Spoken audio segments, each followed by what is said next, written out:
Chapter 23. What is he doing now? For Lavina ignored the question coming from one of the other wardens as she stared down at the Wildlands, and in particular the small figure running at tremendous speed toward the west. The sight of Thaden not stopping at, or even venturing near any of the defensive fortifications along the way, had caught the attention of everyone, and she was equally curious. It was completely unlike anything they had watched him do over the last month, so it prompted them all to question what was going on. She shook her head for what felt like the millionth time as she observed the relatively small section of the Wildlands that had been subjugated by the Contenders from Region Number 1. Contrary to what everyone had expected after the assimilation system issued a note that essentially wrote off Region Number 1 as a lost cause, the Contenders had not only managed to survive the expanding hordes of monsters that spewed forth from the nests in the Wildlands, but also had actually made incredible progress in subjugating those same nests. More accurately, Thaden had subjugated those nests and then had large parties of Contenders move in to defend them. How he had managed to upgrade them to the height that he did was still a mystery among the wardens, as it shouldn't have been possible to afford such defenses until they'd been in the Wildlands for at least a year. But that didn't change the fact that it was happening. All of the wardens, including Fur, suspected that it had to be an achievement reward that Thaden had acquired somehow, but no one had heard of it before. Sure, the achievements, and even the world-first achievement for subjugating multiple nests, gave additional SP, but that shouldn't have made such a difference, especially when they had observed Thaden doing it by himself months ago. The thought of a few months ago had her remembering their ill-chosen decision to impart the title of Hero of Tarth to Thaden. She had originally wanted Thaden to have the title because, of anyone, he deserved it, but after he had seemed reluctant to accept it, she had been of two minds. She felt compelled to obey the system, as imparting the title was what it wanted, but at the same time she knew how much she, and the other wardens, and the other Contenders living on Tarth owed this human. However, from the moment that Che Galera and Harby had essentially ambushed him to forcibly hand over the title, she privately knew that something was wrong. And it wasn't just their choice to force the title on him. Unfortunately, there was nothing she could do to stop what had happened next. The build-up of energy had been frightening, as it reminded her somewhat of the explosion that had destroyed the Citadel dungeon, though on a smaller scale. As soon as they all felt it rising in intensity, they fled as far and as fast as possible. But even with all of their efforts, they were still caught by the blast, and sent uncontrollably flying in all directions by the shockwave.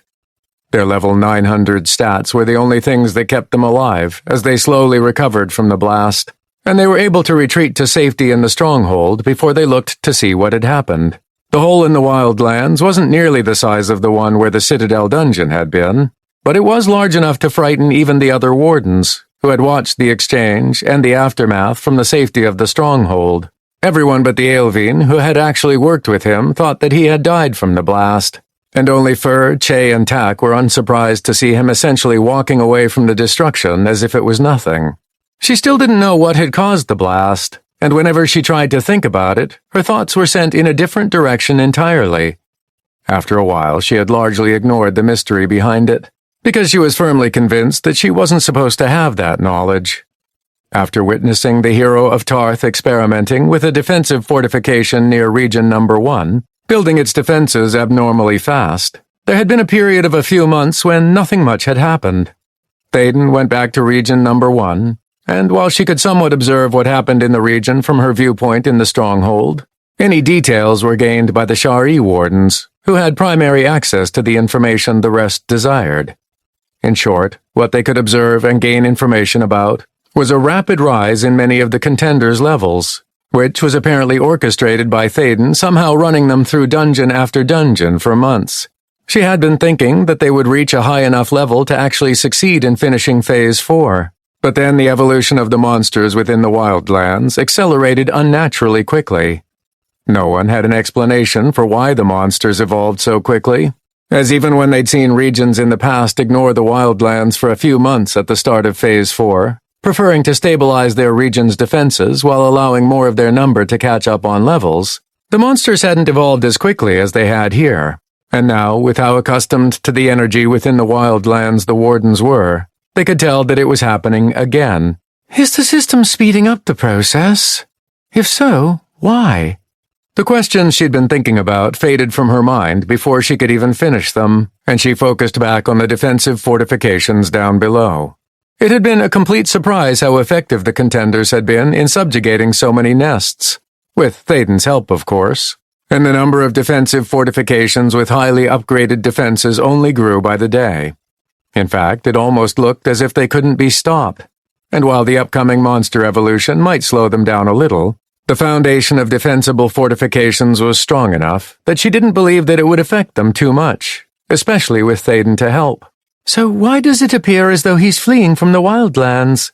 There are 500 defensive fortifications out there, Takfe Hodu abruptly said from her side, loud enough that a good half of the wardens watching Thaden race toward the west could hear him. There was a brief silence as they took his words in, before there was a multitude of nods, followed by more confusion. Fur was momentarily confused as well, before she remembered the 500 fortification limit for Contenders. They couldn't maintain full authority over more than 500, because the Contenders had to learn how to share responsibility and command.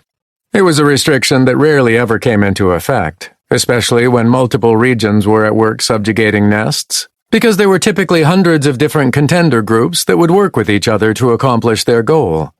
But now the restriction was in full effect, because it was clear that Thaden had hit that wall, and he had either just learned about it, or had been planning for this inevitability for a while. That still doesn't explain what he's doing, though, Tak continued, pointing Thaden out down below. He then moved his arm and his finger as it traced out his path, and potentially his eventual objective. If he doesn't stop somewhere, he's headed straight for, he said, before trailing off when he pointed toward a distant mountain range. A very familiar mountain range, in fact. Region number 6, Fur breathed softly as she realized what Tak was trying to indicate. Why is he heading in that direction? There's nothing there other than the defensive fortifications that are already adequately defended. There aren't even any monsters of note near there, as they've been pushed back pretty well by a dozen others closer to their front line. For all intents and purposes, there was nothing for Thaden at all in that direction, unless there was an emergency they didn't know about. So he seemed to be wasting his time. No one had any explanation, but that didn't stop them from observing in near silence. There were a few muttered questions that went unanswered. Other than that, it felt like everyone was waiting with bated breath for something to happen. A few hours later, Fur watched Thaden and his squirrel companion Sadia pass by the last defensive fortification near him, without stopping or even slowing down, and she shared a look with Tak and Che. It was now obvious that he was heading toward the perimeter mountain range that encircled the entirety of the Wildlands, keeping the many regions that ringed it from accessing the area until they were ready. Finally, they saw him begin to slow, as he adjusted his pathway once he was close enough to the mountains and past all of the fortifications. Tak gasped. He's heading toward... Oh no. What does he think he's doing? Thaden's destination was clear, but why he was heading toward the wildland side of the Silent Fortress, the capstone dungeon for Developmental Phase 3 in Region number 6, was still a mystery. It's fine, even if he tries to get inside of the Silent Fortress. There's no access from this side until Phase 3 is completed by the Contenders inside the region, Che said confidently, though there was an edge of concern to it that Fur recognized. He's wasting his time. Fur thought so as well, but she'd personally witnessed Thaden accomplish the impossible, so she was unsure what would actually occur there. As Che had mentioned, as soon as Thaden started to approach the Wildlands side of the Silent Fortress, which was a facade of enormous pillars carved straight into the side of the mountains, accompanied by dozens of high castle-like walkways leading into the stone, and 2 enormous 150-foot-tall stone doors that were closed up tight and almost appeared to have been fused together. He stopped when he was approximately 500 feet away from it. A flash of the barrier that protected each dungeon around the Wildlands that led to the numerous regions appeared, and Thaden was repulsed backwards, knocking him off his feet. Once Developmental Phase 4 started, the barrier that blocked the mountains from being passed over disappeared throughout the mountain range, which was why the system had warned the wardens to keep an eye on any monsters trying to travel over them to invade the regions they were responsible for. But the capstone dungeons were another matter. They were meant to be untouchable by the contenders who were in the Wildlands, as it was the responsibility of the dungeons region to clear Phase 3 themselves. Having a different region come in and clear the maximal difficulty of their capstone dungeon wasn't allowed by the system. In other words, the contenders in the region had to reach Phase 4 by their own merits. "See?" Che said as she pointed at what had just happened to Thaden. "I'm not sure if he's hoping to get some additional contenders by opening up another region, or if he has something nefarious in mind, but the system won't let him do anything." Fur couldn't believe that Thaden would be considering doing anything nefarious, despite the fact that they originally imagined that he had been working for the persistent adversary. They had been objectively proven incorrect, not only by Thaden's actions, but also by the system's acknowledgement as the hero of Tarth. Thus, for him to betray any contenders was so out of the realm of possibility that it was barely even comprehensible to her. Over the next hour, all of the wardens watched and even chuckled a few times, as Thaden continued to pick himself up from where he'd been flung backwards after hitting the system's barrier in front of the silent fortress. Whatever the human was trying to do seemed to be ineffective, and he could hear the others starting to discuss amongst themselves when they thought he would give up. It was getting to the point where they were starting to take bets on how long he would continue figuratively banging his head against the wall, when something happened. The Aelvine warden nearly missed it, but a flash coming from the barrier where Thaden was messing with it occluded the sight of the human, who somehow stumbled past the barrier, collapsing on the other side. "What? How?" "Warning! The containment barrier around the silent fortress has been breached by an intrusive contender. All wardens report to Sector 6001. Order rescinded. Intrusive contender not located. All wardens are to resume their normal duties." The whiplash of a sudden order being issued to the wardens, only to have it rescinded a second later, left Fur with a headache. Rubbing her temples, she tried to remember what she was doing just a few seconds prior, so she looked out into the Wildlands again, searching for anything that might explain what just happened. She attempted to pull up her message feed, to check whether the order she fleetingly remembered had more information, but when she pulled it up, she couldn't find any evidence of it. "Was it just my imagination?"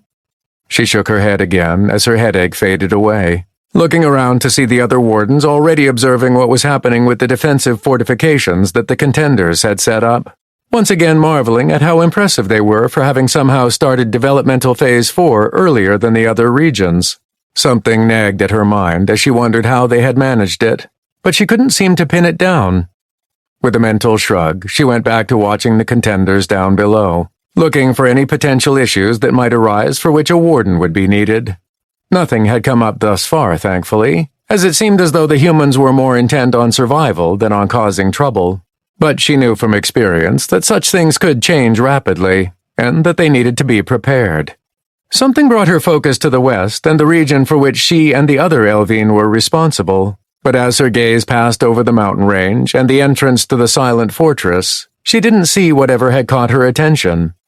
With nothing obviously threatening her region, she went back to her vigil, watching over the Wildlands while prepared to handle any issues that might arise that needed a warden's direct intervention. It was a rather boring, but necessary duty. But sometimes there were moments of excitement that made the time pass much more enjoyably. She hadn't seen anything of the sort thus far, but hopefully that would change in the future. Chapter 24.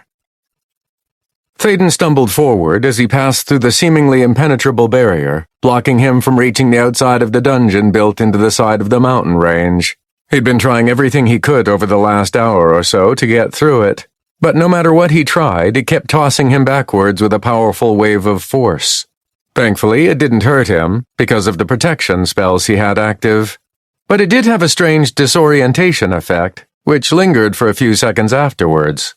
Sadia had disappeared into his AMPs shortly after arriving at the barrier, as she didn't want to be separated from him if he managed to get through, and she had been feeding him ideas in his head on different things to try, but none of them had worked.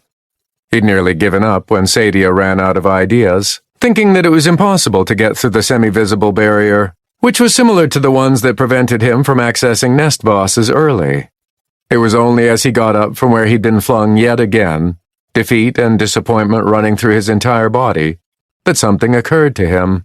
He had attempted to force his way in any number of ways, both by using his extreme physicality and his celerity to overpower its strength, or to slip through it with enough speed that it couldn't stop him, but nothing like that had been effective. He had tried using some of his spells, such as Mirrored Vigil and Incarnation of Protection, to take the repulsive hit for him as he attempted to slip through, but it worked just as well as an attempt with Indomitable Aegis, which was not at all. Thaden had even dug deep and attempted some of his spiritual spells, hoping that he could somehow affect the spirit of the barrier in some way, cycling through every single spell he had in his repertoire, but none of it had any success. When all of the spells he tried did nothing to get him through, he even switched up his solo growth set to his pick-boosting one, trying to utilize his higher personality to see if he could somehow convince the barrier to let him through because he was a charming fellow, as if the barrier was an actual person instead of an inanimate object that simply kept everyone and everything out. His fortuity also didn't seem to have any effect on the barrier, as there was no lucky flicker in its intensity that he might be able to slip through if he acted quickly enough. Even though it was largely transparent and seemingly made of the system's energy, it might as well have been a wall of mithril 100 feet thick, for all that he was able to succeed in getting through it. All of that led him to nearly throw in the towel, but he searched through every single spell and ability he had, hoping to find a solution that he hadn't thought of, when his attention fell upon one that he hadn't used in quite a while, as there had been no need of using it lately. I wonder, what would it take for the system to let someone through? He wasn't sure whether his ability would be the solution he was looking for, but a plan nonetheless quickly hatched in his mind, which he didn't even share with Sadia. For some reason, he thought that if he spoke his idea aloud, then the system would hear it and do something to stop him.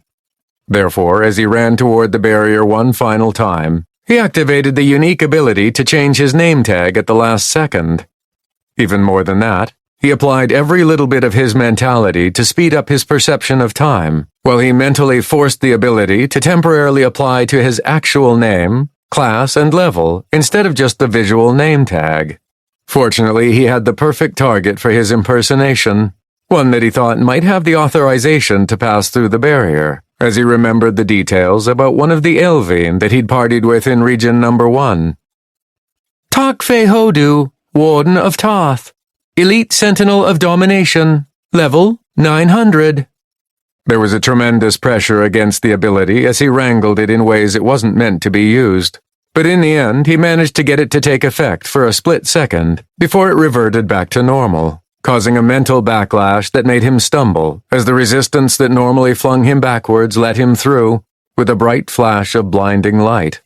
As soon as he was through, he collapsed to the ground as the splitting headache that felt like it was going to tear through his mind slowly subsided. Eventually, he picked himself up and then took the opportunity to look around. Glancing behind himself, Thaden could see the semi-transparent barrier that had kept him out of the area, which was evidence that he had succeeded in finally getting through it, at the cost of a terrible amount of pain. As he looked back toward the dungeon that he'd been trying to access, it looked blurry to his vision, and different from how he remembered it. He thought for a moment that the pain in his head had messed his vision up as well, but when he brought up his hands to look at them, they appeared perfectly fine. Looking back at what used to be giant columns, walkways, and an enormous double-door entrance carved into the stone face of the mountain, it now looked unfinished, as if the view from outside the barrier had been an illusion of it being complete. But now that he was actually close to it, the dungeon entrance was revealed to be completely unreal, as if it didn't actually exist at all. "Sadia, what is going on?" he asked. "Why does it look like this?" Thaden waited for a moment, but he didn't receive any response. Looking back past the barrier, he didn't see his squirrel companion, which was to be expected since she had sent herself into his AMPs, but it seemed as though he couldn't reach her despite that. The same went for his character report, message feed, and anything else that had to do with the system menus. His access slots were still there, and he found that he could still cast his spells, and his inventory was still accessible, but everything else was cut off. It reminded him of his experience at the bottom of the Ragewater Sea, where he'd been cut off completely from the world. "I guess it worked then?" he mused out loud, and Sadia still didn't respond. The biggest difference between his experience of being trapped at the bottom of the Ragewater Sea and his current situation was the attention of the assimilation system on him. Back then, it was as if the attention of the system had jumped upon him immediately when he triggered a trap to keep him in place, but it eventually lost that focus and let him out. This time, other than possibly a brief flare of the system's attention when he passed through the barrier, he didn't feel like it was looking in his direction at all. In fact, it was almost as if the system wasn't there at all. This feels different from when I was at the bottom of the sea. If anything, this seems more like the spatial pocket that the Soul Harvester had created in the middle of Darkwood Vale. There was a sense of being somewhat disconnected from the system, as if it couldn't reach him there. It wasn't a complete disconnection, as it permeated everything he'd encountered in Tarth to that point, even inside the spatial pocket the adversarial elite had created. But it was vastly muted and seemed to be pushed away. It was a bit eerie, but not an uninviting feeling, at least until he took a few steps toward the blurry dungeon in the distance. With each step, any clarity that the dungeon facade used to have rapidly dispersed, until it was like looking at a blur of undefined shapes. A few dozen steps made the rest of the environment beyond the barrier become almost undefined, with everything looking the same. Almost like he was walking through a liminal space like the back rooms. It was worse than that, though, because while the ground was fairly firm and stable, the appearance of everything else within his sight was becoming more and more distorted and slightly mind-wrenching.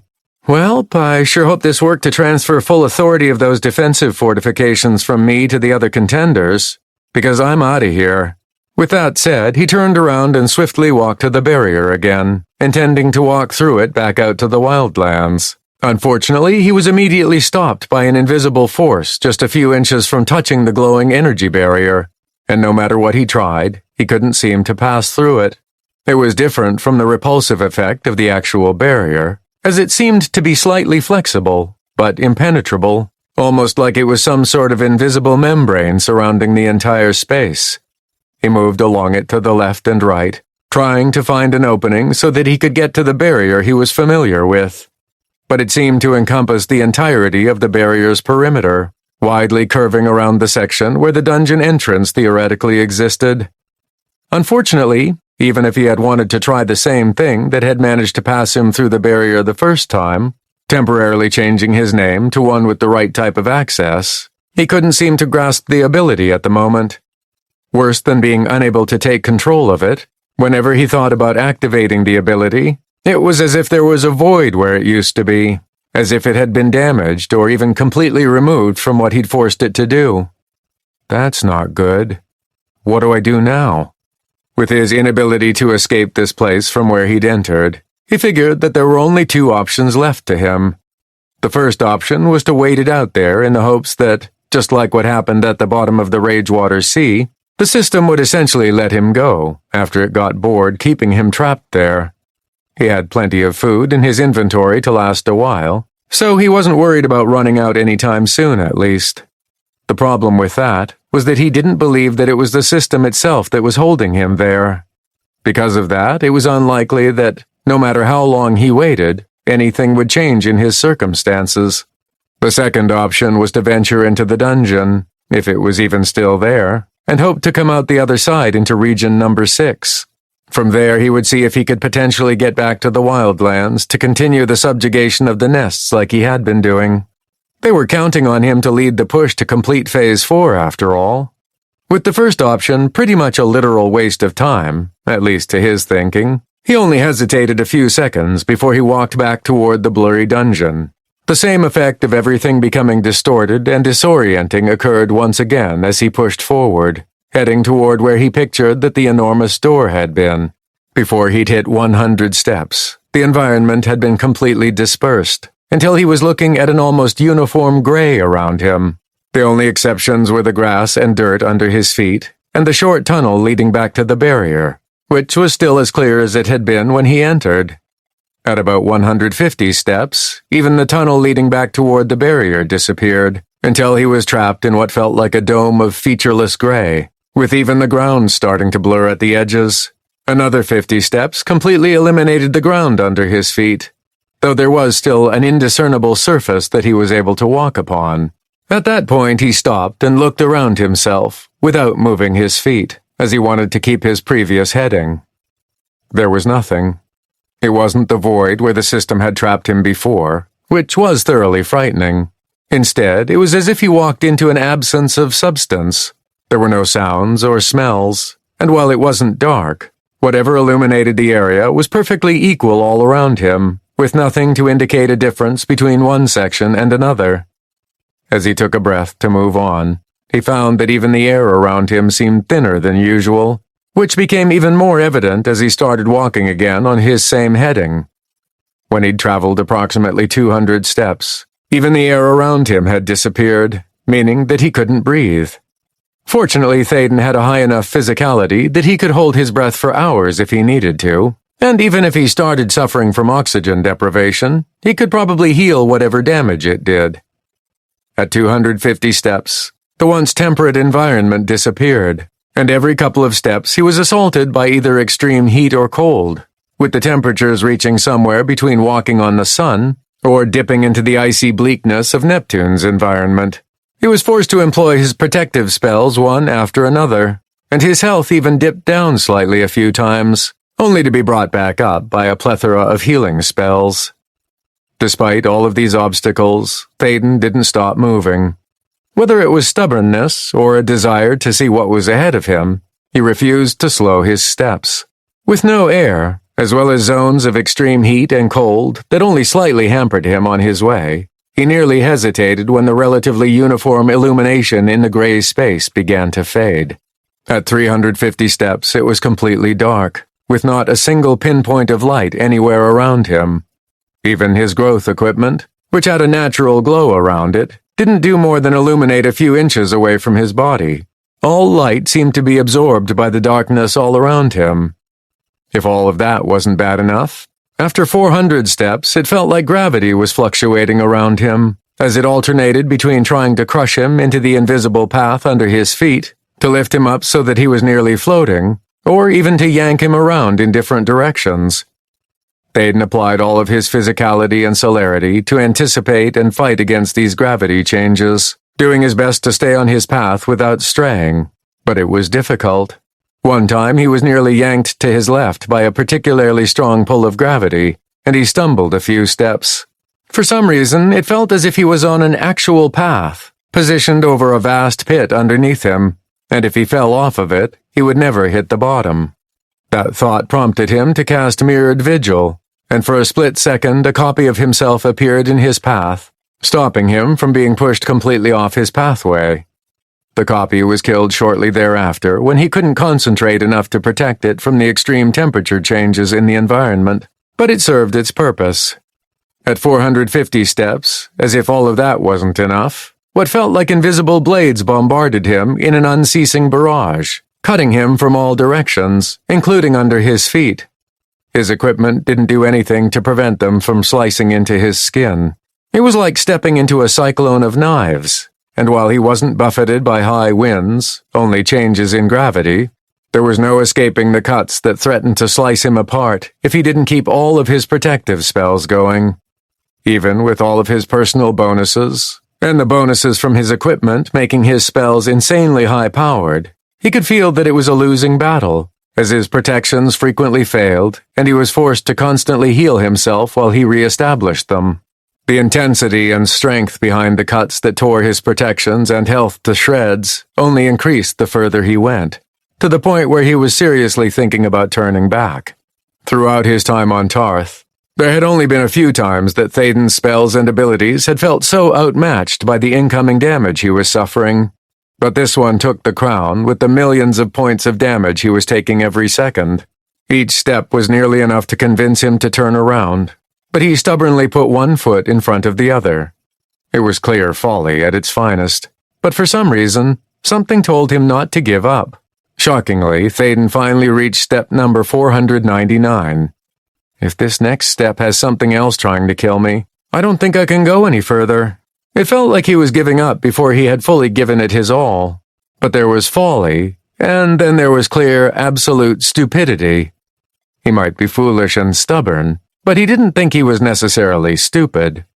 With a final step, he prepared for whatever new onslaught of environmental attacks was in store for him, but he ended up stumbling forward as he was blinded by the sudden reintroduction of natural light, a moderate temperature, the rescinding of gravity extremes, and the absence of any invisible knives shredding him into tiny little pieces. As his vision recovered from the abrupt change in lighting and he regained his balance, he looked behind himself.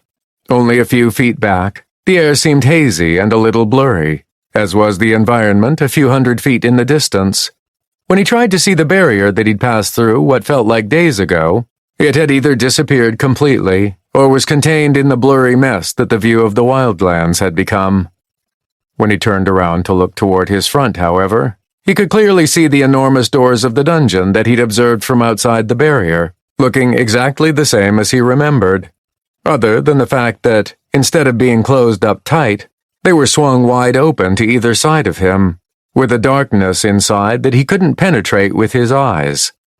What he could detect was an oddly familiar energy emanating from whatever was past the doors. At first, he thought that the adversary had somehow infiltrated this dungeon, unknown to the system and all of the contenders. While it certainly felt similar to what he'd experienced before when he'd encountered the adversary's entities, it was different enough that he couldn't be sure. Whatever it was, just the barest sense of it made the hairs on the back of his neck try to escape from his body. There was a sense of danger that he'd never felt before, even when he'd faced adversarial entities such as the Soul Harvester or Director Belissa. He briefly glanced behind himself and the invisible gauntlet he'd passed through to get to that point, thinking for a full second about turning around. Nah, I'd rather fight something that might kill me than go through that crap again.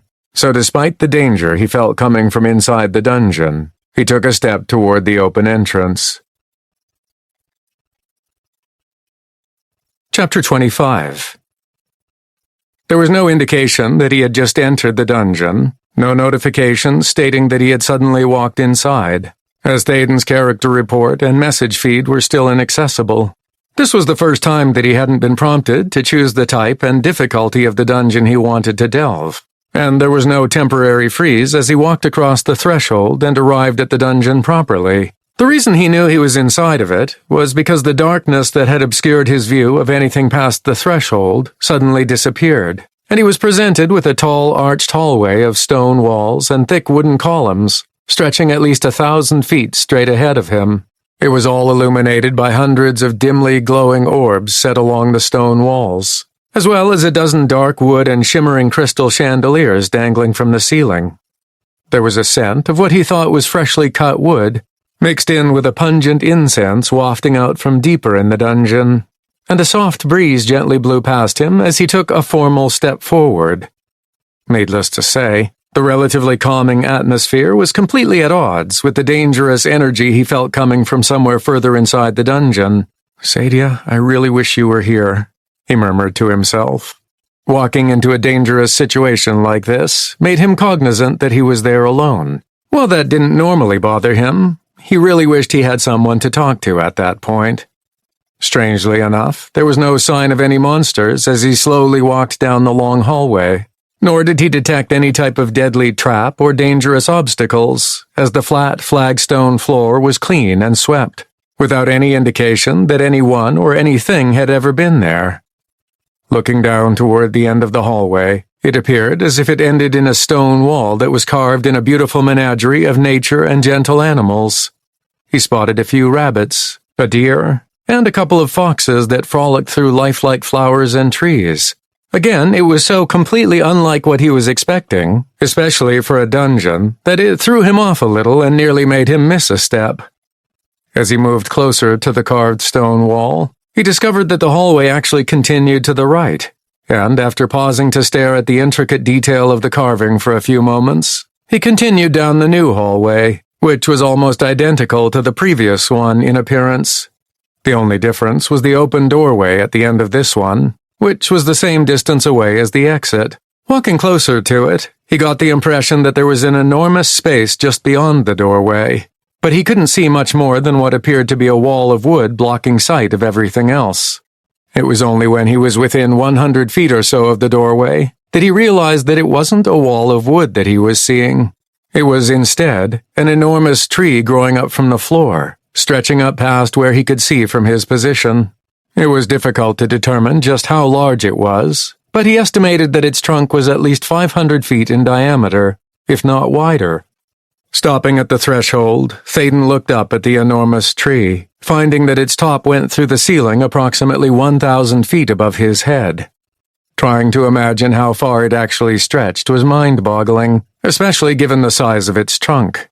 But he wouldn't be surprised if it was a couple of miles tall. He hadn't seen anything emerging from the mountains when he was out in the Wildlands, but he knew that didn't matter all that much when it came to dungeons. They tended to bend space a bit to fit things inside, as they never seemed to conform exactly to where they were located in the real world. As he took a step into the enormous room, looking for anything of note, other than the gigantic tree, as that was quite obvious, he noticed for the first time that his step didn't make a noise. He attempted to scuff his foot against the floor to make a sound, but nothing happened. He began to believe he'd gone deaf, but when he muttered in confusion, "What is going on?" he heard it perfectly. Unfortunately, so did something else in the dungeon, as a sudden shaking of the entire place coming from somewhere on the other side of the giant tree made him have to catch his balance. Thaden restrained himself from glancing backwards with the thought of fleeing, and instead walked quickly across the empty room. He found that if he walked too fast or ran, his feet started to make noise, so he was as quiet as possible as he made his way around the massive tree trunk. It only took him about a minute to move completely around it, which was where he found another archway leading to what appeared to be a short hallway. The shaking going through the dungeon had mostly settled down by that point, and he slipped into the passageway leading to what appeared to be another room, though this time it was smaller than the previous one with the tree. As he stepped up to the threshold and looked inside, Thaden froze in place, as his mind attempted to make sense of what he was looking at. What appeared to be an enormous oval object was situated in the middle of the room, looking for all intents and purposes like a giant egg. It pulsed and writhed as it was suspended in the air by sticky-looking rope-like lines attached to the floor, the walls, and the ceiling. With it being a combination of dark, void-like black and a deep crimson red, it practically emanated a sinister vibe with its presence alone. Even as he looked at it shuddering slightly as it was held in place, he felt the floor of the dungeon move a bit under his feet, reminiscent of what he'd experienced a short time prior. Undefined. Spawn egg. Undefined. Level. Undefined. The humongous and creepy alien-looking spawn egg wasn't necessarily what caused his mind to freak out, because if he was being honest with himself, he halfway expected something like this to be there, based on what he was feeling. Either that or some sort of humongous kaiju-like monster that was level 1 billion and could obliterate him without even trying. What really caught him off guard was the sight of two smaller figures standing next to the mysterious spawn egg, neither of which had a name tag above their heads. Both were wearing black robes and were facing away from him, looking at the egg in front of them, and it appeared as if neither of them had seen him nearly enter the room. He held his breath as he froze every bit of his body, hoping that they wouldn't turn around and see him, because the sheer energy he could feel coming from either one of them was frightening.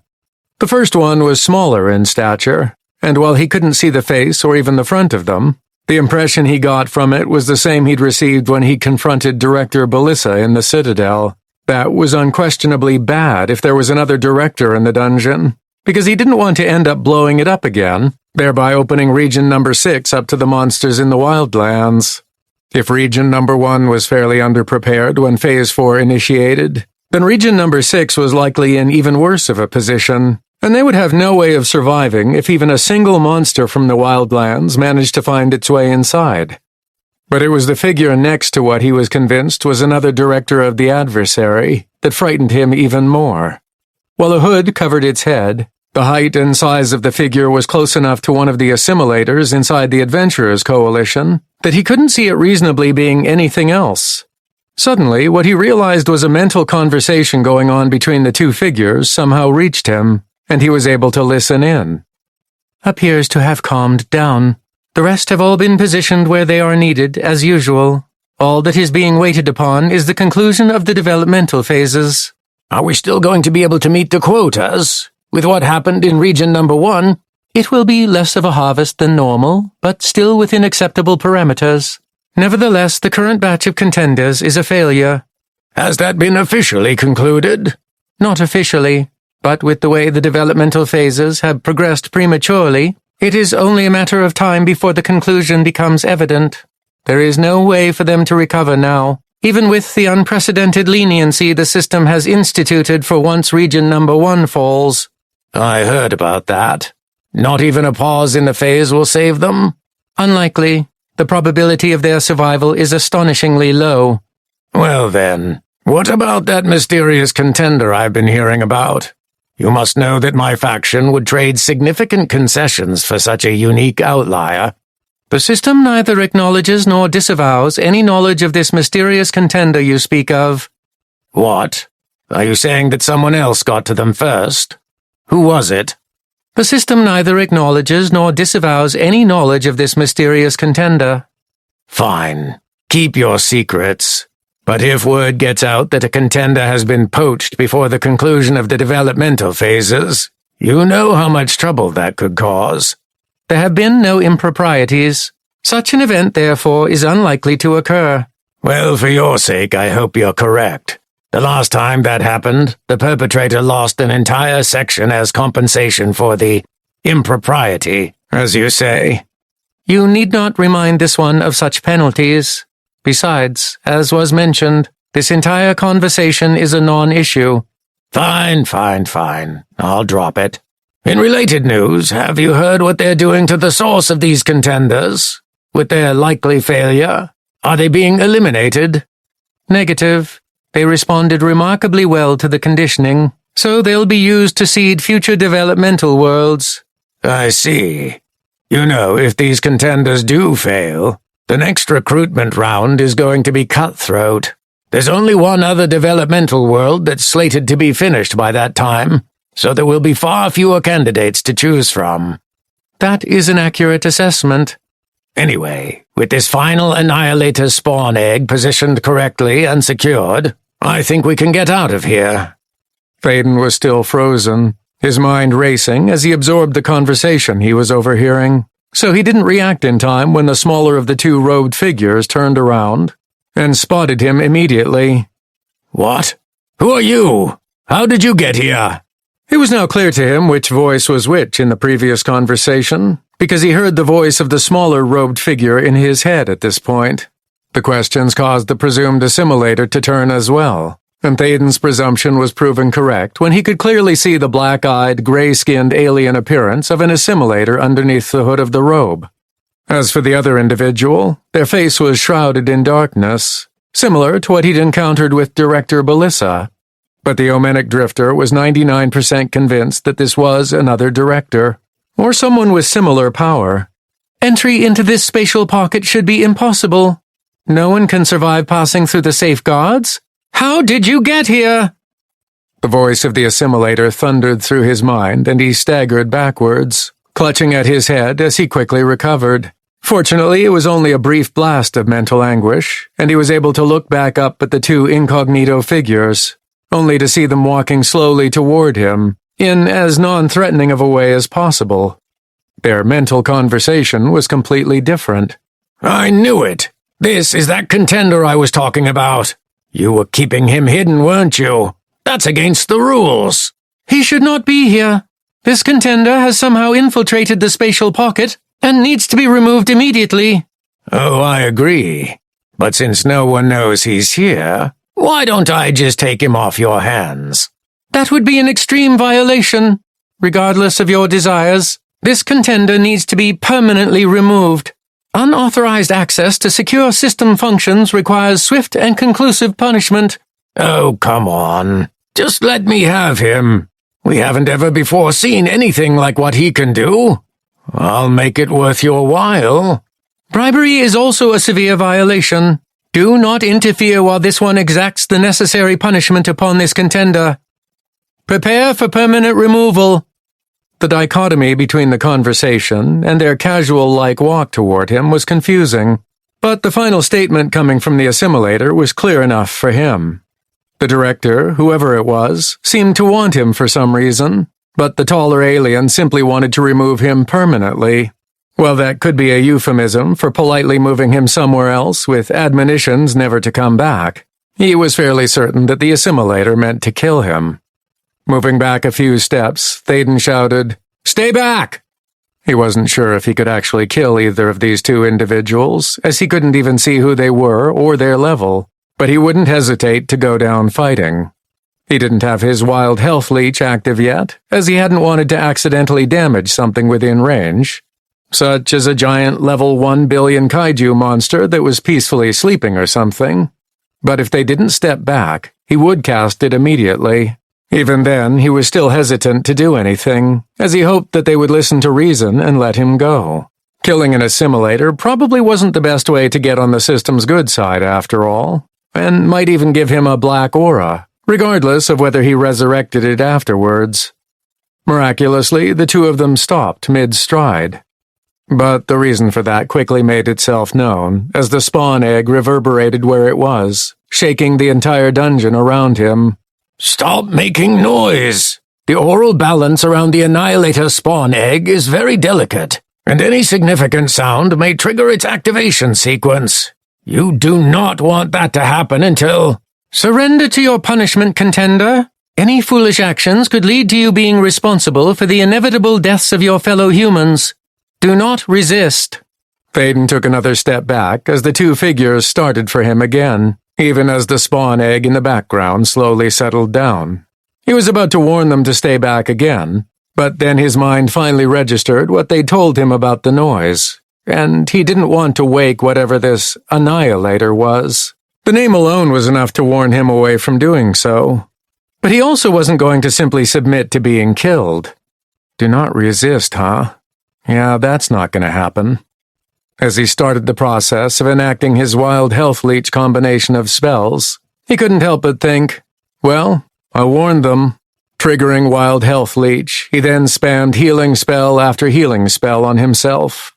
The result was immediate as he saw the two pause in their walk.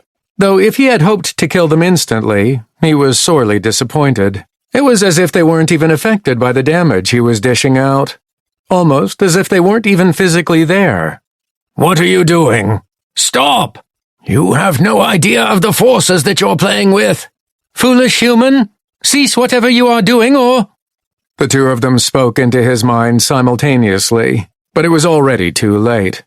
Thaden hadn't necessarily backed up far enough into the hallway to stay out of range of the spawn egg in the room, and when he went nuts with his wild health leech, his spell automatically zeroed in on the closest viable target.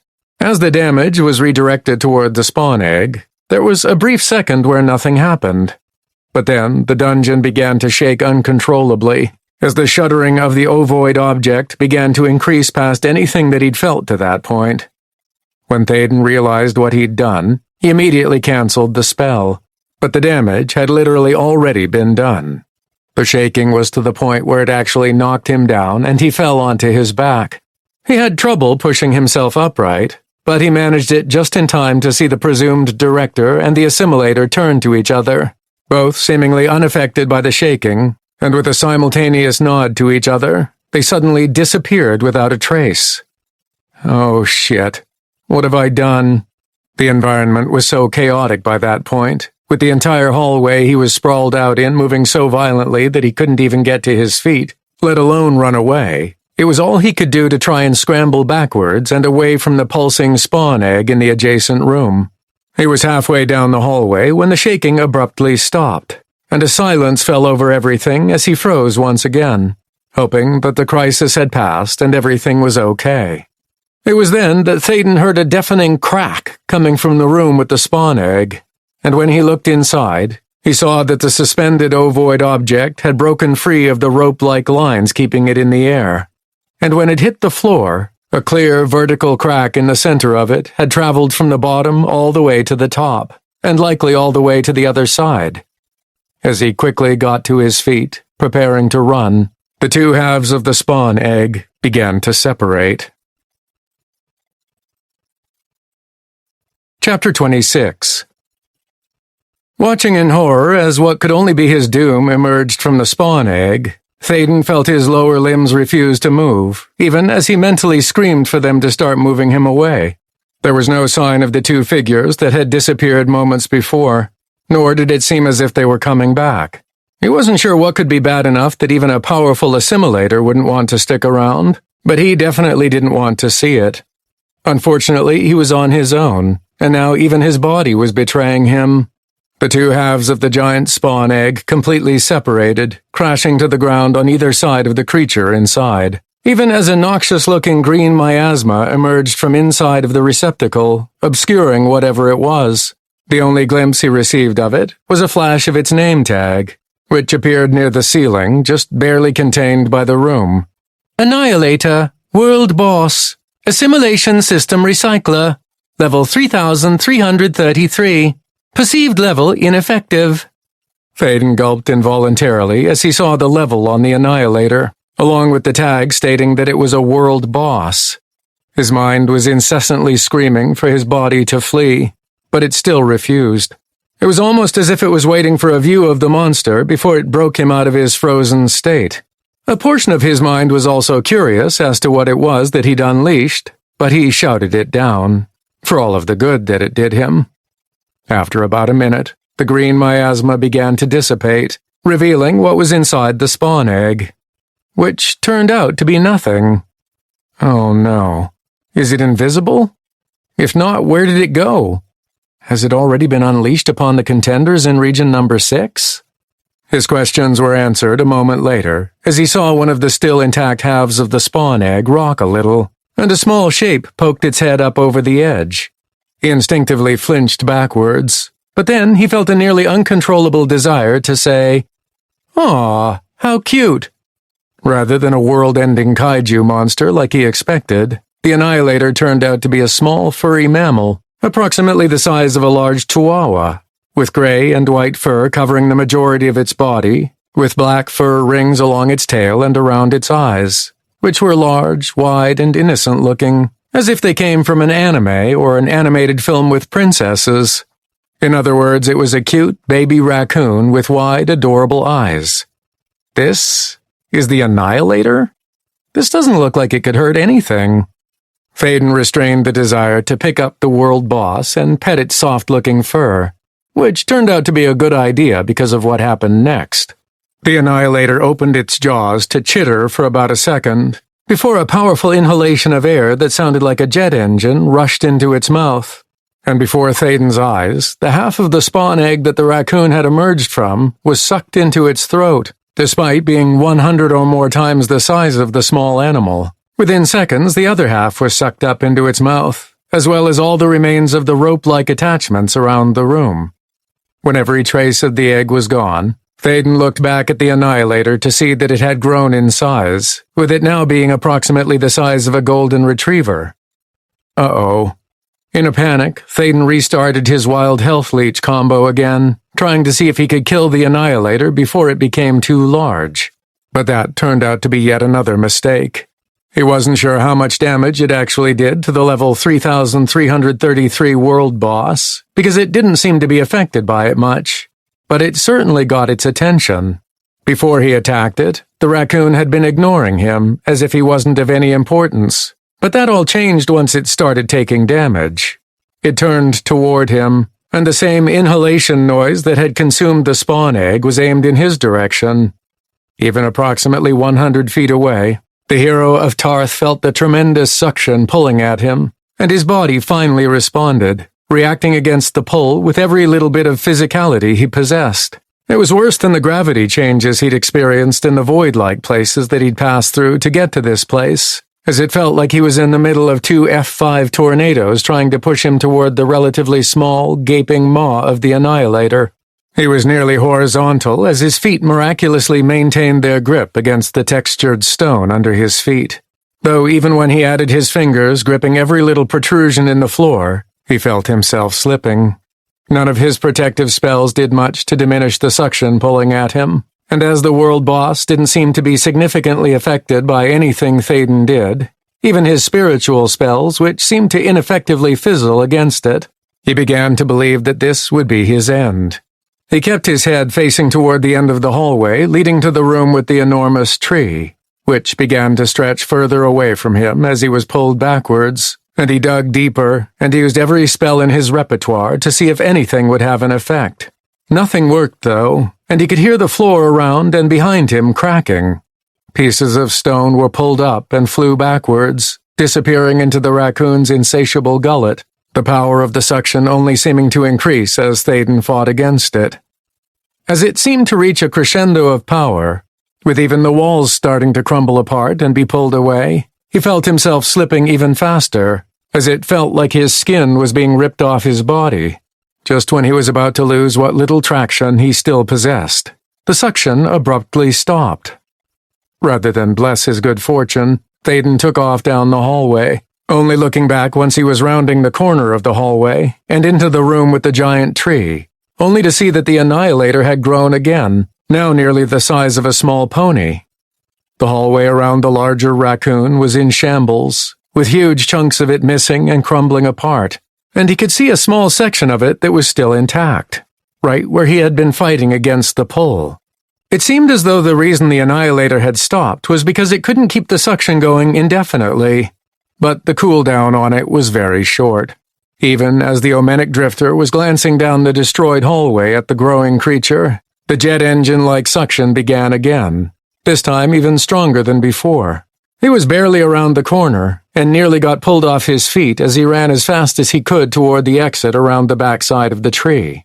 A glance behind him saw the hallway collapsing at a greater speed than before, and as he rounded the tree, he even saw portions of its bark being ripped off and sent flying into the raccoon's mouth.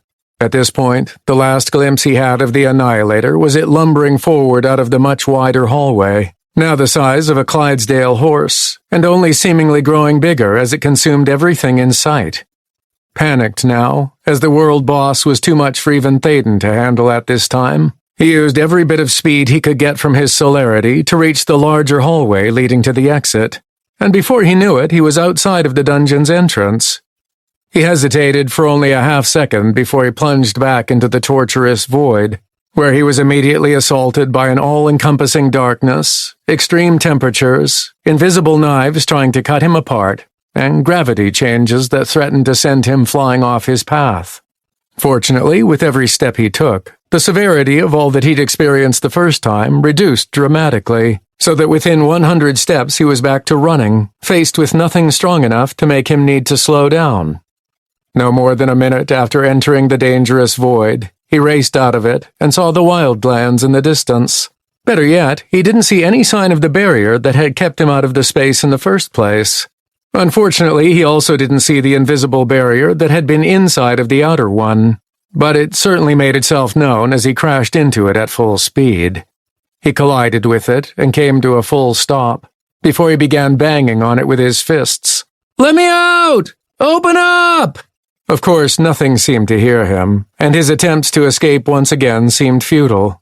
As he kept trying to force his way out, he heard an ominous sound coming from behind him. It was the jet engine suction that had nearly killed him a short while prior. Looking backward, he saw the blurry shape of the much larger raccoon, which now topped 20 feet tall by that point, sucking in everything around it, including the void-like section that Thaden had run through. As it pulled it all inside of its mouth, the blurriness that had encompassed the intervening space began to distort, and then clear, until he could see the Annihilator perfectly. As he felt the fringes of the suction pulling at him, he leaned up against the invisible barrier keeping him trapped, trying to push his way through with a last effort, but he didn't really expect it to work. I guess this is it. Nowhere to run, and no way to kill that thing. The Annihilator started stalking toward him, keeping its powerful suction going while it ripped up the ground in a cone shape in front of it, and he felt it pulling at him to the point where he had to brace himself once again.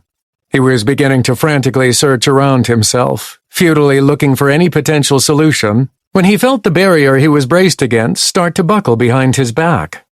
A few seconds later, he fell forward as it seemed to pop like a bubble, setting him free from where he'd been trapped for what felt like years, but was likely only a few hours, if that. Not taking his sudden reprieve for granted, Thaden picked himself up from where he'd fallen, and ripping his body away from the ongoing suction behind him, he took off at full speed, his intended direction, wherever the Annihilator wasn't. He quickly left it behind, as it didn't seem to be fast. He looked toward the dungeon entrance once he was at least a mile away, and all he could see of the raccoon was the shape of it still near where he'd left it, seemingly forgetting about him for the moment as it began sucking up the mountainside nearby. Phew, that was close. Warning! Through the use of an intermediary, the persistent adversary has unleashed a total of 34 world-destroying monsters upon Tarth. The failure of not only Developmental Phase 4, but also the entire contender population is imminent. Retreat to your regions and prepare for the end, because there is nothing now to stop them from destroying everyone and everything on Tarth. Initiating withdrawal sequence. Success. Withdrawal sequence underway. Time remaining, 09, 09, 09, 09. Time remaining, 09, 09, 09, 08. The sudden notification that he had no choice but to look at caused Thaden to stumble and fall while at full speed, but his celerity turned his fall into a tumble, and the next moment he was back on his feet and running for all that he was worth. As he read the message, the blood turned cold in his veins as he suddenly comprehended what it was saying. It's saying that a total of 34 of these monsters have been released, but I only accidentally released a single one of them. But if what I think the director and the assimilator were talking about is correct, then there was one of them in each dungeon leading to the Wildlands, other than the one near region number 1 as it was destroyed. And if I remember correctly, there were a total of 35 regions. They must have been connected somehow. By hatching one of them, I must have hatched them all. The reason they were there in the first place was something that was still a bit of a mystery, though he could somewhat piece together at least a theory based on the conversation he overheard. Of course, that didn't really matter all that much at the moment, given that he'd just released 34 world bosses that he had no chance against. Out of the corner of his eye, he looked toward the mountain range, with which he realized he'd been running in parallel when he started running away from the Annihilator, and he spotted another entrance to a region. And just outside the dungeon there was an identical giant raccoon sucking up everything in sight. So it's true. I just doomed the entire world, didn't I? This wasn't just an oopsie moment in which he accidentally started a developmental phase early, or something that seemed so inane at the moment. He had essentially destroyed any hope that the Contenders, and likely everyone else living on Tarth, could survive once the Annihilators really started moving into populated areas. It was so bad that even the assimilation system was checking out, giving up all hope for the Contenders to survive what was coming, while blaming it all on the adversary for some reason. The problem with that blame was that he didn't believe the Annihilators were actually from the adversary, despite the director being there. Instead, the impression he got from the raccoon he saw emerge from the spawn egg was that it was more of a relatively unthinking tool, the ultimate purpose of which was still a mystery to him. What should I do? Will completing Phase 4 stop them, and allow at least the Contenders to escape? Even if he thought it would, and he could somehow accomplish it despite the restrictions and limitations that he'd have to overcome somehow, that would also end up with the people of Tarth succumbing to the Annihilators.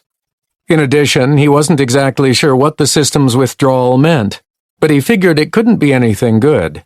The timeline of what he estimated to be a little over 9 days wasn't a lot of time, and it was possible that they didn't even have that much time, if the Annihilators continued to grow both in size and in power. Ideally, he would love to simply eliminate the threat to everyone altogether, just like he'd eliminated all of the other threats he'd come across. Unfortunately, as he'd clearly seen, he didn't have the ability to kill even one of the Annihilators, let alone 34 of them, at least not at the moment. With that thought in mind, he turned away from his current panicked direction and aimed to return to region number 1. Shortly after he did so, he heard a voice in his head that gave him a modicum of relief. Did it work? Did you get through the barrier? Hey, where are you going? Hold on. Thaden? What did you do? Hello there, Sadia. What makes you think I did something? He asked, his panic subsiding somewhat as a plan started to slide into place. Whether or not it would work was another matter. Are you trying to tell me you didn't have anything to do with 34 world-destroying monsters being released upon Tarth? I know you well enough by now to know that if the world is in danger of being destroyed, you were probably right in the middle of it. For some reason, that made him chuckle. Granted, it felt like the laughter of someone who didn't have anything else left to lose other than their nerves, which were in danger of being lost at any moment. Oh, all right, you got me. It was me, but I swear I didn't do it on purpose. Sigh, you never do you? So tell me what happened. Sure, I'll tell you all about it while I run. He paused for a moment. Wait, did you just say the word sigh? She ignored his question, and chuckling again for no reason at all, he began his explanation of his experience beyond the barrier, as well as his plan to save the day. It might work. It's a long shot, though, and the odds are heavily stacked against you. I know, but I don't really have any other choice now, do I? Sadia didn't respond again, as she knew it was true just as much as he did. In silence, which was fine with him because he was concentrating on outputting as much speed as his stats could give him, Thaden passed nests and defensive fortifications in a blur, and any monster that got in his way barely saw him before they died to his spells. He didn't have time to stop, as he was now on a literal deadline. Because if he didn't hurry and stop the Annihilators before they began seriously destroying the world, then they were all as good as dead already. Chapter 27. Thaden didn't stop and talk to anyone on his way to Region Number 1, as he didn't have the time to spare. He really would have liked to talk to Karina, but he wasn't even sure where she was at the moment. When she left, she implied that she'd be moving around quite a bit to start the process of using Thaden's accumulating SP to add some more transportation pillars, which meant that she could be just about anywhere at this point. He regretted not asking her exactly which ones she thought would be a priority for the pillars, but at the time he figured she knew what she was doing and hadn't wanted to get too involved. In other words, he had to accomplish his plan without seeing her. Then again, he really didn't want to explain to her what he'd accidentally done. Seeing the disappointment on her face would practically break him at that point. Once he got to the wall, which he hadn't seen in over a month by that point, he was glad to see that it was fully staffed with defenders. The system's announcement hadn't made everyone flee in fear of the end of the world. They were understandably jumpy, however, as they appeared to zero in on him once he was in range. Someone with an itchy trigger finger even released a ballista bolt at him, which missed by at least 100 feet because he was moving so fast. So he ignored it as he ran up the bottom portion of the wall where it curved upwards, before jumping straight up as far as he could. Even with his incredible stats, he could only reach about 2/3 of the way up, where he caught the smallest crack in the wall with his fingers. With a powerful heave, Thaden shattered a small bit of the facade as he propelled himself up the rest of the way. He wasn't too worried about undoing some of the construction work after all, because it really wouldn't matter much unless he succeeded in stopping the Annihilators. Overshooting the top, Thaden arced over 2 different parties of contenders on the top of the wall, who shouted something at him, but he wasn't paying too much attention. Instead, he was focused on landing somewhere that wouldn't end up with him destroying something, or even hurting one of the citizens who were helping to finish up the odds and ends of the construction. Fortuitously, he avoided every obstacle on the way down, from walkways to lifts, to a small group of Shari who seemed to be fixing something along the interior of the wall. When he landed, he flexed his legs to absorb the impact, noticing that he left 2 divots in the dirt where his feet landed, before running south as quickly as possible. As he left the camp on the inner side of the wall, he couldn't help but notice that they had taken down all of the banners, and any other signs showing their creepy fascination with Thaden. Rather than being disappointed, all he felt was relief. Karina must have convinced them to take it all down, knowing I don't really like the attention. Now if she can only do that for Thaden's hope. A couple of contenders shot spells at him as he raced away from the camp, which he figured was because he had suddenly appeared out of nowhere and startled them, as well as him still wearing his solo-focused growth set, which tanked his personality stat. But he didn't stop to apologize. They missed him completely, though, as he moved far too fast for them to be accurate, so he didn't really think anything of it. That was odd. Now it was Thaden's turn to be startled. but he managed to keep his feet as Sadia spoke in his mind. What was odd? What they were shouting. Frustrated at how that didn't explain anything, he asked, And it was almost as if they had no idea who you were. Granted, not everyone has seen you before, and with the world supposedly falling apart around them, they might be firing at everyone they don't recognize, but it generally sounded like they hadn't even heard of you. Well, I can't really blame them for being confused, considering how the system just told them that everyone is going to die. I know that I would be more than unsure of anything by this point, and perhaps they thought I was one of these world-destroying monsters with how fast I moved. Perhaps. Hold on, I need to check something. A second later, Sadia appeared in her squirrel form, bounding along next to him. Yup, just as I thought. Your name tag is all messed up. Stumbling a little, but catching himself before he could faceplant as he ran up a short grass-covered hill, Thaden turned his head toward his companion. Huh? What do you mean? Even as he asked the question, he tried to activate the ability to alter his name tag, but other than a sharp stab of pain to his mind that quickly disappeared, nothing happened. Uh-oh. It's blank. Well, not blank necessarily, but it's essentially a bunch of question marks. No name, no level, and no guild affiliation. You're basically a walking conundrum for anyone looking at you. Crap. Does that mean I'm no longer in the guild?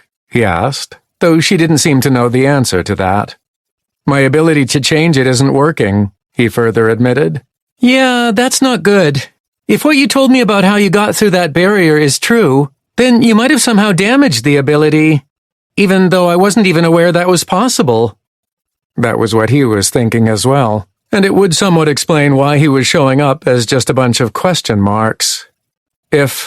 When he was able to regain the ability, then hopefully he would be able to fix it then.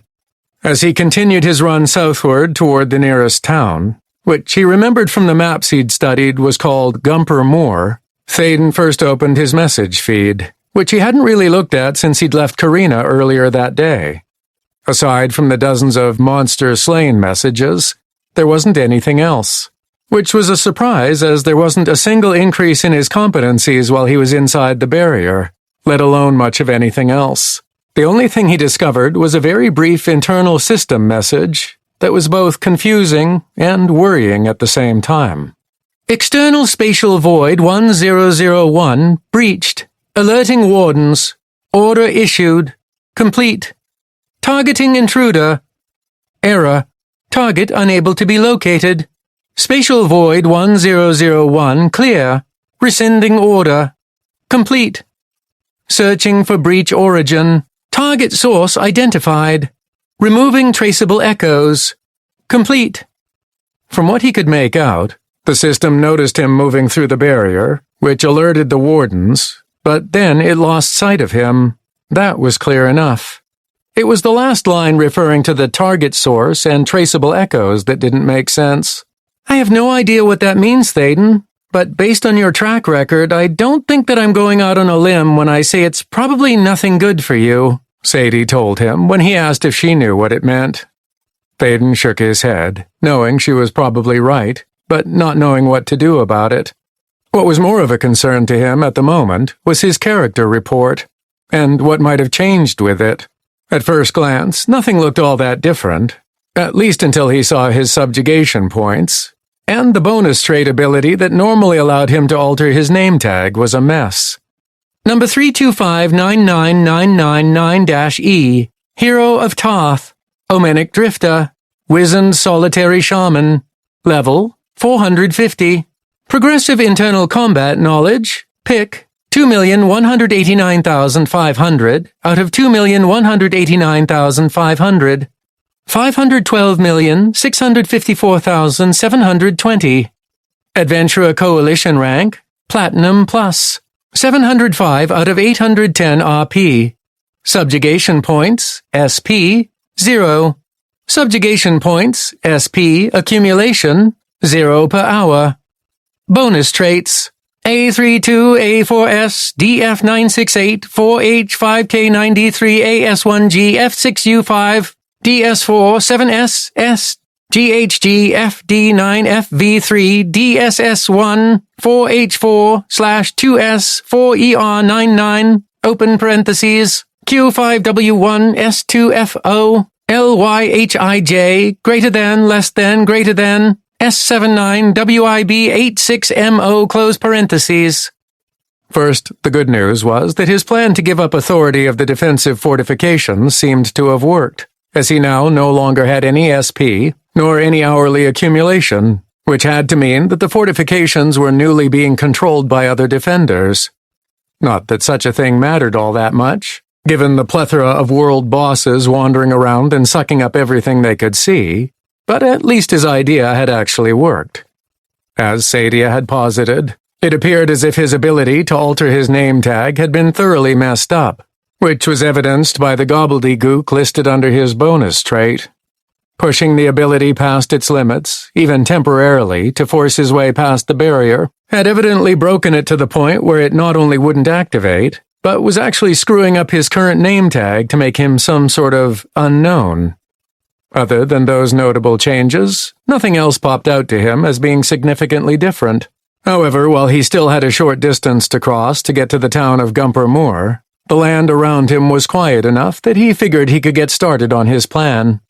"Are you sure about this?" Sadia asked after he told her he was about to start. Thaden nodded before he concentrated on his current pick reserve. "Pick requirements met. 2,189,500 out of 2,189,500. Increase personal level? Yes. No. Note, this can only be completed while not currently in combat and while not in a dungeon. Level up. You are now a level 451 Omenic Drifter. As part of the leveling process, you have received the following: Physicality, +5, Celerity, +5, Mentality, +50, Personality, -5, Fortuity, +10. It felt like it had been forever since he'd actually used his pick for its intended purpose, which was to increase his level. All of his accumulating pick had been going toward his growth equipment for months now, but now he had need of his pick reserve. The idea he had was that if he wasn't strong enough to kill the Annihilators at level 450, then perhaps he would be able to kill them when he was a higher level. Not only that, but he was hoping that evolving his class, for which the evolution assignment had been completed for a while by that point, would provide him with a means by which to aid in that endeavor. If neither of those worked, well, he didn't want to contemplate that possibility. The increase, or decrease, in his stats was negligible compared to some of the changes they'd gone through in the recent past, so he kept feeding pick into the leveling process until he hit level 480. Pick requirements met. 3,059,500 out of 3,059,500. Increase personal level? Yes. No. Note, this can only be completed while not currently in combat and while not in a dungeon. Level up. You are now a level 480 Omenic Drifter. As part of the leveling process, you have received the following: Physicality, +5, Celerity, +5, Mentality, +50, 1 spell selection choice. Please select 131 spells from the following selections: Exceptional Vitality Infusion, single cast. Exceptional Vitality Diffusion, reserved. Exceptional Vitality of Spirit, single cast. Spells not selected will be available during your next spell choice selection. Thaden took all 3 of them since he had the spell selections to burn, and with a brief glance at their descriptions, he understood what they were, and that while useful, they weren't game changers. Exceptional Vitality Infusion boosted the maximum health of the caster, and while he could technically cast it on another target, it would only affect himself. It was a way to increase the amount of damage he did because he had higher health, and therefore the spells that healed a percentage of his maximum health would do more, and therefore Wild Health Leech would do more damage. It would help, but it wasn't quite enough to kill a level 3,333 world boss, especially when said world boss was trying to inhale him. Exceptional Vitality Diffusion was an even more interesting reserved spell, because it automatically converted a portion of excess healing to those within range into damage mitigation. More protection was always useful, but it still wouldn't prevent him from being sucked up by a giant raccoon and whatever that entailed. Lastly, Exceptional Vitality of Spirit was a spell that would boost the health of any spiritually controlled allies, such as those under the Befriend Spirit or Dominate Spirit spells. This wasn't exactly useful to him, but he could see how it could be beneficial if he were to use those spells more often. They weren't exactly needed when he could kill pretty much everything around him without having to worry about hurting any of his allies, thanks to his Hero of Tarth title. Thaden kept going with his leveling, as he wanted to have it done by the time he arrived in town, and at the Adventurers Coalition located there.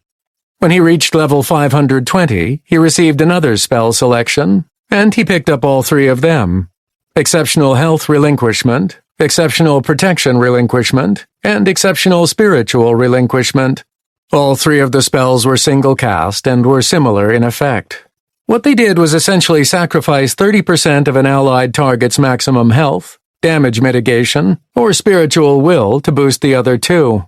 So sacrificing 30% of his maximum health would boost his current damage mitigation and spiritual will by a certain amount, which could also be increased by his spell effectiveness.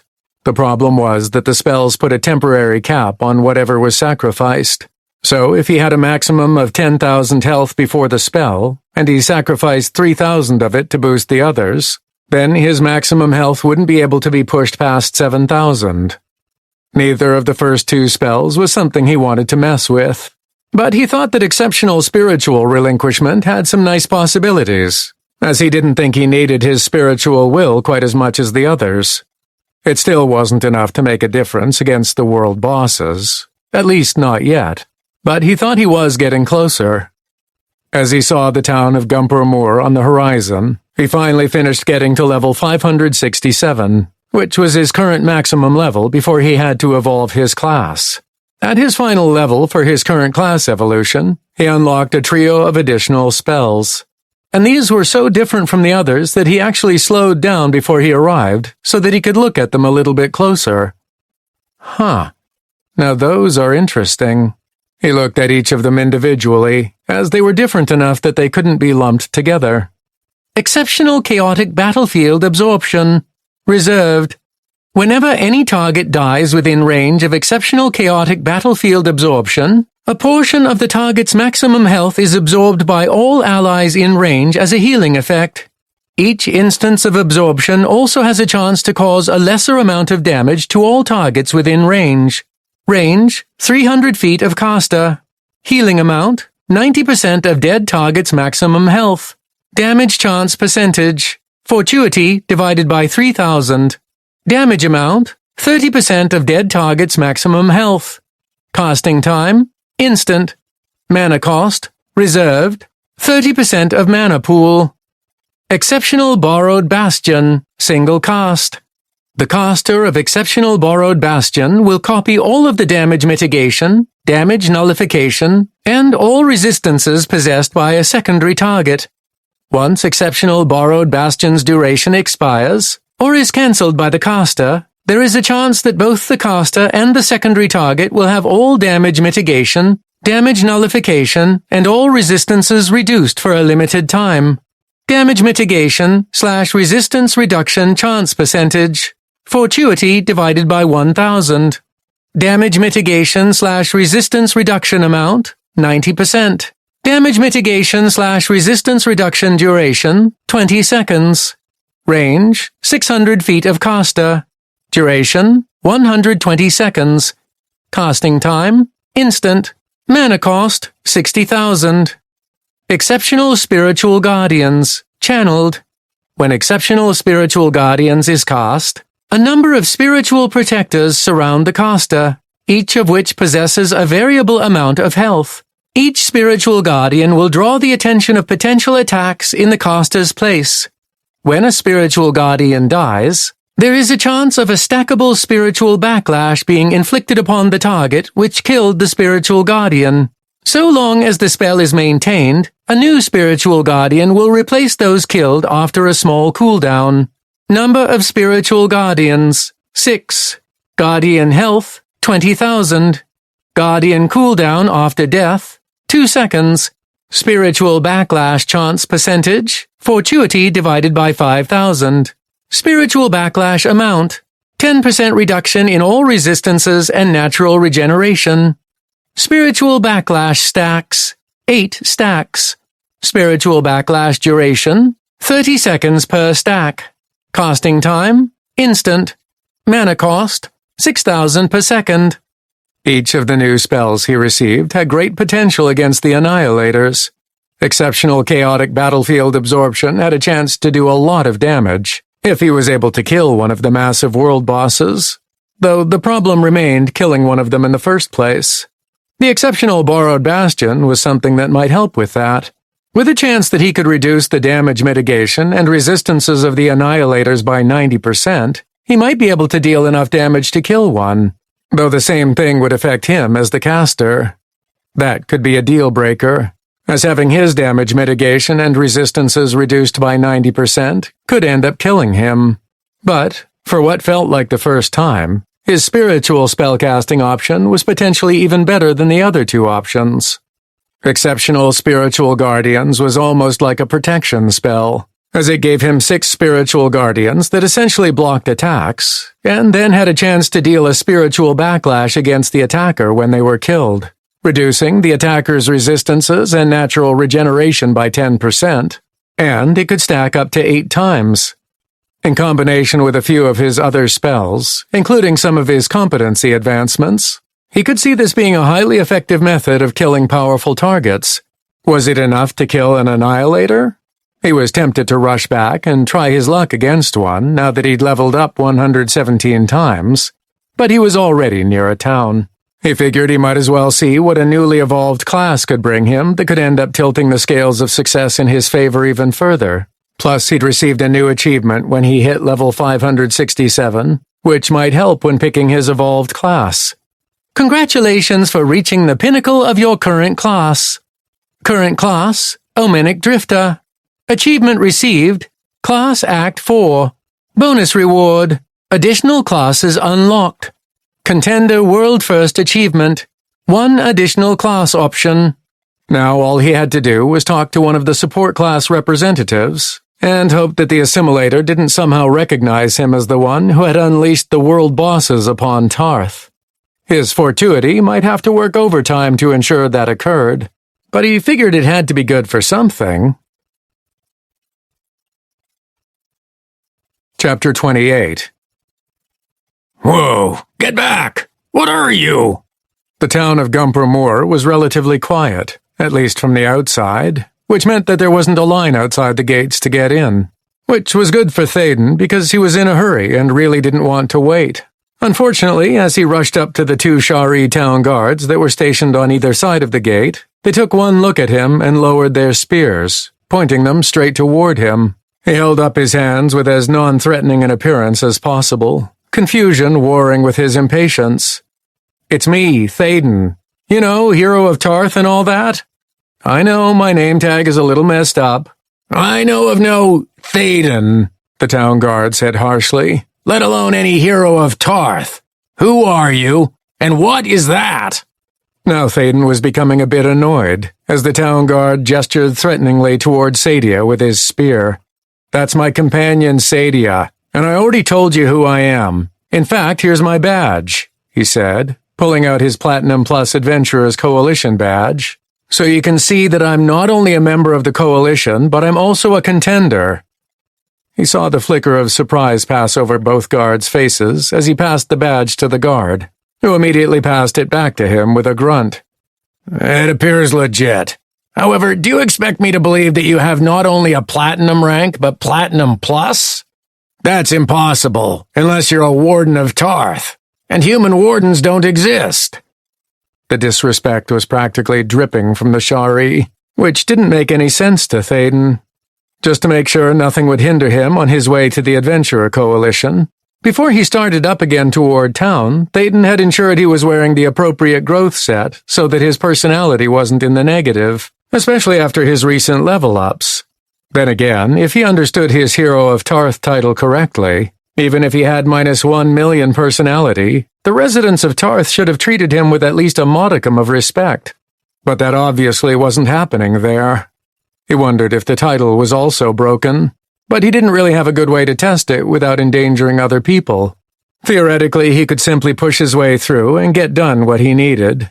But the last thing he needed, especially if his title wasn't working the way it should, was to anger the entire town, and potentially even the class representatives inside the Adventurer Coalition. That would waste even more time, and time was something he didn't have a lot of right now. I don't know what you want me to say, but I really need to be let inside your town and get to the Coalition building. You saw the announcement by the system a short time ago? Well, I'm trying to keep the world from ending. For me to do that, you need to let me pass. Every second he was stuck arguing with the town guards felt like an eternity, as he needed as much time as possible if he was to succeed in saving the world. We all knew the risks in coming here, and we aren't afraid of what is to come, both guards said in unison, with a sense of stoicism that seemed artificial, and the words over-rehearsed. If that is our fate, then we will face it with dignity and with knowledge that we gave our all to this world, whether or not it was a success. Thaden glanced at Sadia, who was glancing at the two guards with a strange expression on her face. She twitched slightly, appearing as if she was fighting against the desire to copy the pair, but she managed to restrain herself.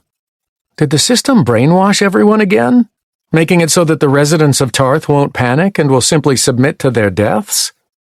If so, then what did it do to the Contenders? He hadn't actually spoken with any Contenders since the announcement, so he wasn't sure how they were taking the news, but he couldn't imagine that they were taking it well, unless they were also brainwashed, like the Shari and the other residents of the world. He was sure they would find out eventually. If these guards would ever let him inside the town, of course. He was about to say screw it and push past the pair of town guards anyway, but they eventually seemed to shake out of their temporary brainwashed state as they, in synchronicity, lifted their spears and waved for him to go on. Don't cause any trouble, and keep your companion on a leash. Thaden bristled at the instructions, but he didn't bother to argue since he was being led inside the town. Without waiting another second, he swiftly passed in between the two guards and entered Gumper Moor proper. When he set foot inside the town, the first thing Thaden noticed was that all of the residents appeared to be going about their business, with no sign of panic at their impending doom. In fact, if he hadn't known about the world bosses that were soon going to kill everyone and destroy the entire world of Tarth, the scene he walked into would have looked as normal as it could be. Shari merchants called out to passers-by for them to look at their wares. Women walked by with loads of laundry in their arms, and he even saw a young Shari cutting wood in the back of the tavern, as if the only thing important to them was maintaining normalcy as much as possible. He could see the benefit of that kind of thinking, because it wouldn't help anyone to panic and cause trouble when the end of the world was nigh. But this was an extreme example of acting calm in the face of inevitable devastation. It was almost as if they weren't allowed to acknowledge that they were about to die. Shaking his head at the absurdity of it all, and cursing the system, since he had no doubt that the all-powerful assimilation system was behind all of this. As he made his way through the town, he didn't fail to notice the way that the Shari shrank away from him as he passed by. It wasn't disgust like he'd experienced with a low personality stat. Instead, it was plain and simple fear.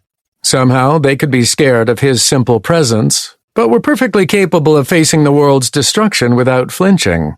As he moved toward where he knew the Adventurers Coalition would be located, he looked for any humans on his way, hoping to see a contender or two. But he didn't see a single one. He eventually arrived and hurried inside, and looking around the lobby, he was somewhat shocked to see that it was almost completely empty. There weren't any contenders at all, which was a first in Thaden's experience, as even when it was in the middle of the night, there were at least a few contenders moving in or out, or sleeping on one of the comfortable couches that were there for lounging. Stranger than there not being any contenders, however, was the fact that there wasn't even a single Shari stationed behind the different counters. He couldn't remember a time, even when he had arrived on Tarth before the rest of the contenders, when there wasn't at least a single Shari behind a desk or counter. And even the office in the back that would normally hold the coalition branch leader was empty of anybody. Given that it was only late afternoon and not the middle of the night, which was a time when there usually weren't many coalition workers on staff. This was highly unusual. As he walked inside with Sadia by his side, the silence was eerie, as it was quieter than just about any time he'd experienced in one of the coalition buildings before. As he looked around, he ignored the strangeness of the situation and focused on why he was there in the first place. Thankfully, despite the rest of the lobby being empty, the only beings still present were the creepy, silent figures of the class representatives. As he entered the building, all 5 of them swiveled to stare at him as he cautiously approached the counter they waited patiently behind, as the sight of the assimilators made him nervous after what he'd experienced near the Annihilator spawn egg. Fortunately, none of them seemed to call him out and point toward him, denouncing him as the perpetrator of the world's demise, though he hadn't actually spoken to any of them yet. A quick look at Sadia next to him showed that she didn't seem to feel any of the nervousness that filled him. Then again, she hadn't been confronted by an irate assimilator behind the barrier, so she had only his word that he'd seen one of them orchestrating the whole situation. His memories of the entire experience beyond the barrier and inside the spatial void were apparently inaccessible to her, so she could only rely on what he told her. Approaching the support class representative, he stopped with his eyes looking downward, but with a deep breath and an encouraging jab to his side by his squirrel companion, he lifted his head and stared into the large black orbs of the assimilator. "Welcome, Content. Hold. This one is searching through the records for your information." There was a pause for a few seconds before the voice in his mind returned. "Partial record echoes located and restored." Another pause of only a second preceded the assimilator seeming to reset. "Welcome, Contender. What is it that this one can do for you? Warning. This one has limited functionality based on system withdrawals." "Partial record echoes? What does that mean?" he asked. "Unable to process request. What is it that this one can do for you? Warning. This one has limited functionality based on system withdrawals." Thaden thought about what to ask, hoping that he would get some answers before he came to the purpose of his visit. "Where is everyone? Why are you the only one still here in this building?" "With the impending system withdrawal, certain personnel have been relocated. Class representatives will be withdrawn in 18 hours, 37 minutes, and 15 seconds. "Relocated to where?" "Unable to process request." "What is it that this one can do for you?" "Warning. This one has limited functionality based on system withdrawals." The assimilator was sounding more and more like some sort of artificial computer program by the second. Admittedly, they had always been a bit strange, at least based on the limited conversation that he'd had with them, but they seemed to have been more alive before. If he had to guess, then it was possible that these assimilators were similar to the adversarial infiltrators he'd met inside the corrupted dungeons. They seemed like automatons when he first met them, before they seemed to come alive when someone's consciousness inhabited them. Are assimilators artificial puppets? Or are they like avatars that someone can inhabit when they want to? The latter explained a lot, as it made sense that the system had withdrawn the consciousness within these avatars before removing the bodies later. At the moment, there was no consciousness within the avatar, but a rudimentary connection to the system was still there. "Well then, where are the contenders that are usually here?" "Unable to process request. What is it that this one can do for you?" "Warning. This one has limited functionality based on system withdrawals." "Is my title still working?" "Unable to process request." "What is—" He ignored the rest of the repetitive question and warning that came afterwards. It appeared as if he wasn't going to get very many specific questions answered. And while he wanted to spend some time figuring out what answers the assimilator avatar possessed, he felt the pressure to get moving and stop wasting time. "Fine. I want to evolve my class." "Checking records." "Hold." This time, the pause was much longer, and Thaden felt the minutes literally ticking away as he stared at the assimilator's eyes. Before, when he'd faced the class representatives, it almost felt like he was stuck looking at the figure before him, as if he'd caught the gaze of a predator and was frozen in place. Now, though, he felt like he could easily break away, as if there was no strength behind the eyes keeping him in place. But he stopped himself from doing so. He didn't want to break the connection, as it felt like he was on the phone with a customer service representative, and if he hung up, then he'd have to call again and go through the whole process again. After what felt like hours, but was actually approximately 23 minutes later, he finally heard the assimilator's voice in his head. But it was different than before. The tone and inflection were less robotic and more real, similar to talking to an AI voice and then with a real person afterwards. This one apologizes for the delay. After searching the partial record echoes, most of which have been purged, likely due to the upcoming withdrawal, this one sees that your evolution assignment was completed and recorded with the assimilation system, but there is no record of where or how it was completed. Please hold for a moment while this issue is researched further. Wait, don't put me on hold again, he said, but it was already too late. He could practically see the actual consciousness leaving the eyes of the assimilator he was staring at, and he grew more frustrated with every passing second. They better not deny me my evolution because of some system error. If there was anything he hated from being back on Earth, it was screw-ups by some sort of computer malfunction or misclick, as they were always a pain in the ass to deal with. Normally, it was something as inane as a monthly payment being misrecorded, or an email not going through because someone accidentally blocked his email address. But in this case, it was as if the government databases had been hacked, and someone deleted most of the files regarding his very existence as a citizen. There were apparently some remnants of his presence, as if he had some random records from his doctor's office, but no specific exam results other than that he was technically still living, and the assimilator helping him was trying to piece everything they could find together. In short, this was a disaster. While he had felt relatively safe from the system because it couldn't seem to locate him, this was an entirely different beast. It was as if it had done all it could to purge most traces of his existence, like a kid who was losing a game of basketball and taking his ball and going home. In other words, if it couldn't win in its fight against him, then the system was going to take the entire game away and wash its hands of him. It's as if it has the mindset of, if it doesn't exist, then it isn't my problem anymore.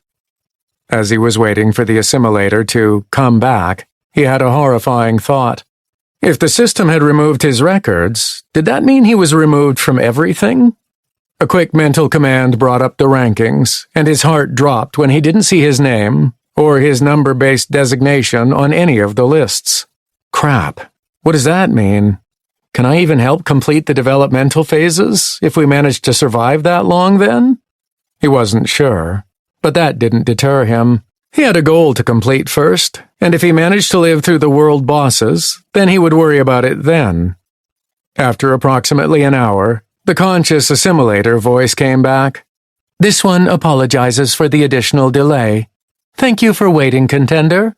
While the specifics behind the completion of the Nest Destruction Evolution assignment cannot be located, it was nevertheless flagged as being completed by the assimilation system. Congratulations! You are the first within this developmental world to reach level 567 with a complete evolution assignment.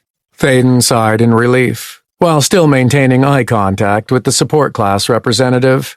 Because he was watching, he could see the consciousness disappear once again, and the robotic voice returned. With the recent completion of your evolution assignment, it seems you are ready for a class evolution. Congratulations are in order. It also appears as though you have earned an additional choice from the list of available class evolutions, and this one is compiling your information now. Hold. Unable to compile information. Hold. Oh, come on. Available information compiled. Please select your new class from the available list. Once you have done so, you will find that you will be able to increase your level once again. In addition, for the developmental world of Tarth, there will be no more evolution assignments, nor is there a cap on your potential level. That was good to know. He had noticed that there wasn't another evolution assignment on his list, even one that was unknown to him. Therefore, he had somewhat expected that there wouldn't be another one, but he hadn't been sure. What it did mean, as far as he could tell, was that this would be his final class evolution. With a deep breath, he opened his options for his evolution and looked them over. Huh? What is this? The list was much shorter than he expected. Chapter 29. Instead of a half dozen or more classes to choose from, including classes that he'd had a chance to choose from during his very first evolution, which was what had happened in his subsequent evolutions, there was a grand total of 2 evolved classes. That was it.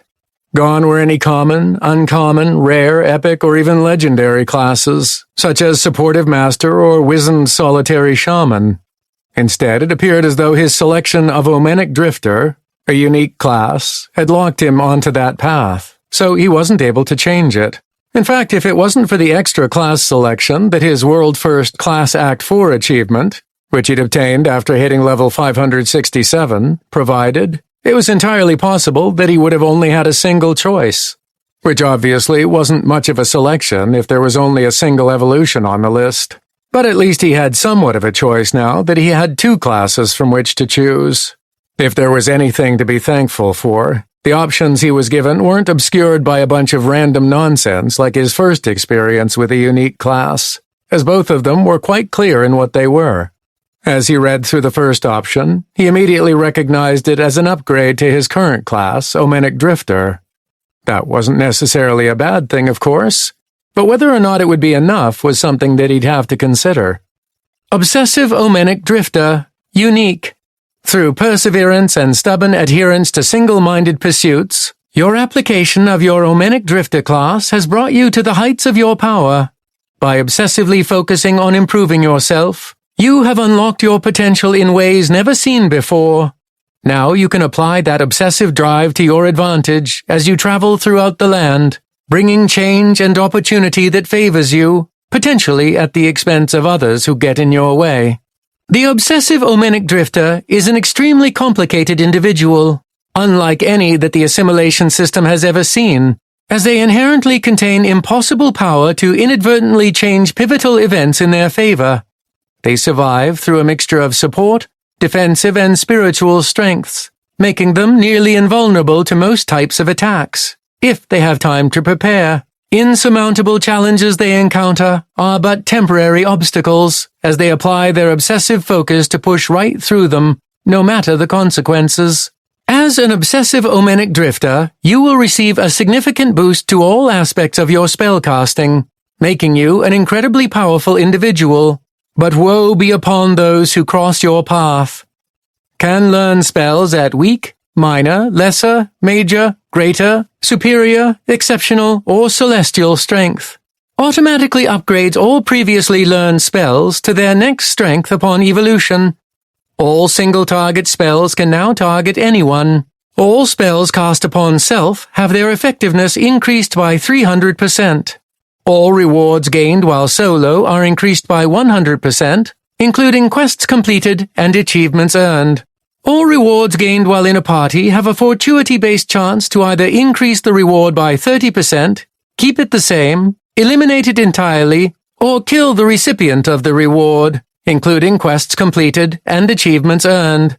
A higher fortuity stat for the obsessive Omenic Drifter increases the likelihood of a positive outcome. All forms of damage done to all targets within 300 feet, including to the obsessive Omenic Drifter, are increased by 600%. Any and all single-target spells and abilities used upon all targets within 300 feet, excluding the obsessive Omenic Drifter, have a 3% chance to cause instant death to that target only at the time that they first take effect. Death in this manner can be prevented by spells like Death Ward, or reversed through the use of resurrection-type spells. Does not affect targets 90 or more levels higher than the obsessive Omenic Drifter's current level. The longer the obsessive Omenic Drifter wholly obsesses on a task while solo, the higher their spell effectiveness and eventual reward when they succeed. All previous class-specific bonus traits are maintained. Obtains 30 additional access slots. Looking over the changes in the obsessive Omenic Drifter class when compared to his current class, almost everything had improved. Spells cast on himself had their effectiveness increased from 150% to 300%. Rewards gained while solo were boosted from 50% to 100%.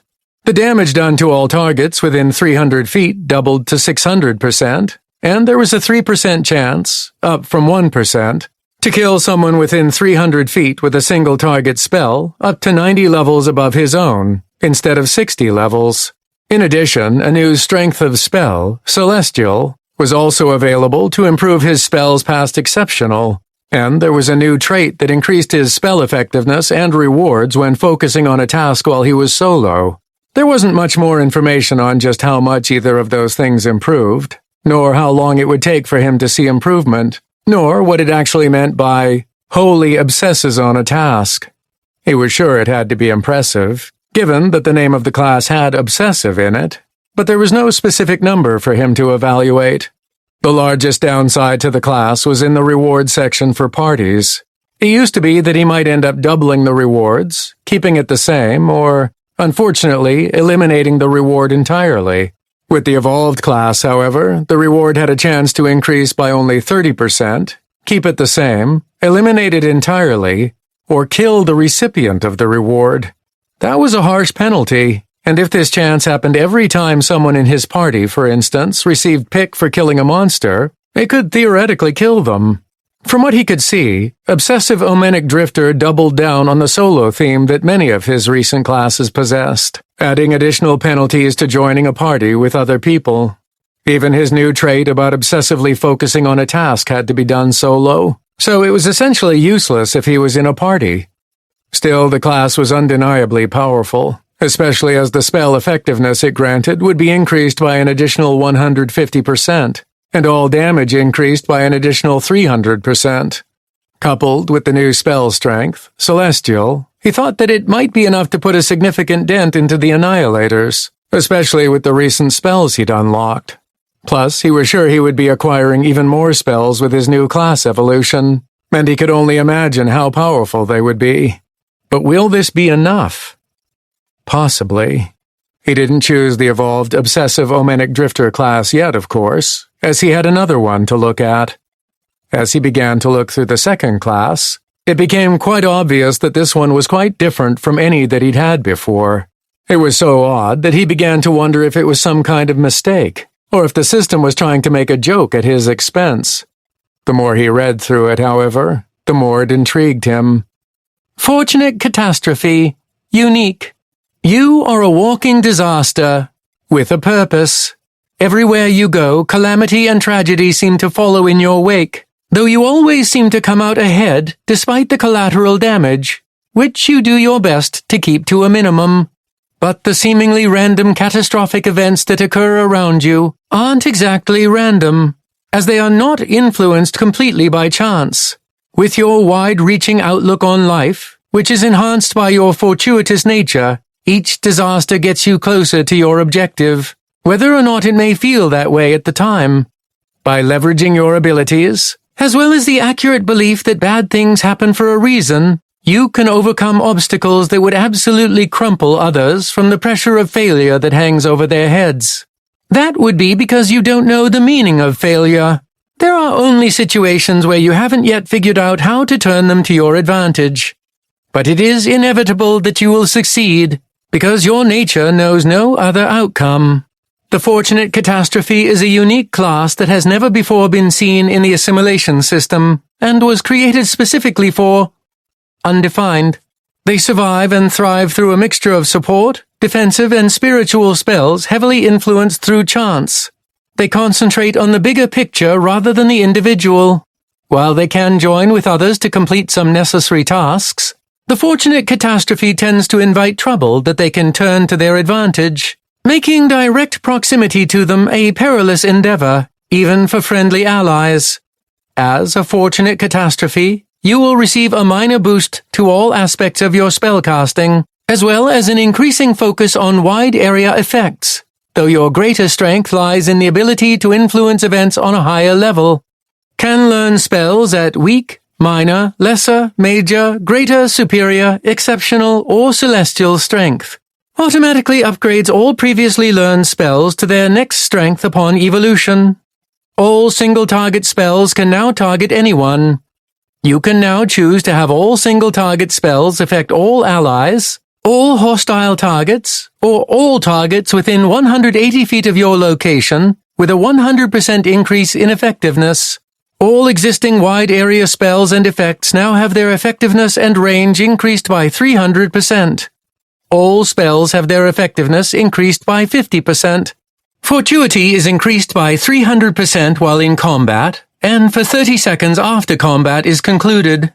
Fortuity will now have a visible, tangible effect when facing hostile targets 90+ levels higher than the Fortunate Catastrophe. Allies within 900 feet of the Fortunate Catastrophe receive a 50% boost to their own fortuity, but take 50% more damage. All hostile targets within 3 miles are drawn to the Fortunate Catastrophe and will ignore any allied targets not engaged in direct contact with those hostile targets. Any allied deaths within 3 miles of the Fortunate Catastrophe cumulatively increase the Fortunate Catastrophe's fortuity by 30%. All rewards are increased by 30%, including from quests completed and achievements earned. However, there is a fortuity divided by 1,000% chance that rewards will be increased by 300%. Each spell cast by the Fortunate Catastrophe has a fortuity divided by 5,000% chance to double in effectiveness. When a spell is doubled in effectiveness, the chance will trigger again, thereby quadrupling the original spell's effectiveness. This process can be triggered up to 9 times in a row. No previous class-specific bonus traits are maintained. Obtains 30 additional access slots. The Fortunate Catastrophe class was definitely unique, especially when he looked at the class's description. Thaden couldn't help but feel like it was making a dig at him, calling him a walking disaster. But he also had trouble denying that was the truth. Ever since he'd arrived on Tarth, he'd jumped from one crisis to another, and while some of it hadn't necessarily been triggered by him, he had been in the middle of many of the others, including the latest one with the world bosses poised to destroy the world. He also had to agree that while these catastrophes had been horrible, including losses of life, they had all ultimately worked out in the end for him, making him stronger than before. While he didn't like the fact that it seemed as if he was benefiting from disasters, he knew that he wouldn't give up those advantages he'd obtained over the last year and a half. They were what allowed him to pull through the nearly insurmountable odds stacked against him, and without them, it was possible that the world might have already been destroyed. As for the class itself, it was similar to the obsessive Omenic Drifter in that he could obtain celestial strength spells, and that his current spells were automatically upgraded to that strength, and that his single-target spells could now target anyone, but almost everything else was different. He received a small spell effectiveness increase at only 50%, compared to 300% for the other class. But if he used his new ability to turn a single-target spell into a wide-area spell, it would gain another 100% in spell effectiveness. That meant he could theoretically turn something like Resurrection into some sort of mass resurrection spell, or cover a large number of allies with potent protection spells, which could be epic when he was in a party. Then there was the 300% increase in spell effectiveness for his existing wide-area spells, which was incredible all by itself, and that could add up in a short amount of time. Instead of having all targets within 300 feet of him deal and receive 600% more damage, the Fortunate Catastrophe increased the fortuity of all allies, while also making them take 50% more damage. There was also a whole thing about drawing the focus of all hostile targets within 3 miles of him, which he wasn't exactly sure was a good thing. But also within that range, any allied deaths increased his fortuity by 30%, which meant taking advantage of a bad situation, even if he didn't want to contemplate such a thing happening. As far as rewards went, he didn't need to be solo to earn a bonus of 30%, but there was also a chance to earn a 300% increase based on his fortuity at the time it was earned. If his fortuity was high enough, around 100,000, this 300% chance was essentially guaranteed. But what caught his attention the most were 2 class benefits that outshone the rest. First, there was a fortuity divided by 5,000% chance to double the effectiveness of his spells, and it could be triggered up to 9 times with each success.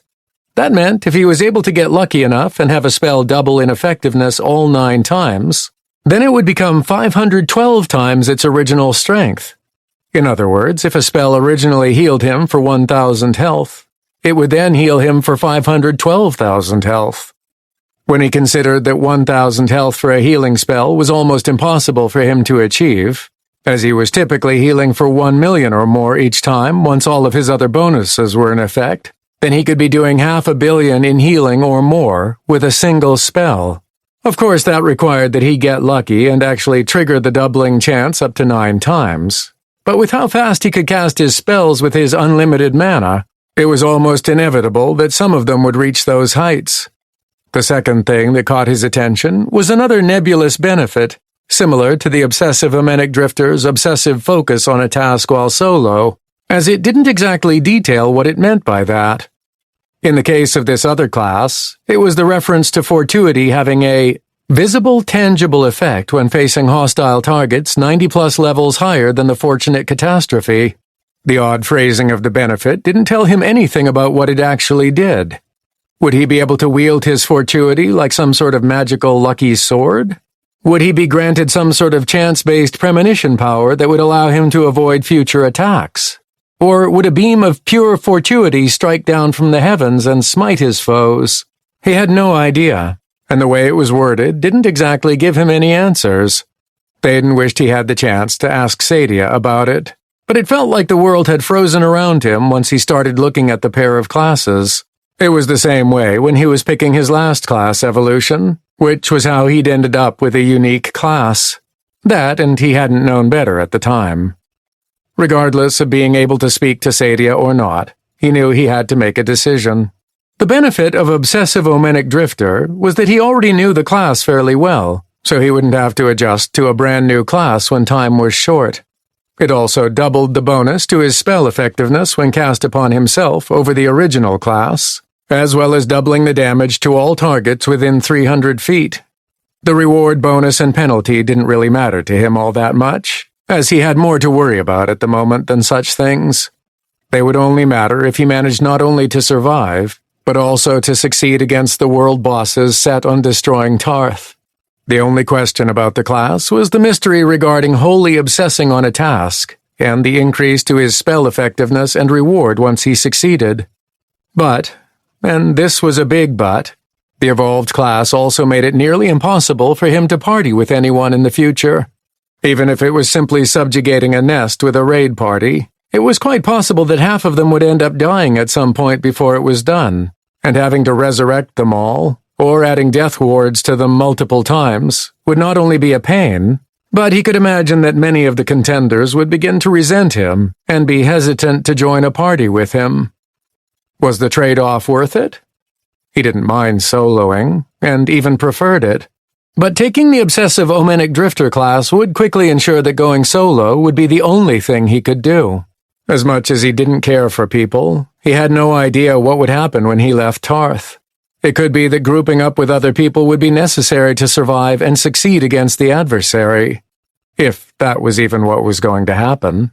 The conversation he'd overheard near the Annihilator's spawn egg was still seared into his mind, and while he didn't understand it entirely, he had a feeling that the situation once he left Tarth wasn't exactly as black and white as the system wanted everyone else to believe. In fact, with everything that had happened to Thaden, from his arrival when the system attempted to dispose of him, to the way this entire developmental world was handled, and to his brief but poignant conversations with adversarial entities, the classic fight of good versus evil that was posed to them by the system was quite unbelievable. He didn't know what was going on, but if he managed to survive against the Annihilators, he was planning on finding out. If Obsessive Omenic Drifter was more of a known element, giving him the boosts that could well be enough to see him succeed, Fortunate Catastrophe was more of a wild card. It relied on his fortuity even more than Omenic Drifter, and while it had some impressive boosts, especially to his wide area spells, there wasn't as much of a sure thing when it came to convincing him that it would be enough to succeed against the world bosses. What it had going for it was the potential of being able to party with other people, as the 50% increase in taken damage wasn't that significant of a penalty, and there was no instant kill potential when rewards were obtained.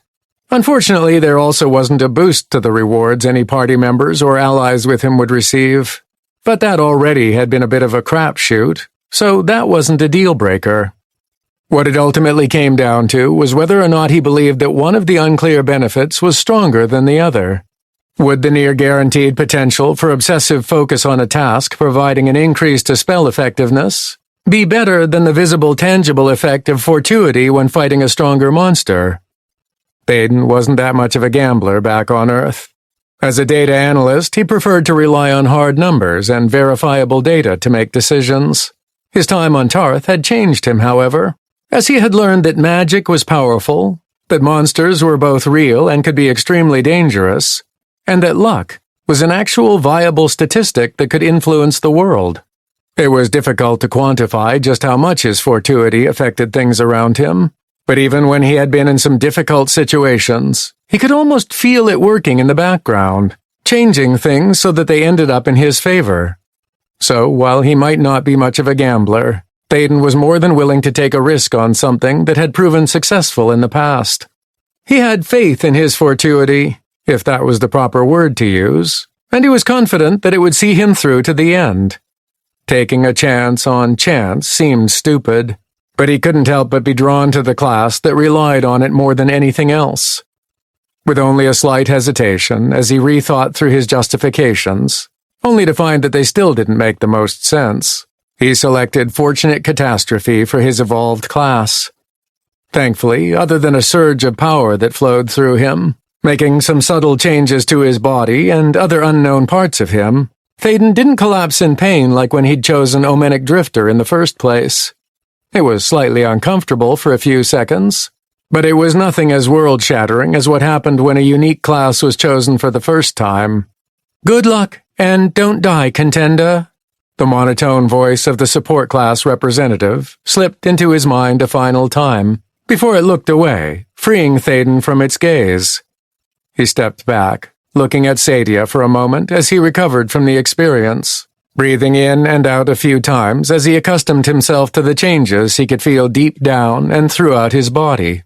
"So what did you... Really? Fortunate Catastrophe?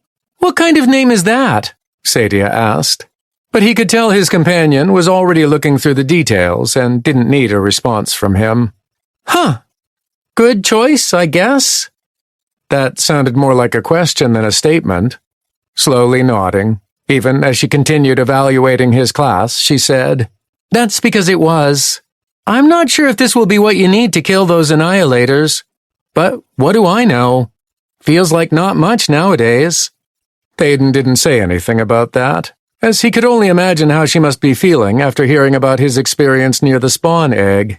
She was originally a construct of the system, and she was still connected to it, though she had changed significantly after also being connected with Thaden, and her original programming was warring with what she now knew. "Come on, let's go," he said instead, leading the way out of the Adventurer Coalition building. As they exited, he thought he would try to take her mind off her own problems by having her concentrate on something else. "There's also something I learned while I was speaking with the support class representative, and perhaps you can help me with it. It seems as though I've been completely eliminated from the rankings. Is there any way I can get put back on?" "You were removed from the rankings? What exactly did the assimilator say to make you investigate that?" she asked. Rather than answer with words, he simply concentrated on pushing his conversation with the support class representative toward her presence in his mind, as it seemed as though she couldn't access it on her own. "Ah, that's bad. It appears as though the system did its best to erase all knowledge of you, which appears able to affect even the minds and memories of everyone on Tarth. I'm not sure you can fully recover all that was lost," she said sadly while she bounded along next to him, as they quickly headed for the town exit. "But what about the rankings?" he asked. Well, he didn't necessarily care all that much about the rewards he might receive from achieving high placement on the leaderboards, which he was sure would be incredible. He was more concerned about getting answers, which he hoped would be more prevalent with a higher ranking. He'd been blind long enough, and wanted his eyes open to the real reason this developmental world existed in the first place. Unless, of course, these rewards were yet another deception. Unfortunately, he likely wouldn't know until he got to that point. "That might be possible. While most of your records are gone, or possibly hidden away somewhere, the system still works for you, so you are still connected to it," As such, performing a feat that the system cannot ignore could establish your presence enough that the rankings will have to acknowledge you. From that point, it would simply need to access your personal information to place you on the leaderboards. Granted, in order to access your personal information, you would need to establish enough of a presence, which brings me back to the feat that the system cannot ignore. What kind of feat? Would killing the world bosses be enough? She shrugged, while at the same time they passed through the gates of Gumper Moor, ignoring the angry stares of the town guards as they ran by. Once they were clear of the walls, Thaden put the pedal to the metal again, racing north once again. Maybe? Or it might take having the most currently subjugated nests when Developmental Phase 4 is completed. The system has to be able to reconcile the total number of nests with those who have subjugated them, so it would be forced to recognize you as the one with the most full authorities. Or, as you posited, killing the world bosses might force it to deliberately single you out, but I don't know for sure. It was good to hear that there was a possibility that he might be able to be put back into the rankings, even if it would take some significant effort to get there. What concerned him more was the fact that the memories of everyone appeared to have been altered by the system, wiping Thaden from them. Which meant, though he prayed that it wasn't true, that Karina wouldn't even recognize him. He tried to push that thought to the back of his mind, as it was a painful reminder of what he'd accidentally put into motion, and instead got back to work on his plan. Reaching level 567 required an enormous chunk of his pick reserve, which was nearly dry. But it wasn't out yet. He still had a little over 47 million pick from the original 512 million he had in reserve, and he was going to use it to push him just a little higher. He was going to need everything he could eke out of his stats if he was to have any chance of succeeding against the Annihilators. Therefore, he started feeding pick into his leveling up once more. Chapter 30. It only took leveling up a single time before Thaden was prompted to select a new spell. The first one of his brand new evolved class, Fortunate Catastrophe. Pick requirements met. 5,699,500 out of 5,699,500. Increase personal level? Yes. No. Note: this can only be completed while not currently in combat and while not in a dungeon. Level up. You are now a level 568 Fortunate Catastrophe. As part of the leveling process, you have received the following: Physicality, plus 10. Celerity, plus 10. Mentality, plus 10. 2 spell selection choices. Please select 126 spells from the following selections: Celestial Disastrous Recovery, channeled. Celestial Catastrophic Bracing, reserved. Celestial Devastating Fortitude, single cast. Spells not selected will be available during your next spell choice selection. While he hadn't had a chance to look at specifics with his existing spells, he had briefly noted that they had all been upgraded to Celestial Strength. He was planning on looking through a few of them to see what kind of difference there was between Exceptional and Celestial, but he planned on doing that after he was finished with the leveling process. This, therefore, would be his first experience in seeing just how powerful a spell of that strength could be. As usual, he had plenty of available spell selections, so he didn't hesitate to choose all 3 of the spells available to him. Celestial Disastrous Recovery, channeled. With a wide-ranging reach, Celestial Disastrous Recovery constantly heals all allied targets for a portion of all the health they had lost within the previous 24 hours. Range, 360 feet of caster. Healing amount, 8% of all the health lost over the previous 24 hours every second. Casting time, 3 seconds. Mana cost, 18,000 per second. Celestial Catastrophic Bracing, reserved. With a wide-ranging reach, Celestial Catastrophic Bracing replaces a portion of all damage mitigation spells and effects consumed over the previous 24 hours every second on all allied targets without having to cast the original protective spell again. Consumed damage mitigation amount / charges replaced. 8% of all damage mitigation spells and effects consumed over the previous 24 hours per second. Range, 360 feet of caster. Casting time, instant. Mana cost, 60% of mana pool. Celestial Devastating Fortitude, single cast.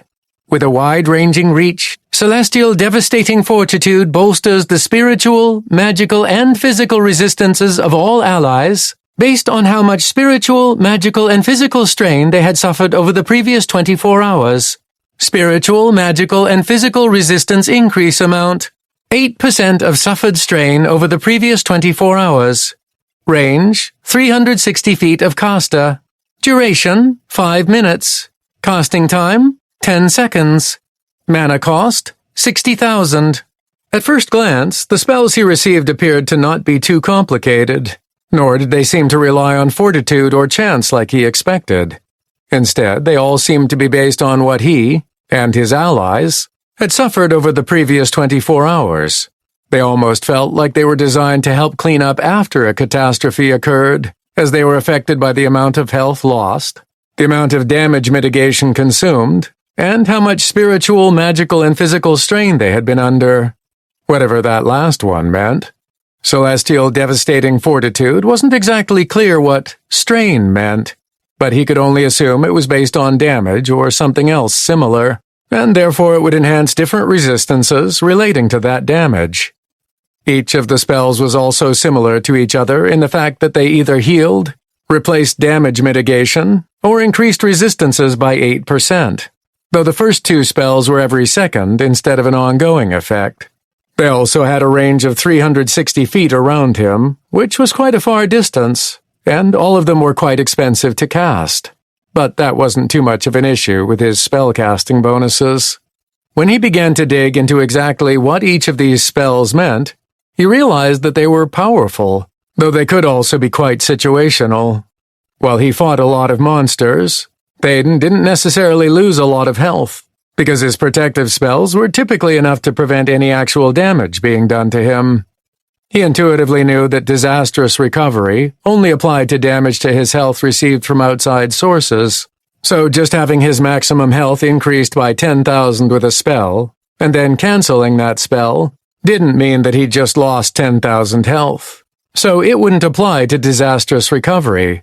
That might seem like catastrophic bracing was then going to be extraordinarily powerful, seeing as he didn't lose much health. But most of the time, monsters simply died before they could get a chance to try to damage him.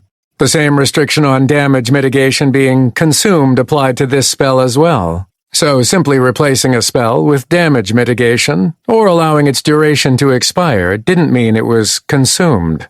In fact, it was only in specific circumstances that his damage mitigation was ever depleted, and that was a bit rare. The same rarity occurred with spiritual, magical, and physical strain, as he wasn't typically under a lot of strain when clearing a dungeon or a nest. I guess that was the downside of simply being able to run through a monster-filled area without having to really think about what he was doing. His new spells were essentially useless when applied to himself. Now, if he had a bunch of allies who had been fighting a lot over the previous 24 hours, that might be different. But he wasn't, at least not yet, planning on taking any contenders with him to fight the Annihilators. It was still too dangerous, and he wasn't sure they would even be able to do enough damage to make a difference. Unless they came in huge numbers, of course. But it was a wholly different task to arrange something like that.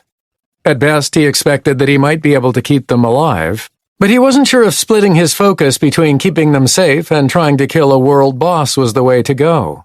But then Thaden remembered that what he'd gone through over the last 24 hours wasn't exactly a typical day for him. While he hadn't taken damage or fought the Annihilator, he had gone through a harrowing experience getting through the barrier, and the security field beyond it, just to arrive at the dungeon entrance where the spawn egg had been. He recalled being under such strain and taking enough damage that he nearly turned back. If that didn't count toward the requirements, then he didn't know what would. A very brief cast of Celestial Disastrous Recovery to test his theory was all it took to prove that he was correct, as a veritable flood of healing energy flowed through him as soon as he cast the channeled spell. He didn't have time to dig into just how much healing was passing through him, but it felt more than just substantial. It felt downright colossal.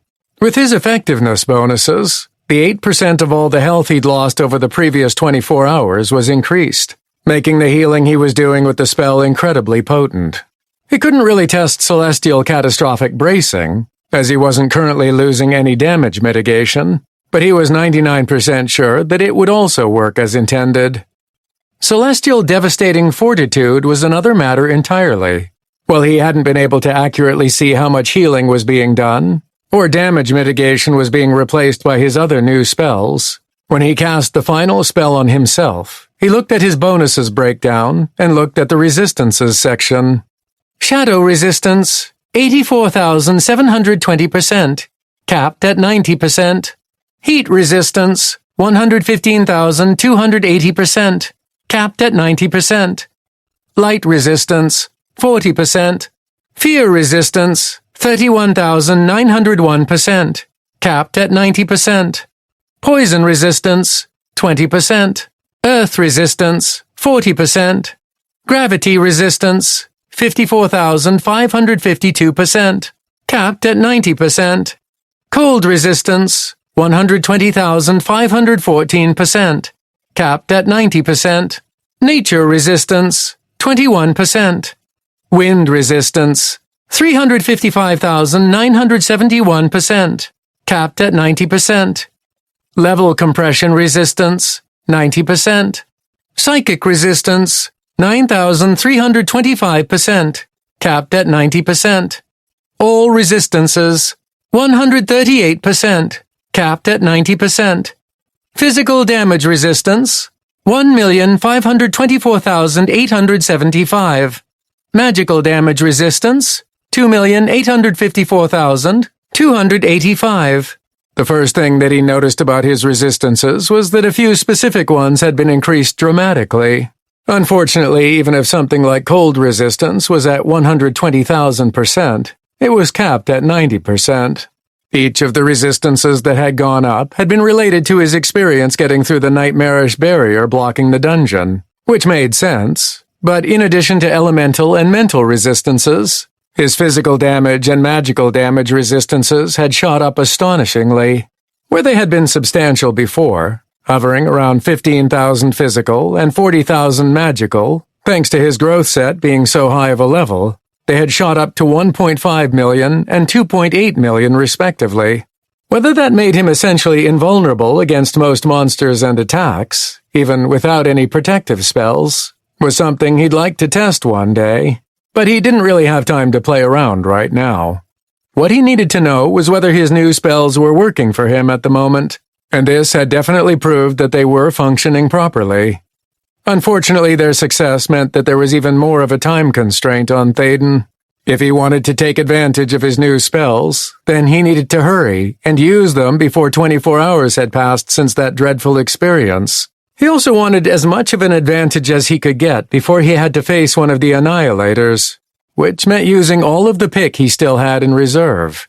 So as he ran back toward the wall, he initiated the process once again. Pick requirements met. 5,729,500 out of 5,729,500. Increase personal level? Yes, no. Note: this can only be completed while not currently in combat and while not in a dungeon. Level up. You are now a level 569 Fortunate Catastrophe. As part of the leveling process, you have received the following: Physicality, plus 10. Celerity, plus 10. Mentality, plus 10. Personality, minus 30. Fortuity, plus 50. Pick requirements met. 5,909,500 out of 5,909,500. Increase personal level? Yes, no. Note: this can only be completed while not currently in combat and while not in a dungeon. Level up. You are now a level 575 Fortunate Catastrophe. As part of the leveling process, you have received the following: Physicality, plus 10. Celerity, plus 10. Mentality, plus 10. Unfortunately, level 575 was the furthest Thaden could go with his current pick reserve. Each level required nearly 6 million pick, and while he'd had quite a bit stored away to start with, it was only worth 125 total levels in the end. Now, of course, he could start to push any pick he earned toward his level instead of funneling it entirely toward his growth items. But he didn't believe that he'd have a chance to kill a bunch of random monsters before he had to face the Annihilators. In addition, most of the monsters in the Wildlands were between level 380 and level 425, and even with their perceived level, they wouldn't be high enough of a level to give him much in the way of pick, even with his Unkillable 2 achievement, which gave him pick and loot from any monster, regardless of their level. Realistically, each level 425 monster might reward him with only 40 to 50 pick, even with all of his bonuses, or possibly 300% more than that if his new reward chance triggered. But even if he earned 1,000 pick from each one, he'd have to kill around 6,000 of them just to level up once. The mini-bosses and bosses of the nests out in the Wildlands were higher level and would give him decent pick, but he quickly calculated that he'd still have to subjugate a half dozen or more nests to gain a full level, and that was if the chance-based 300% increase triggered on all of the higher-level monsters. It was more likely to be at least a dozen nests that had to be subjugated before he leveled up, and while he could get lucky and the next level might give him access to additional spells, the normal level-up bonuses weren't worth the time lost doing so at the moment. Speaking of level-up bonuses, one important thing that he noted with his new levels was that 2/3 of his level increases provided him with an additional plus 50 to fortuity, while also reducing his personality by minus 30. He supposed that being a mobile calamity wasn't really good for socializing, and while there hadn't been many detriments to him being in a party with his new class, unlike with Omenic Drifter and its evolved version, it was obviously aiming to make him even more of a social pariah. Fortunately, if he was partied with other people, he would be wearing his non-solo growth equipment, which would help to offset some of those penalties, at least for a while. He estimated that once he hit level 700 or so, even his equipment wouldn't be able to keep up with his plummeting personality stat. Am I destined to be alone forever? Or is there a way to fix the way my class is tearing my personality stat apart? Thaden pushed those questions aside, as he had something more important to do. Saving the world took somewhat of a priority over thoughts of the future. Once he was done leveling up, he looked at his base stats once again, along with what they were when he was wearing his solo-based growth set, which he'd be wearing once he fought the Annihilators. He was still wearing his pick-boosting set, as he hadn't wanted to go into town with his personality in the dumps. But that would change once he was past the wall, and had a chance to stop for a moment. Health, 171,520 out of 171,520. Mana, 304,490 out of 304,490. Physicality, 17,152. Celerity, 13,026. Mentality, 30,449. Personality, 9,971. Fortuity, 17,222. While wearing solo growth set, level 383. Health, 1,277,850 out of 1,277,850. Mana, 772,380 out of 772,380.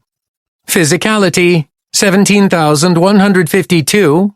127,785. Celerity, 13,026. 92,253. Mentality, 30,449. 77,238. Personality, 1, minus 3,289. Fortuity, 17,222. 43,263. Over the last month of subjugating nests, for the most part using his solo-based growth set of equipment, Thaden had managed to raise its level to 383. It wasn't at the same level as his pick-boosting set, as he hadn't had enough time to get it to level 450, but it had improved considerably. However, when he looked at his solo set again after his class change, there were a few things that were different. For one, it used to be called the Lonely Annihilator set, but now it had borrowed a phrase from his class description, newly labeling it the Walking Disaster set. Deadly Crimson Robe of the Walking Disaster, +5 AMP. Rarity, Artifact. Imprinted User Restriction, number 3259999-E. Level Restriction, 383. Physical Damage Resistance, 171, +855. Magical Damage Resistance, 683, +3415. Durability, Indestructible. Special Properties, Growth, +706 Physicality, +3530 Physicality, +511 Celerity, +2555 Celerity, +298 Mentality, +1490 Mentality, -204 Personality, -1020 Personality, +383 Fortuity, +1915 Fortuity, +60%, +300%, increase in support and defensive spell effectiveness when targeting caster, +60%, +300%, reduction in support and defensive spell effectiveness when targeting others, +35%, +175%, increase in damage done to all hostile targets while solo, +0.08%, +0.40%, decrease in all spell mana cost, cooldowns and casting times for each consecutive target killed within 45 seconds of each other. Max override to 99.5%. This bonus will only reset when no further targets are killed within 45 seconds. Set bonus 2, +50%, +250%, to support and defensive spell effectiveness when targeting caster. Fortuity divided by 350% chance for all support and defensive spells targeting caster to be cast twice, +5 times, and all support and defensive effects to trigger twice, +5 times. AMP set 5. Set bonus 5. All previous set bonuses, +198, +990 to physicality, +154, +770 to celerity, +90, +450 to mentality, +191, +955 to fortuity, and a +21%, +105% increase to all damage done to hostile targets while solo. AMP set 5. Set bonus 8. All previous set bonuses. With every hostile target within 300 feet while solo, you automatically heal and gain damage mitigation equaling 0.2%, 1% of your maximum health every second. AMP set 5. Set bonus 11. All previous set bonuses. The Fortunate Catastrophe class trait of a chance to double spell effectiveness is reapplied after a failure to trigger. Chance triggered +4 times per spell. AMP set 4. Second, and more importantly, the set bonus for wearing all 11 items used to be directly related to his Omenic Drifter class, as it had increased the chance that the 1% instant death with a single target would trigger. That had also been altered to line up with his current class, Fortunate Catastrophe, and it was inarguably better in all respects, at least in his opinion. Set bonus 11. All previous set bonuses. The Fortunate Catastrophe class trait of a chance to double spell effectiveness is reapplied after a failure to trigger. Chance triggered +4 times per spell. AMP set 4. What it essentially did was re-trigger the chance to double a spell's effectiveness when it failed to double, and it would do this a total of 4 times per cast of a spell.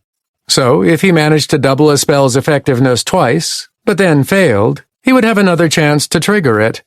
If he succeeded and was able to trigger the next one, then failed again, he would have 3 more chances to trigger that specific doubling, or more along the line, up to 9 in total.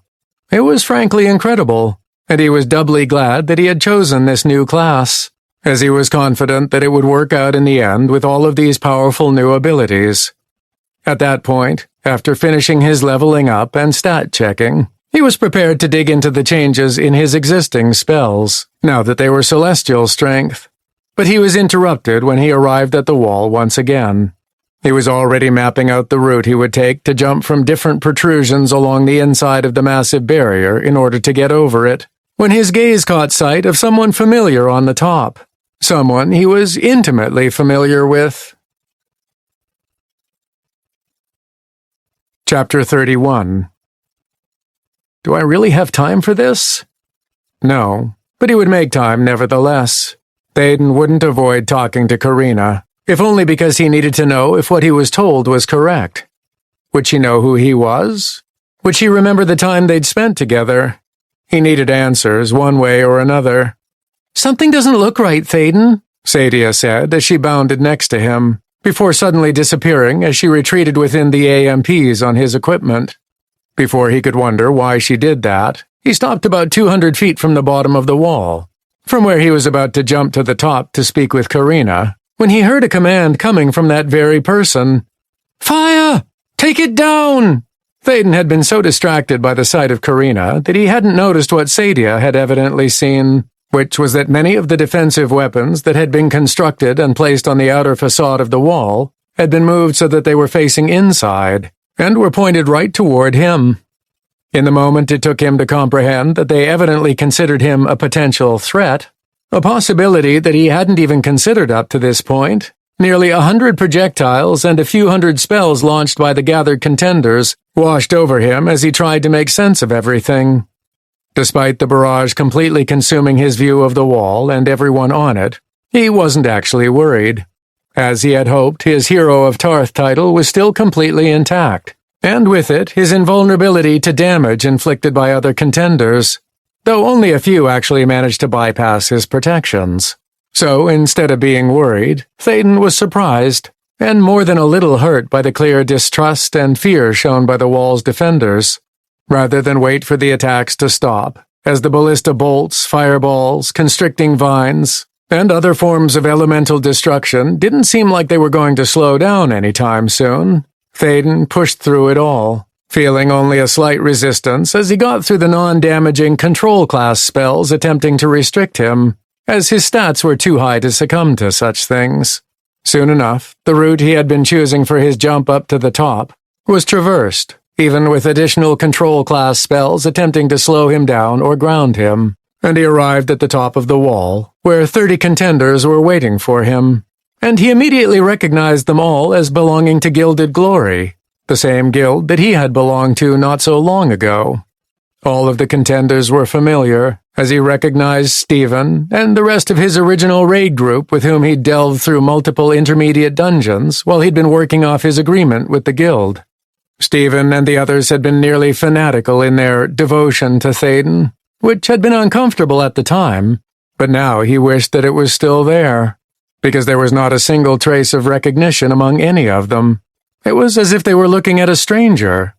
But what almost physically hurt him was the sight of Karina's expressionless face as she stared at the man in front of her, the one with whom she had spent so many nights over the last few months, and there wasn't a single spark of familiarity in her gaze. The woman who, if he was honest with himself, he'd fallen in love with, was looking upon him as if he was the enemy, and as if that enemy needed to be eliminated as soon as possible. "Attack!" she screamed with a mixture of anger and fear, wiping the expressionless mask off of her face as she and the other fighter classes sped forward, clearly intent to engage in a melee fight, while the ranged contenders bombarded him with even more spells from the back. "Whoa, stop! I'm not a monster!" Thaden shouted back, holding his palms up toward the rushing figures, trying to convey to them that he wasn't the enemy. His words made enough of an impact that a few of them hesitated, destroying their united rush toward him. Soon, only Karina and Stephen, the two who knew him the most out of all who were present, reached him and attacked without hesitation. As a pair of swords came crashing down on him, attempting to slice him in half from two directions, he only slightly felt the impact of them as they slammed down on his protective spells, doing absolutely nothing to him. "Stephen! Karina! Don't you know who I am?" he desperately asked, hoping that his voice might trigger some sort of recognition. Unfortunately, they only seemed to attack him with more aggression than before. What was worse than being the target of such violence, by those who should have recognized him more clearly than anyone else, was the fact that they did so with blank expressions on their faces after he spoke to them directly. Before, there was clear anger and fear present, which he could somewhat understand if they suspected that he was a threat. But now, it was as if all thought and emotion had been wiped away. That damned system. What is it doing to them? Hey, guild leader, I don't think he's an enemy, he heard another member of Gilded Glory, Fiorina, say as she and the others hung back, halting their own attacks as Karina and Stephen continued their seemingly mindless and ineffective attacks. The two of them didn't seem to hear her, nor a number of the other voices that spoke up against attacking Thaden. It was almost as if, because of their greater familiarity with him, they were being specifically targeted by whatever the system was doing to them. But why? Why is it doing this? Is it continuing to try to eliminate any trace of me? For what purpose? Karina, come on! Stop this! It's me, Thaden! You know, your stupidly powerful boyfriend who helped to subjugate so many nests? Or the one who is planning on saving the world? Nothing seemed to get through to the two of them, as there was no reaction as Karina and Stephen continued to batter him with attacks and abilities without hesitation or any sign of stopping. The other guild members, however, were listening. What are you talking about? Karina doesn't have a boyfriend, nor did someone such as you help to subjugate all of the nests, Fiorina stated with confidence. And there is no stopping the end of the world. We failed, and we need to face our demise with dignity, spending our lives to protect the people of this world for as long as possible.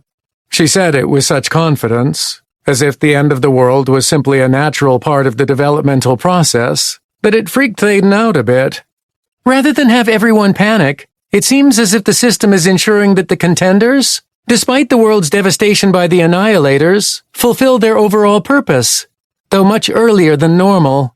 He wanted to ask Sadia if that was what she actually believed, or if that was simply what the system had inserted into his companion's knowledge, but he figured it didn't really matter at the moment.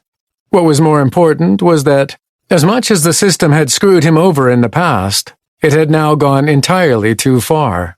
Messing with the memories of everyone on a consistent basis was one thing, but to actively suppress those familiar with Thaden in an attempt to not let them remember him was something else entirely. You may not remember it, but that doesn't mean it's not true. The system is messing with your memories, he stated angrily, peeling his eyes away from Karina to address the other woman. Tell me, how is it you subjugated the nests out in the Wildlands if the monsters are 100 levels or more higher than most of you?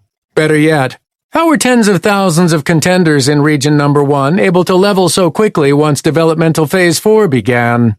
Do you have an explanation for any of that? No, you don't. My guess is that all that your memories can recall is that it all simply happened, and that the method behind it is all unknown. He gestured to Karina and Stephen, both of whom attacked his raised arm, as if they were automatons reacting to external stimuli. And look at them! Does this look like normal behavior to you? Stephen used to be an integral part of my primary raid party, and Karina and I? Thaden trailed off, sighing and hanging his head at the loss he felt in his chest. We had something special, but now the system is deliberately blocking her from re-establishing our relationship in any shape or form. It's definitely odd, Fiorina admitted, while also shaking her head. But what you propose is too unbelievable to take seriously. The system is erasing our memories? That is impossible. The assimilation system is benevolent and would never do anything to harm or directly affect us like that. It's more likely that what you propose, not that I believe it, is the work of the persistent adversary. But that should also be impossible, as this world is self-contained without access to the greater universe, and only the system is present. Therefore, everything you're saying is suspect, and you're simply trying to deceive. Thaden cut her off. I don't have time for this. Believe me or not, I don't really care. All I really cared about was helping those I once called friends survive this damn world, along with this special woman in front of me who taught me that there was more to living than killing monsters and getting stronger. The time we spent together was the greatest I'd ever had the pleasure of experiencing, and now the system has taken that all away from us. Turning to Karina, he suddenly reached out and grabbed her wrists, stopping yet another attack before it could hit him. She froze, not even straining to escape from his grip. I swear, I will do everything I can to return those memories that the system stole away from you. Unfortunately, I don't have time to do that right now, because I need to stop this world from being destroyed first. Even as Stephen ineffectually continued to try to slice him apart from his side, the lack of used abilities telling in how mechanical the actions of his former guildmate really were, Thaden pulled Karina closer, and staring into her vacant-looking eyes, he bent forward and kissed her lips briefly before pulling away. He didn't necessarily want to force himself on her, especially when it seemed she couldn't even think for herself, but he needed that kiss. I will find you after I'm done, and if it's the last thing I do, I'll make the system let you go. We'll be back together soon, I promise. Releasing her wrists, he ignored the blows that Stephen continued to hit him with, as he jumped off the wall on the Wildlands side. As he plummeted to the ground far below, the anger at the system simmering below the surface of his thoughts, Sadia spoke into his mind. Not the most romantic of departures, but I think you got your point across. Landing with a flex of his legs, tearing holes into the dirt from the impact, he grunted. I meant it, though. I'm going to find some way to force the system to return all of those memories.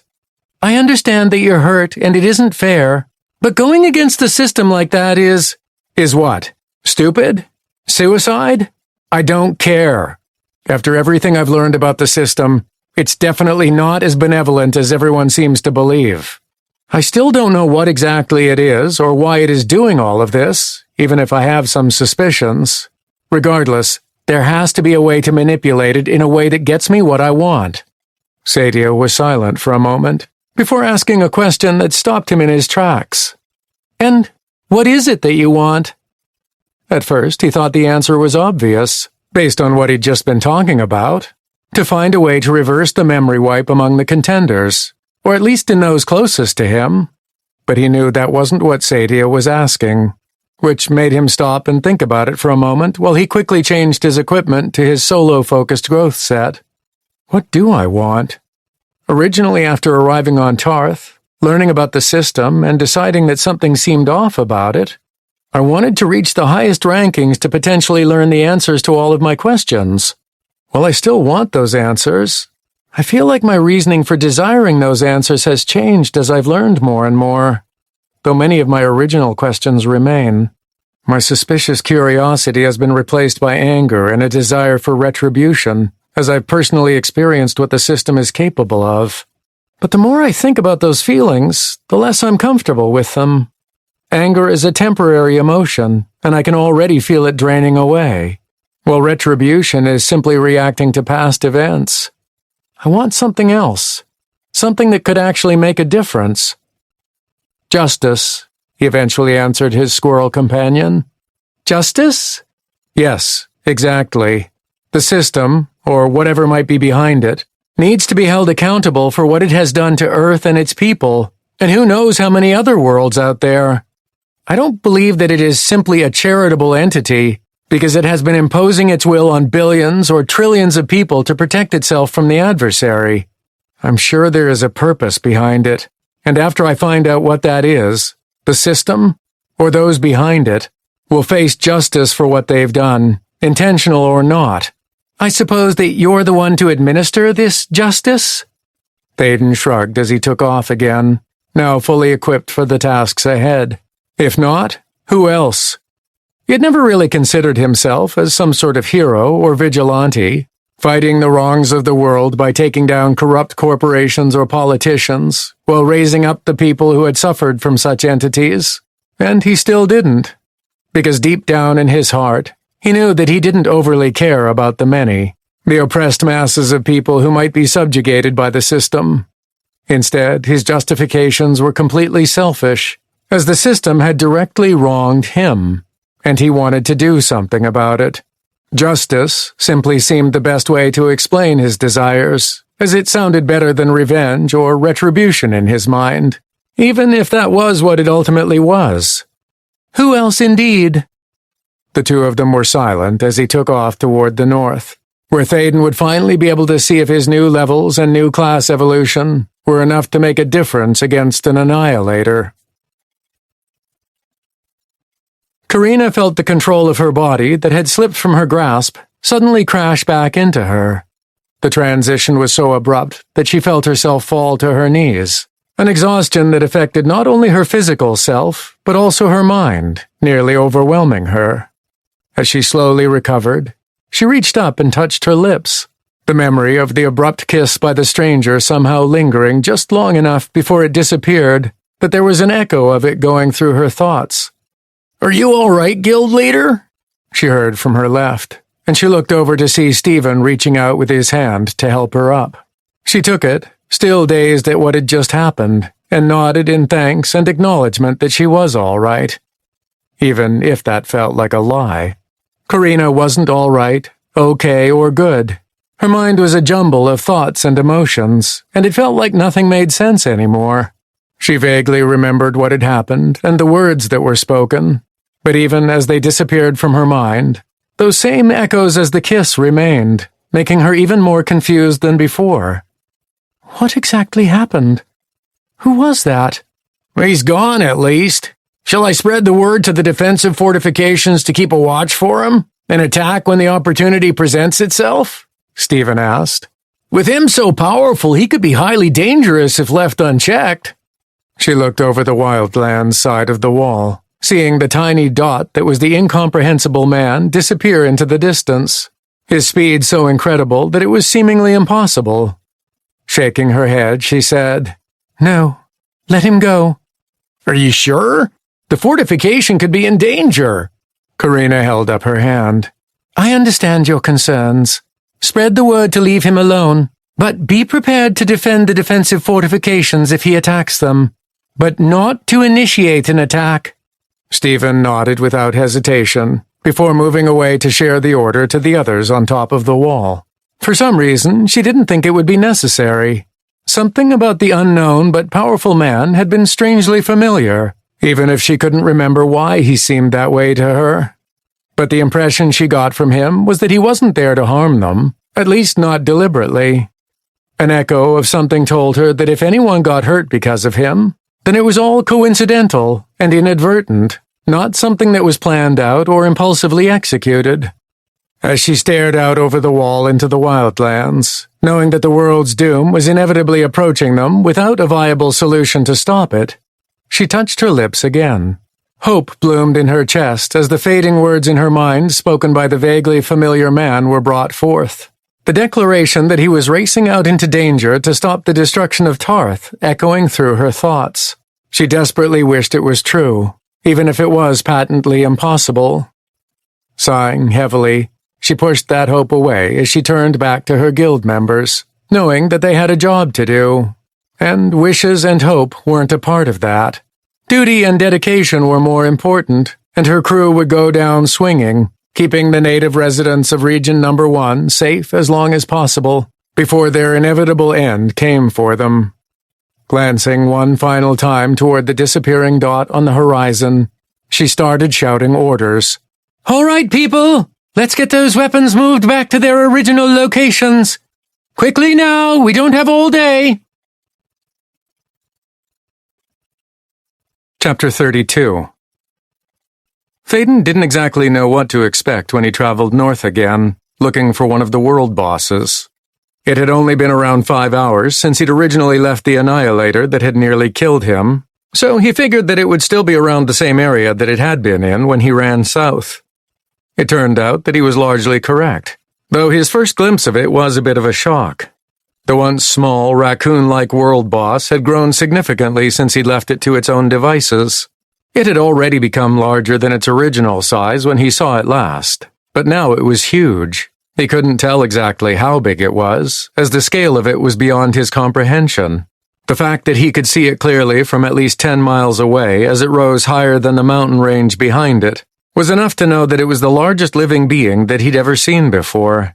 Then again, the tall mountain range behind it might not be as tall as he thought it was, as it was missing massive portions of it, having apparently been sucked up by the inhalation of the annihilator, as it methodically destroyed the natural barrier keeping the Wildlands separate from Region Number 6, which was a problem in and of itself, as the monsters roaming throughout the Wildlands now had free rein to invade the region and kill everyone inside. Fortunately, from what Thaden could tell, even at a distance, there weren't any monsters nearby the massive gap in the mountain range. Either they hadn't yet had a chance to swarm the opening, they were scared of getting too close to the Annihilator, or any nearby monsters had already been sucked up by the world boss. He wasn't sure which reason was better, but he supposed that it was at least fortunate for the people of the region. Sadia popped out next to him as he stopped and assessed his target, still miles away from the giant raccoon. "That's large. And apparently there's another 33 of them?" Thaden nodded as he stared at the mountains, which crumbled apart as they were sucked up by the inhalation attack of the Annihilator, the sheer scale of what he was witnessing blowing his mind. Hundreds of tons of stone were simply broken apart and somehow absorbed by the world boss every second, along with any living vegetation that might have been struggling to survive on the rocky slopes. It was like looking at a giant vacuum cleaner sucking up all the excess dirt that had gathered in large piles. Only in this case, the dirt was enormous protrusions of stone that formed the perimeter of the Wildlands. The fact that the ground where the mountains had been scoured clean from the landscape was relatively flat and uniform, as if the Annihilator had reached a level of bedrock that was indestructible, only enhanced this idea. "If I'm understanding this whole situation correctly," Thaden said as he started working things from his mind out loud, "then these things were meant to be here. Sure, I accidentally woke them up early, but they were always supposed to do this. If I had to guess, then once the Contenders are finished with their development and leave, the system then clears out the entire world with these bosses until it's a blank slate, like it's shaking a giant Etch-a-Sketch. Whether or not they actually removed the Shari, Elvine, and other residents beforehand is a question I'm not sure I want an answer to, but that doesn't remove the fact that these things are designed to be here." He could see Sadia nodding next to him. "That sounds reasonably accurate, though I don't have any direct knowledge of it from the system. But what of it?"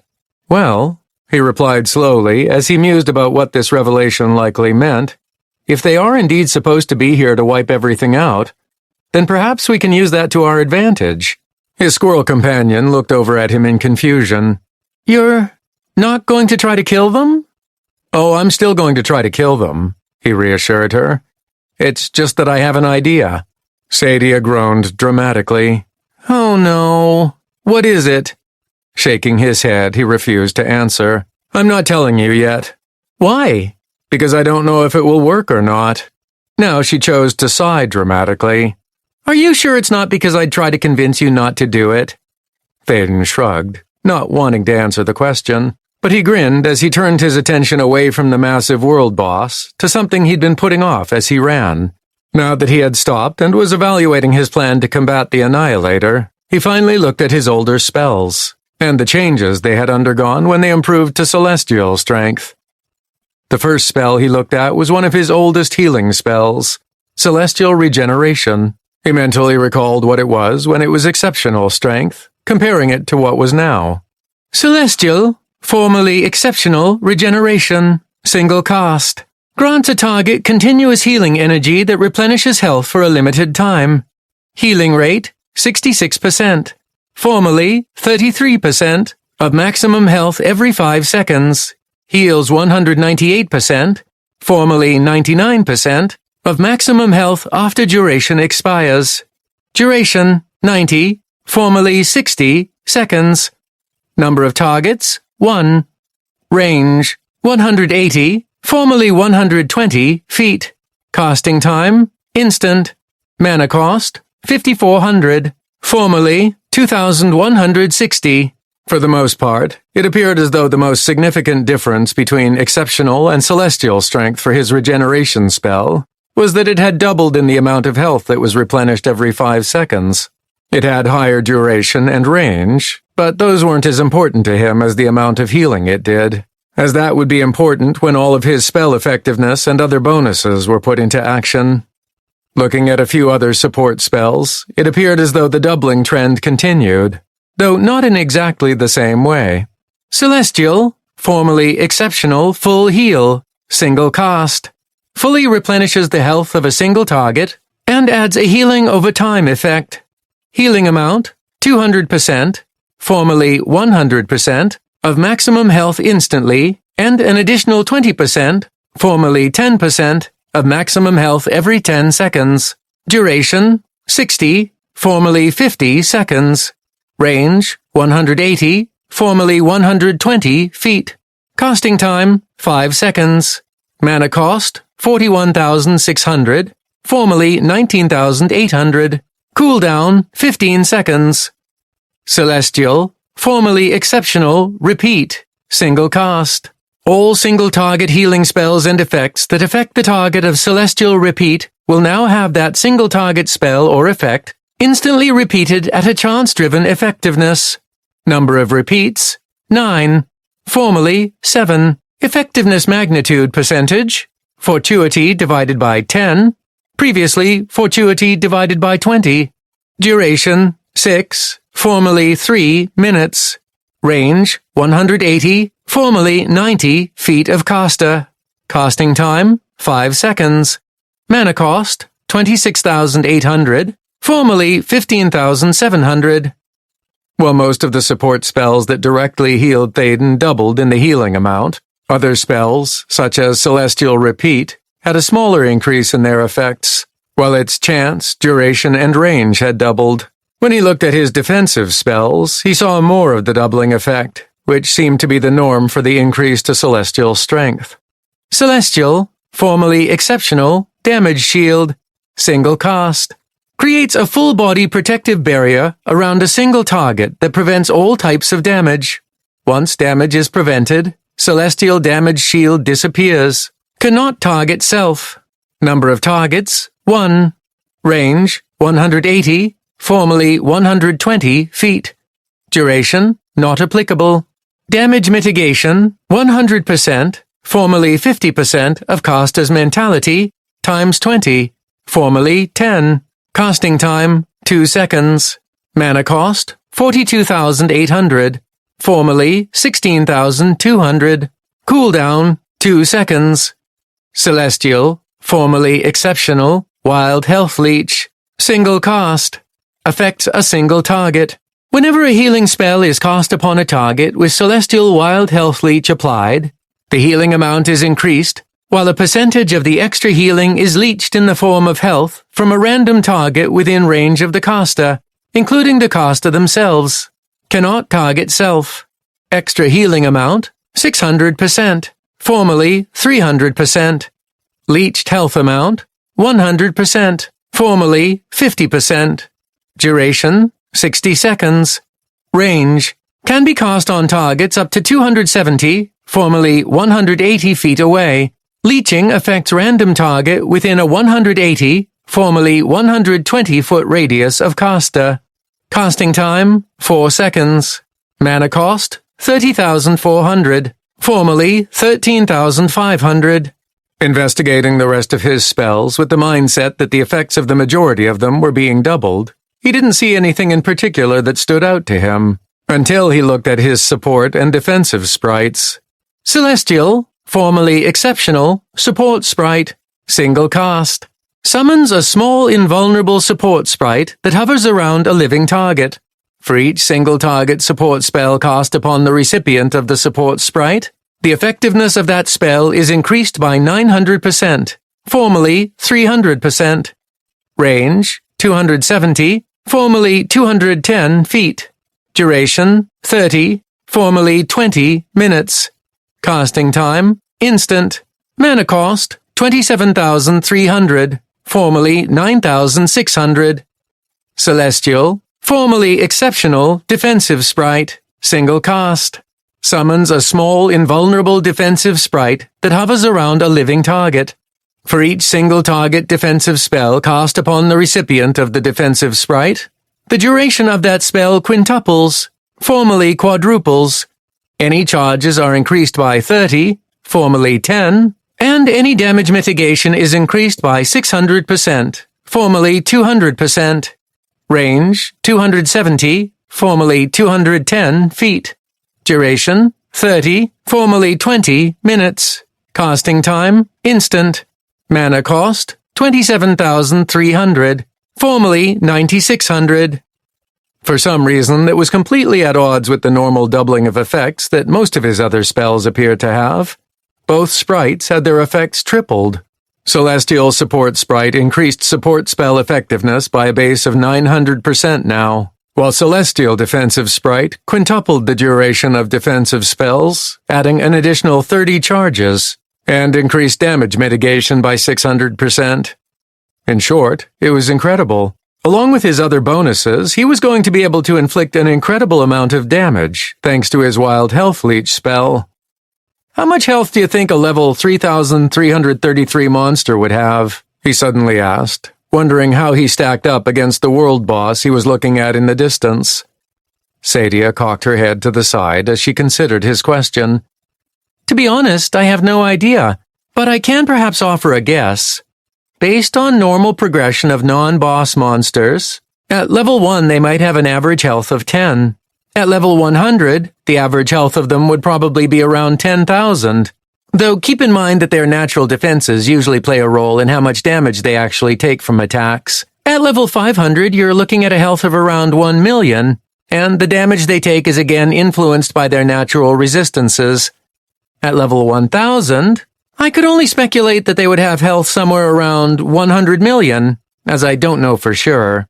I'm only basing that on your experience in the mines of Canor Dune when you were fighting such high-level monsters. A level 3,333 monster? My assumption would be that it would have a health so astronomical that it's almost inconceivable. 1 trillion, perhaps? Higher? And that is simply for a non-boss monster.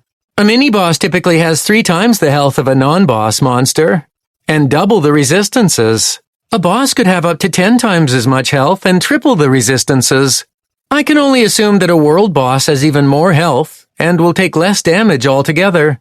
It wouldn't surprise me if it has a quadrillion health, and has enough resistance to cut the amount of damage you do to it by 99.9999%? Ah, so you're saying this should be easy.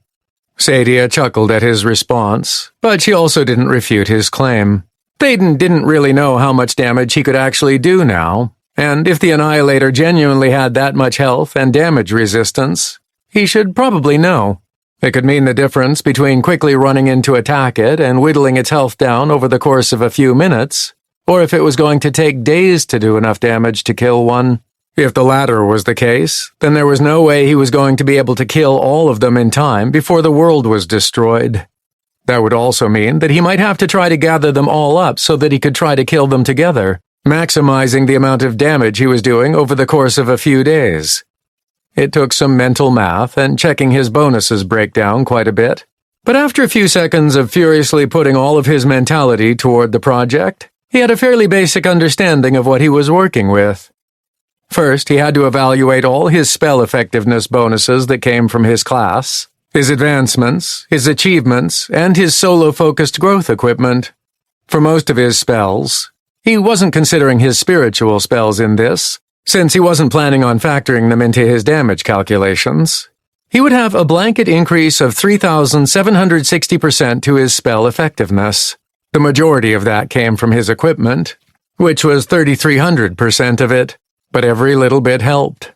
Of course, that didn't factor in his bonuses to specific types of spells, such as healing or defensive protection spells, but he would add those in when it mattered. It also didn't add in any chance-related bonuses, such as his newest class-based trait to have a chance to double the effectiveness of all spells, but he would be looking at a best-case scenario at the end. The next thing that he had to add to his spell effectiveness came from his support sprite. When his bonuses were applied, the 900% increase in effectiveness the spell provided, when multiplied by his base all-spell effectiveness, ballooned all the way up to 33,840%. Once that was established, all of his healing spells would then have a total of 37,600 spell effectiveness. But wait, there also were a few other healing-specific spell bonuses to add to that, which yielded an additional 1,333%. Bringing the total to 38,933%. Next up would be increasing his maximum health to ensure that he healed as much as possible.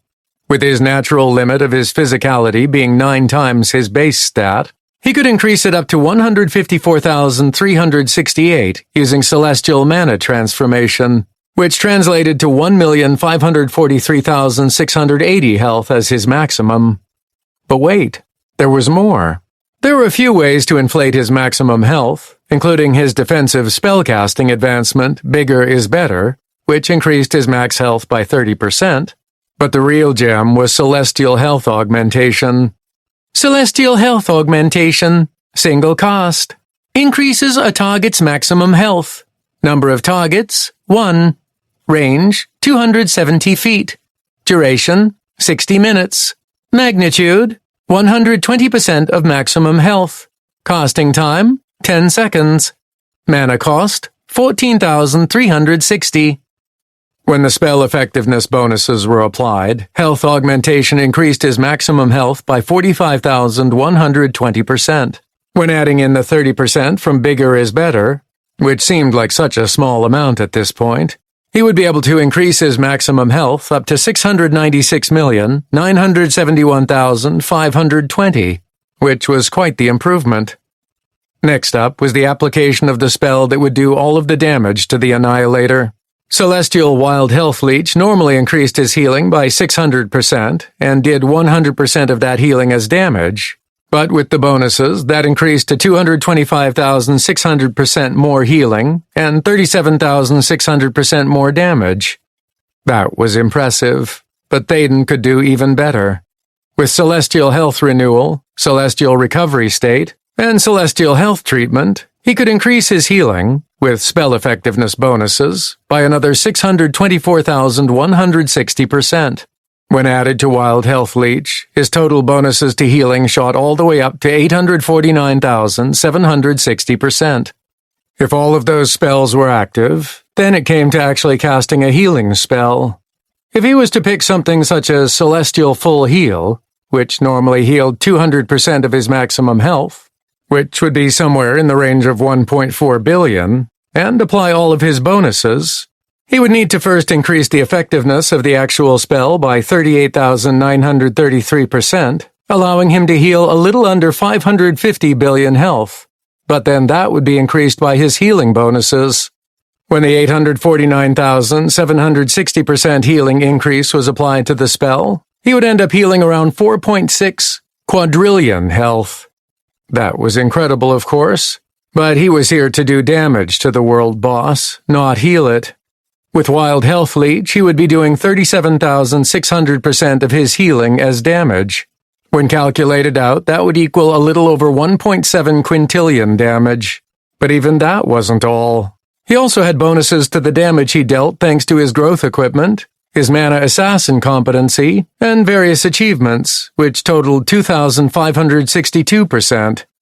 Once the damage from Wild Health Leech was calculated, he could increase it by this bonus, which would bring the damage he would do with a single full heal spell all the way up to a little over 44 quintillion. That, of course, seemed like a lot. But if the world boss reduced his damage by 99.9999%, then that would only equal about 4.4 trillion damage. Still quite a lot. But if the monster had 10 quadrillion health, then that would take quite a while. Thankfully, there were spells such as Repeat that would allow him to cast 9 spells with a single cast. And his equipment also had a flawless chance to cast each spell or trigger effects 6 times. So with each cast of Full Heal, he would essentially be casting it 16 times. And none of that even factored in his class trait to double the effectiveness of his cast spells. If he managed to set up his support sprite so that its final bonuses doubled in effectiveness 9 times, which was the limit to his trait, the support spell effectiveness from the sprite would jump all the way to 17,326,080%, and all of the other calculations would rocket so far up that he had difficulty even putting them in number form. And if that wasn't enough, he hadn't even considered his new Celestial Disastrous Recovery spell. He didn't know exactly how much it healed, but it was far above the 200% of his maximum health at which Full Heal started. If he was to keep that channeled, he could only imagine that he might be able to heal a sextillion's worth of health every second, translating to a quadrillion's worth of damage to the world boss. Oh yeah, I think I can kill it, he said out loud after all of his calculations. Sadia snorted, which was a funny sound coming from a giant squirrel. Well then, we should probably get to it. I agree. Let's go whoop us some world boss ass. Chapter 33. Lavina's attention was split between the destruction of Tarth happening down below and the countdown clock in the corner of her vision, and her only thought was for the clock to speed up. Time remaining until stronghold extraction. 3 days, 5 hours, 14 minutes, 37 seconds. Always before, the stronghold had been extracted far ahead of the release of the Annihilators, so this was the first time she'd actually seen them in action. It was somewhat fascinating to watch the enormous world bosses conduct their duty, as she'd never seen such destruction before. Even the explosion that had blasted apart the Citadel in Region Number 1 wasn't as complete and thorough as what the Annihilators were doing to the mountain range, keeping the Wildlands from the rest of the regions. Mostly, though, the enormous monsters were frightening to view, despite the fact that she and the other wardens were high up above the danger down below. As she watched the landscape quickly change as the numerous world bosses inhaled the material from which it was constructed, she was already envisioning what it would look like when the process was complete. She'd been awake once when the world of Tarth had been entirely reset in between contender developments, when the assimilation system was only beginning the process of reassembling the structure of the new regions for the next batch of contenders.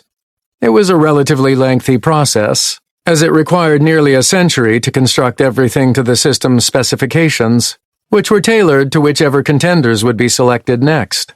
She had never learned who or what performed the contender selection, because she secretly believed that it wasn't actually the system.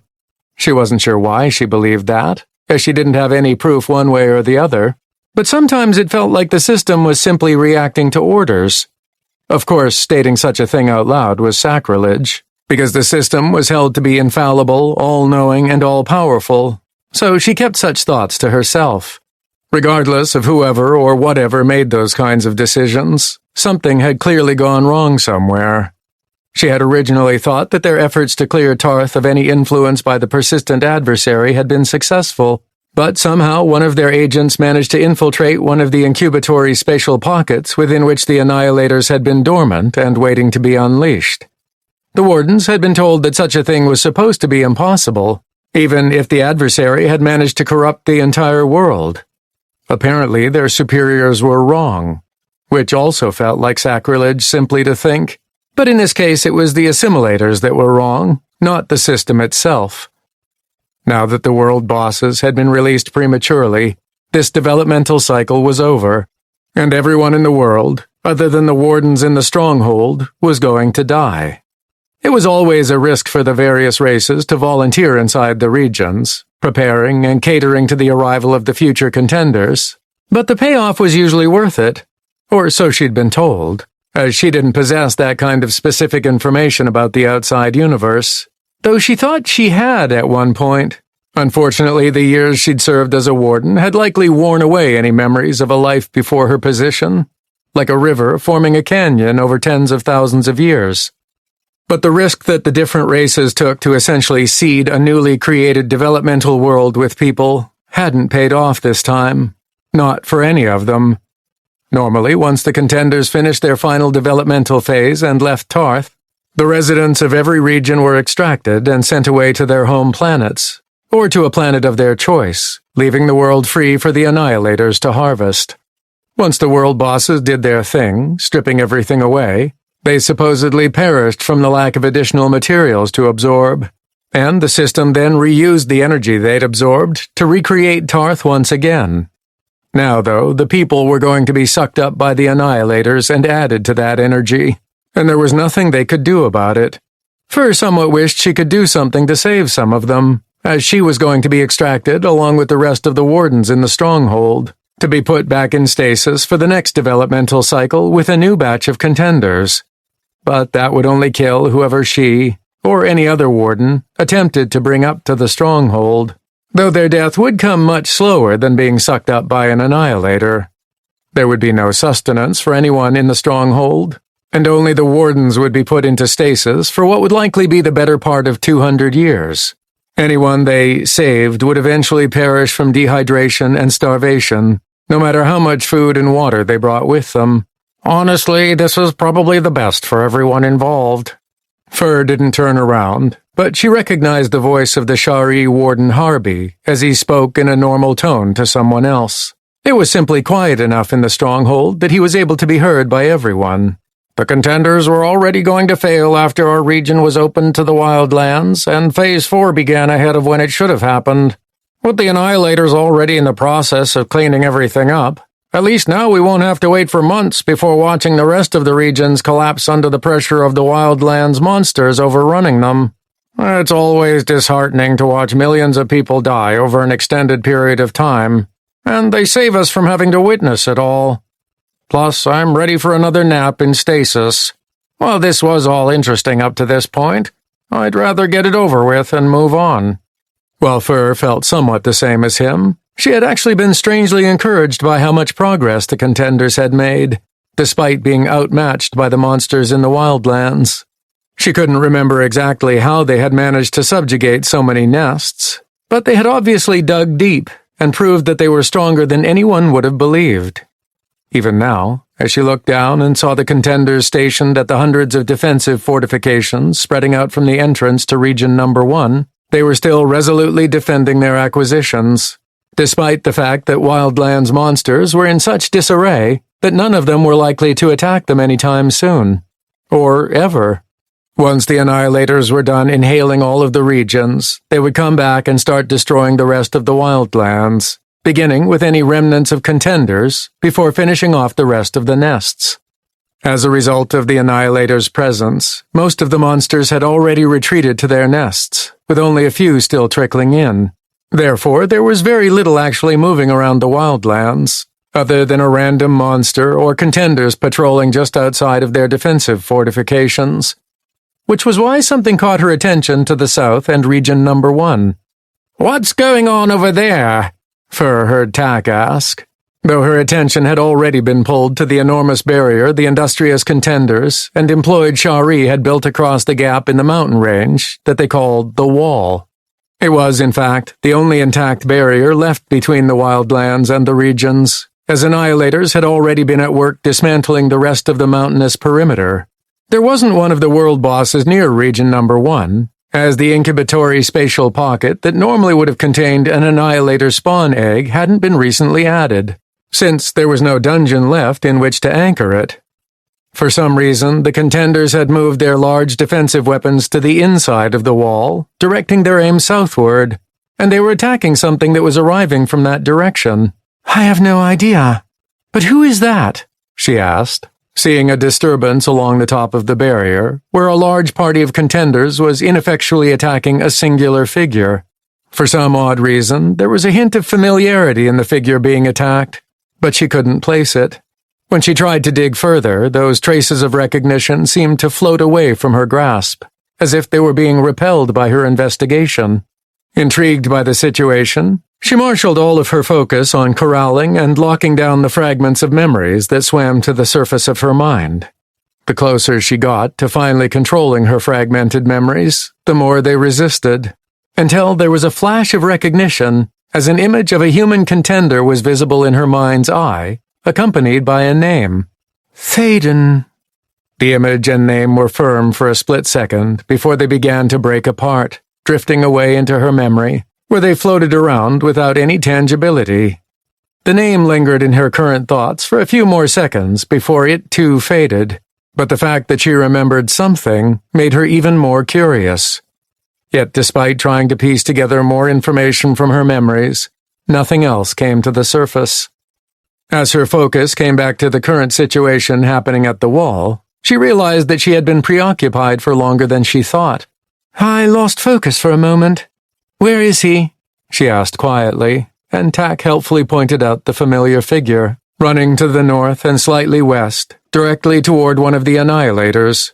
In fact, it was the same Annihilator that had been the first one released, which was destroying the mountain range, keeping the Wildlands from Region Number 6. "Is he crazy, or just suicidal? Getting close to one of those things is the height of stupidity." The voice of Harby could be heard again, closer this time, as it seemed as if he and the rest of the wardens had caught wind of the situation happening down below, and were now watching, along with Fur and the other Elvine. As much as she didn't care for Harby's blunt speech, she had to agree. While the Annihilators didn't have the capability of applying their high level in the form of level compression, as they were simply designed to be tools for the system's own purposes, just being near one was a risk to anyone ignorant enough to dare to do such a thing. Being sucked up by its powerful attack was a real possibility, so even if they were there to simply observe, it would probably end up with them being added to the energy the world boss contained within it for the system to harvest later. "He's stopping. I guess he is reconsidering getting any closer to it," Tak observed, and Fur could see that the familiar figure, who was now accompanied by what appeared to be a giant squirrel, which also tugged at her memories, had paused when they were a few miles from the constantly growing Annihilator. As she opened her mouth to agree with her fellow Elvine warden, she sucked in a breath when the two figures down below began to move toward the world boss.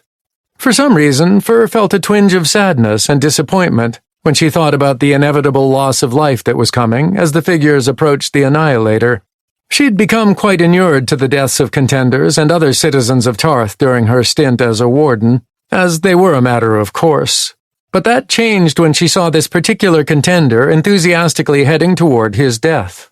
Now that he was relatively closer to the stronghold, she could actually see his name tag, though it turned out that it was not overly helpful. Undefined. Human. Level undefined. What's wrong with his name tag? She murmured softly, but Tak heard her. Could be an issue with the system starting its withdrawal from Tarth. Doesn't really matter all that much, though, does it? Fur could only nod as she watched the mysteriously familiar figure run straight toward his death, still feeling that hint of sadness as she prepared herself for the inevitable loss of yet another contender. However, what she couldn't prepare for was what happened next, because no one could have predicted the sheer insanity of the events that were about to occur in the world of Tarth. Chapter 34. As Thaden sprinted toward the enormous raccoon that was currently sucking up another section of the mountain range near it, he began preparing himself for the fight to come. The first spell he cast was Celestial Mana Transformation. Instead of boosting his physicality like he normally would in order to maximize his health, he ended up pushing his fortuity up to its natural limit. Why?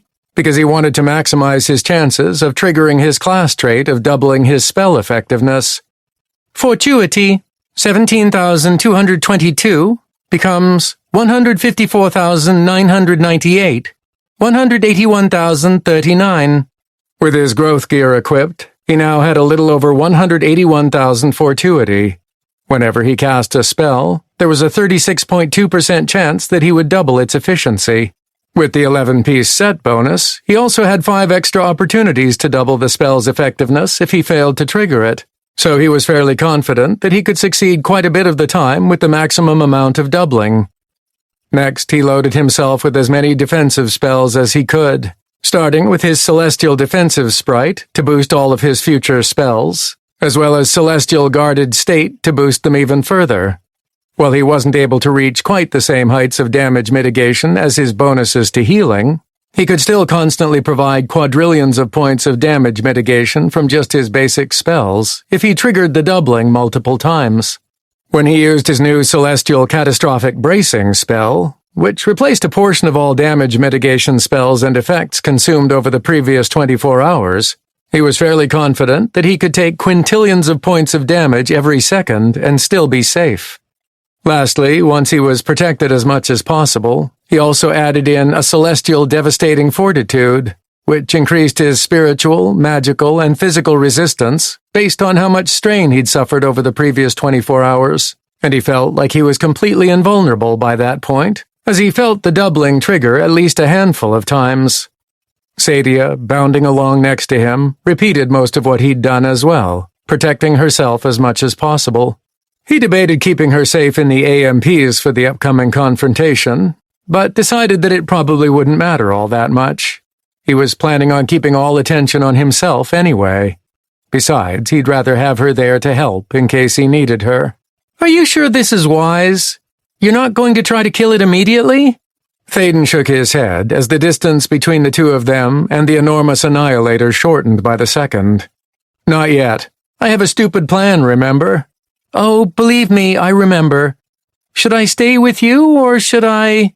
She asked open-endedly, as if she suspected that whatever stupid thing he was planning on doing was also quite dangerous. Yeah, break off from me and circle around. I'll try to keep its focus on me, but in case it sees you, fall back and escape as quickly as you can. She did so, and soon enough his squirrel companion was bounding toward the north, where she would be able to come up behind the world boss. It might not make a big difference, but he'd rather that she not be in the line of fire if he could help it. If things got a bit crazy, as he expected, then she could always retreat into his AMPs for safety. Strangely enough, Thaden didn't feel even the slightest bit of level compression as he approached the mountain-sized annihilator. Even though it was at least 1,000 feet tall and nearly twice that in length, there was none of the pressure that he normally attributed to high-level monsters and people that he'd encountered in the past, which was unusual.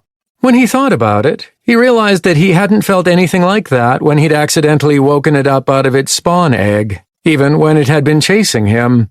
Even if it didn't exert any natural level compression on the surrounding area as a matter of course, he would have thought that a direct confrontation would have been the place to do that, but that didn't seem to be the case. Come to think of it, I didn't feel anything like that from that assimilator and director that were near the spawn egg either. Was it because they weren't completely present, or for some other reason? He didn't know the answer to that question, and at the moment it didn't really matter. What mattered more was the fact that he was coming up on the skyscraper-sized world boss, and he was so small in comparison that just a single one of its claws was the size of a small house, which would be more than enough to obliterate him if he didn't have his protective spells active. Even the hair on the outside of the colossal raccoon had grown in size as its overall body ballooned up to its current proportions, with each of them a little wider than a pool noodle, and he thought that being smacked by one of them, without protection, could be enough to kill a person. It wasn't just the size of the annihilator that was intimidating. What sounded like 100 jet engines being engaged simultaneously drowned out the rest of the world, and even the cracking and shattering of stone as the mountains in front of the world boss's mouth were torn apart and sucked into its jaws was barely audible. The sheer destruction he was witnessing certainly lived up to the annihilator's name, and Thaden hesitated for a moment as he stopped about 200 feet away from the front paw of the oblivious raccoon. It either hadn't seen him approach, or didn't care who he was, because the world boss didn't stop its near-constant inhalation of the environment around it. Well, here we go.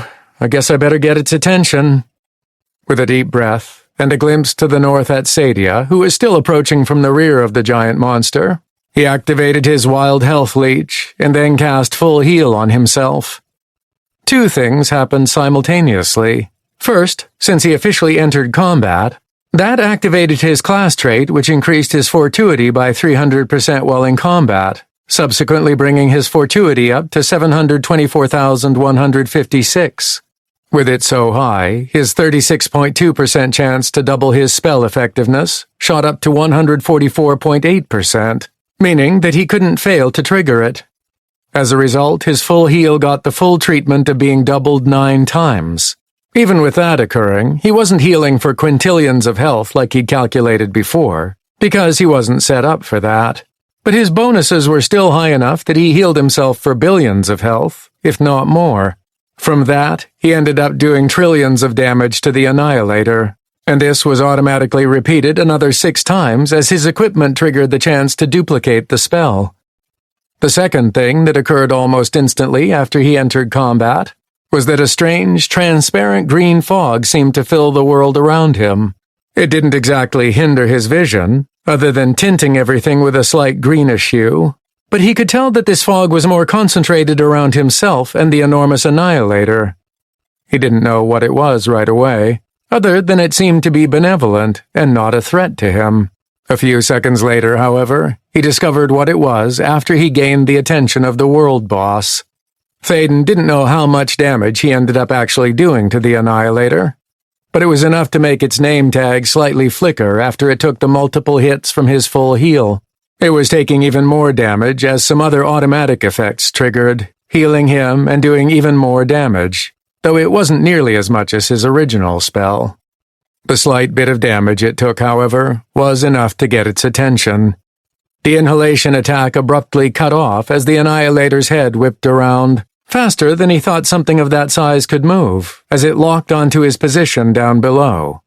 Instead of trying to suck him up, which he was slightly worried about whether or not he could survive such a thing, the humongous raccoon made to extend its building-sized paw in order to smack him away like he would shoo a fly that was bothering him by buzzing around his head. As Thaden prepared to try dodging, the truth behind the strange green fog around him came to light.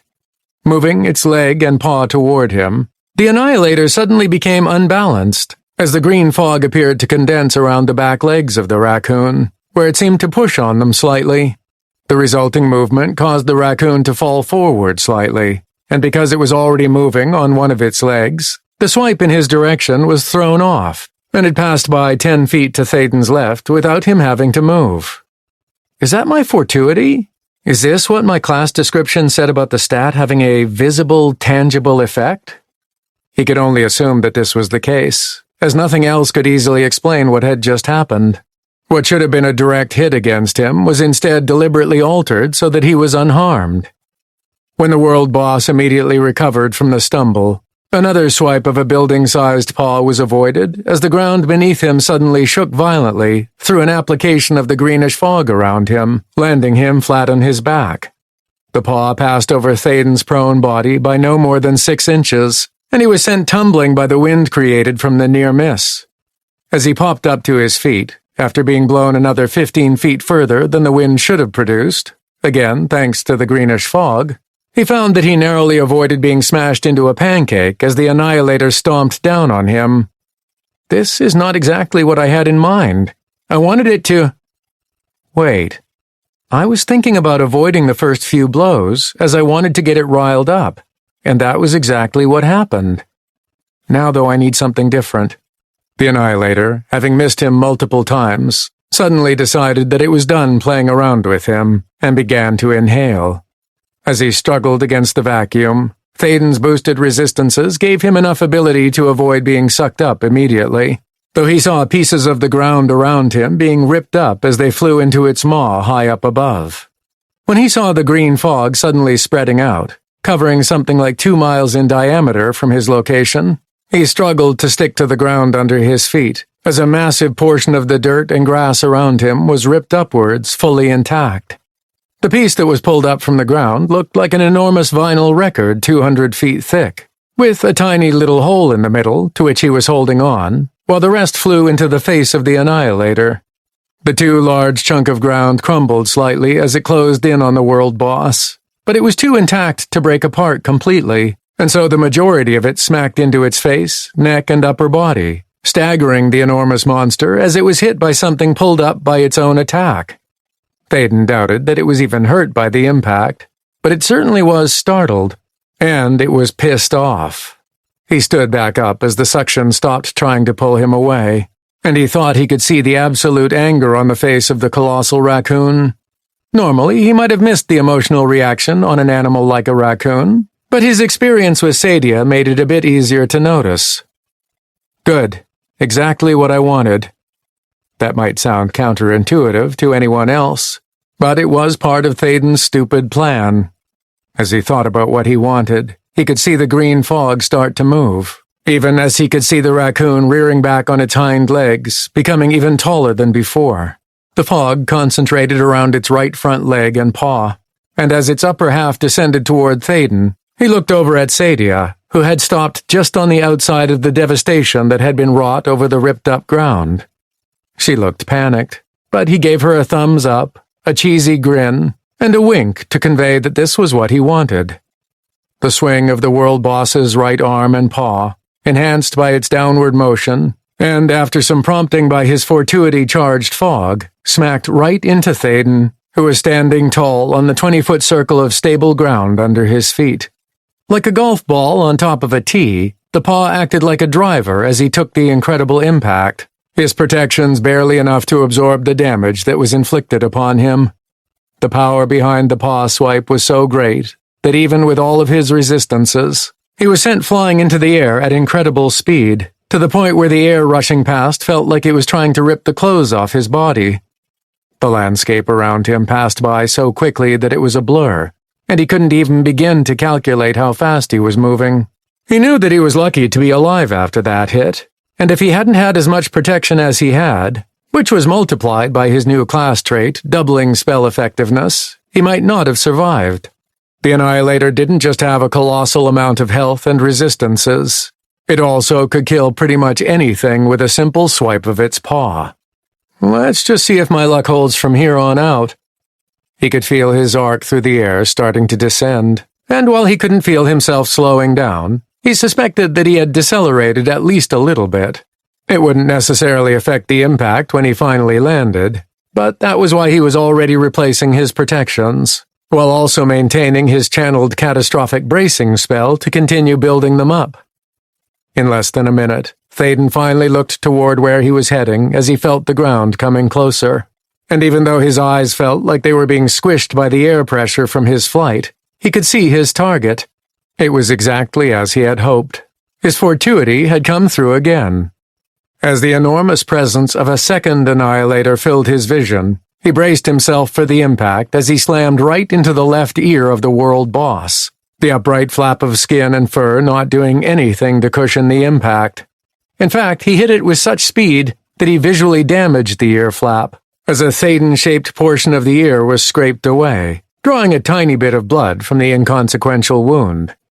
The raccoon chittered angrily at the sudden attack out of nowhere, and as Thaden bounced off the ear, completely unharmed thanks to his protective spells, he miraculously, or fortuitously, landed on the top of its head. As he got to his feet, his protections already renewed, a paw covered his vision as it smacked into the back of the Annihilator's head, before swiping him off with such speed that he went flying once again, though with less force and speed. The swipe was still hard enough to launch him toward a third world boss, and he arrived rocketing toward its open mouth while it was still sucking in some of the mountain range. As the suction increased his speed, the inhalation attack suddenly shut off as it likely went on cooldown, something he'd observed when first meeting the first Annihilator. He ended up slamming into its slightly more sensitive nose, which was as large as a bus, but his impact ended up popping it hard enough that it ticked off this world boss as well. He bounced off, and before he could even hit the ground, his green fortuity fog guided another paw to smack into him mid-air, where he went rocketing off once again, and again, and again, and again, as he kept impacting new world bosses in sensitive areas, making them angry so that they smacked him around. A few minutes later, he slammed into the rear end of yet another Annihilator, which, by his count, was the final Annihilator spread around the perimeter of the Wildlands.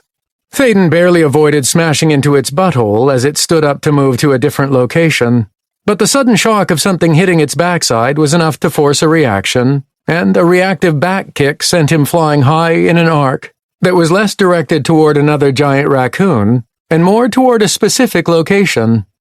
When he landed, he realized he was about 20 miles from the very first Annihilator that started the whole round of hot potato, and he nearly landed on Sadia, who seemed to be waiting for him.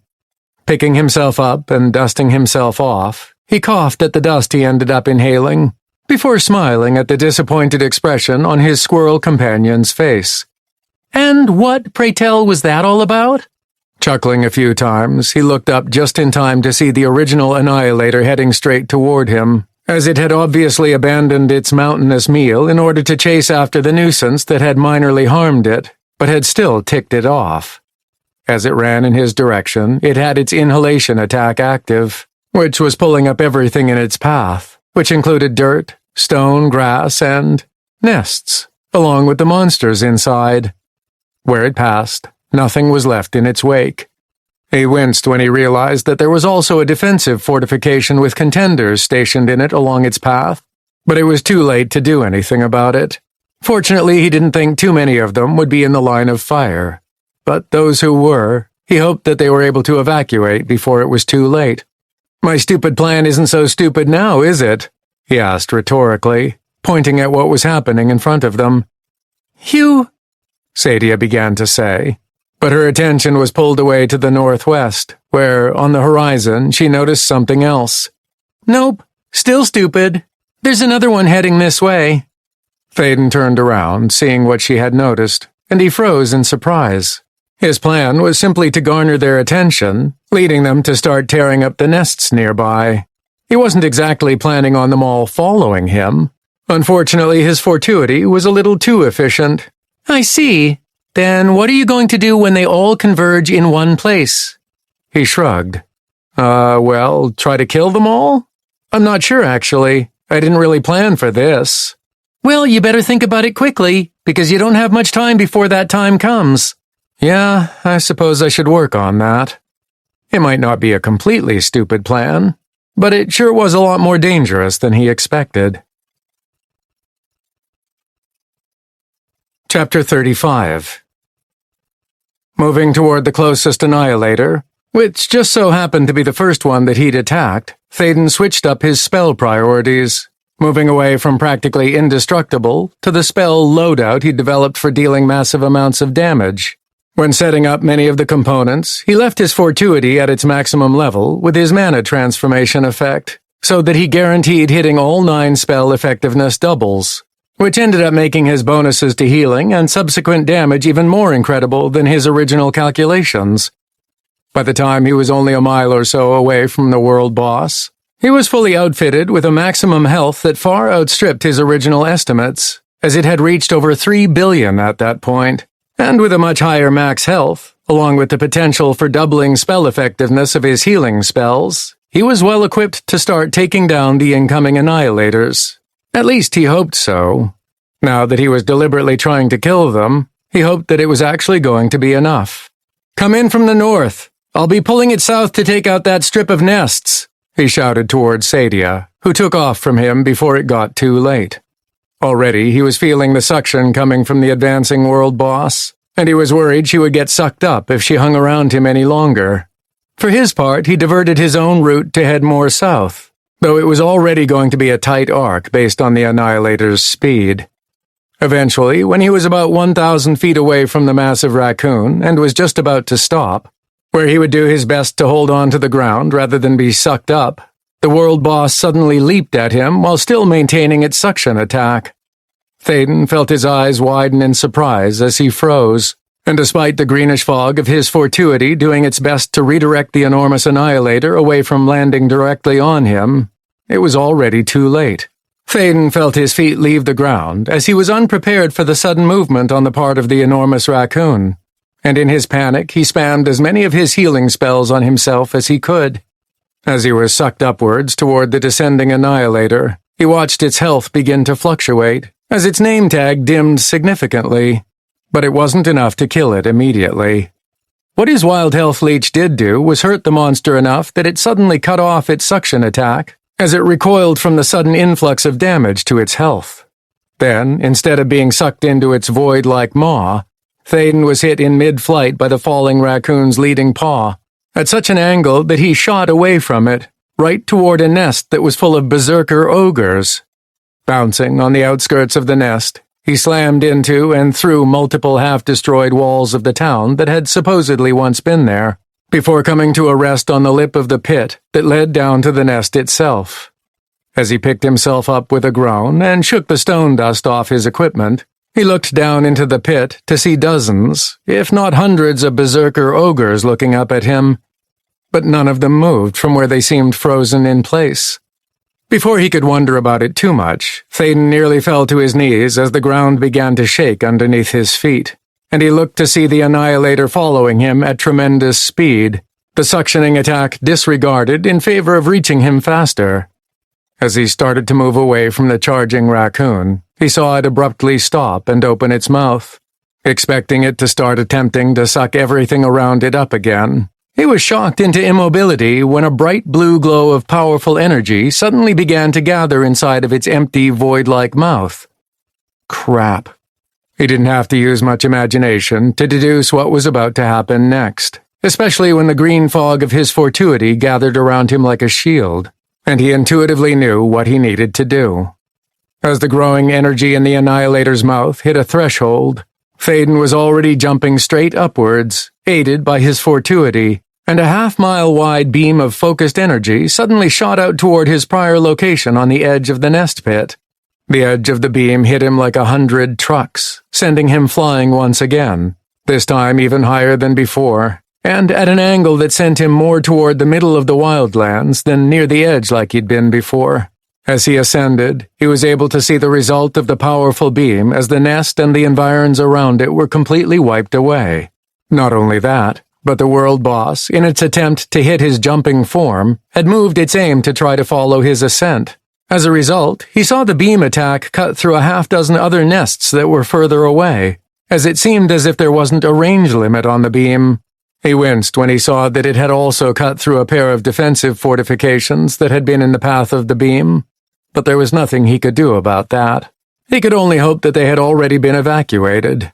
If not, then their populations had been wiped out near instantly. Fortunate catastrophe indeed. As he flew higher than ever into the air, he realized he was approaching the floating structure high above the Wildlands, which he had suspected was where the Wardens had come from when he met them months ago, as they delivered the Hero of Tarth title to him. As he hit the top of his arc and slowed down, he became nearly level with the enormous column-lined temple-like building in the veritable clouds, and he could see hundreds of figures along the edge of it. As he flew by on his gradual descent, he could see the astonished faces of the Wardens of Tarth, including the few familiar faces of Furlavina and the other Elvine he'd partied with in Region Number 1, as well as the Shari who were responsible for that region. There were dozens of other races along with them, but he didn't get a chance to really see them all that well before he was past them. But he made sure to give them a thumbs up, a cheesy grin, and a wink before he was too far away for them to see him. Falling back toward the Wildlands, he could see nearly the entire landscape stretched out in front of him, and he could finally see the extent of the damage that the Annihilators had already done to the world. A good 70% of all the mountains separating the regions from the Wildlands was gone, which he had already suspected. But what was more impactful were the lines of destruction through the nests that filled the area, and the defensive fortifications that were unfortunately in the way as well. As all 34 of the Annihilators, which were easily visible even from his height because of their massive size, were now hunting him because he ticked them off, they were leaving swaths of destruction in their wake. Already he could see that hundreds of nests no longer existed where they had once been, and at least a few dozen of the 500 fortifications that he'd helped to create were gone as well, though luckily, or fortuitously, it seemed as if the world boss's routes angled around at least 100 of them that otherwise would have been wiped out. His original stupid plan to utilize the Annihilators to help wipe out the nests inside the Wildlands was working, even if it hadn't been entirely as he intended. But now it looked as if they were going to converge in the middle of the Wildlands, right where he was about to land. He might be able to withstand the attacks of 2 or 3 of the world bosses simultaneously, but he doubted that he could handle all 34 at once.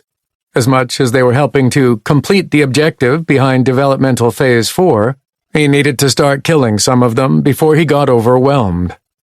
As he looked back at the one he'd attacked seriously, he saw that its health had already recovered, as its name tag appeared exactly the same as all of the others. Either its natural health regeneration was so high that it healed from so much damage in a matter of seconds, or it was actively healing itself. When he saw it continuing to suck up the land and nests around it on its route to catch up to him, he was beginning to believe that it was a combination of both.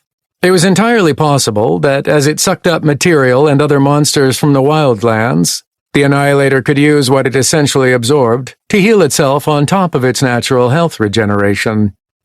With that in mind, he located a particular spell in his access slots, one that he hadn't needed to use all that much in the past. As he quickly descended, rocketing downwards at terminal velocity, he saw that he was going to land on one Annihilator in particular that was ahead of the others, and the world boss seemed to sense this as well. Aiming its mouth upwards, the raccoon's suction pulled him even faster toward its mouth. As Thaden saw his doom approaching, he cast Celestial Denial of Healing on the Annihilator, and the effects made themselves obvious immediately. Celestial Denial of Healing. Single cast.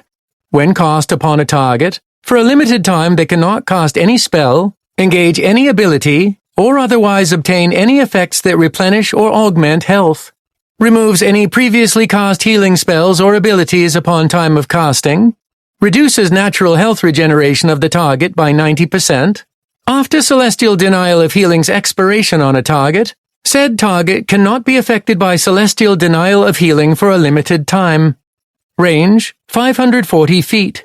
Spell duration, 5 minutes. Spell expiration cooldown, 3 minutes. Casting time, 2 seconds. Mana cost, 45,600.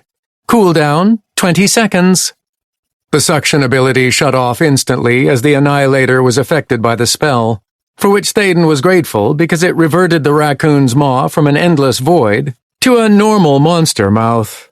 But that wasn't all that happened.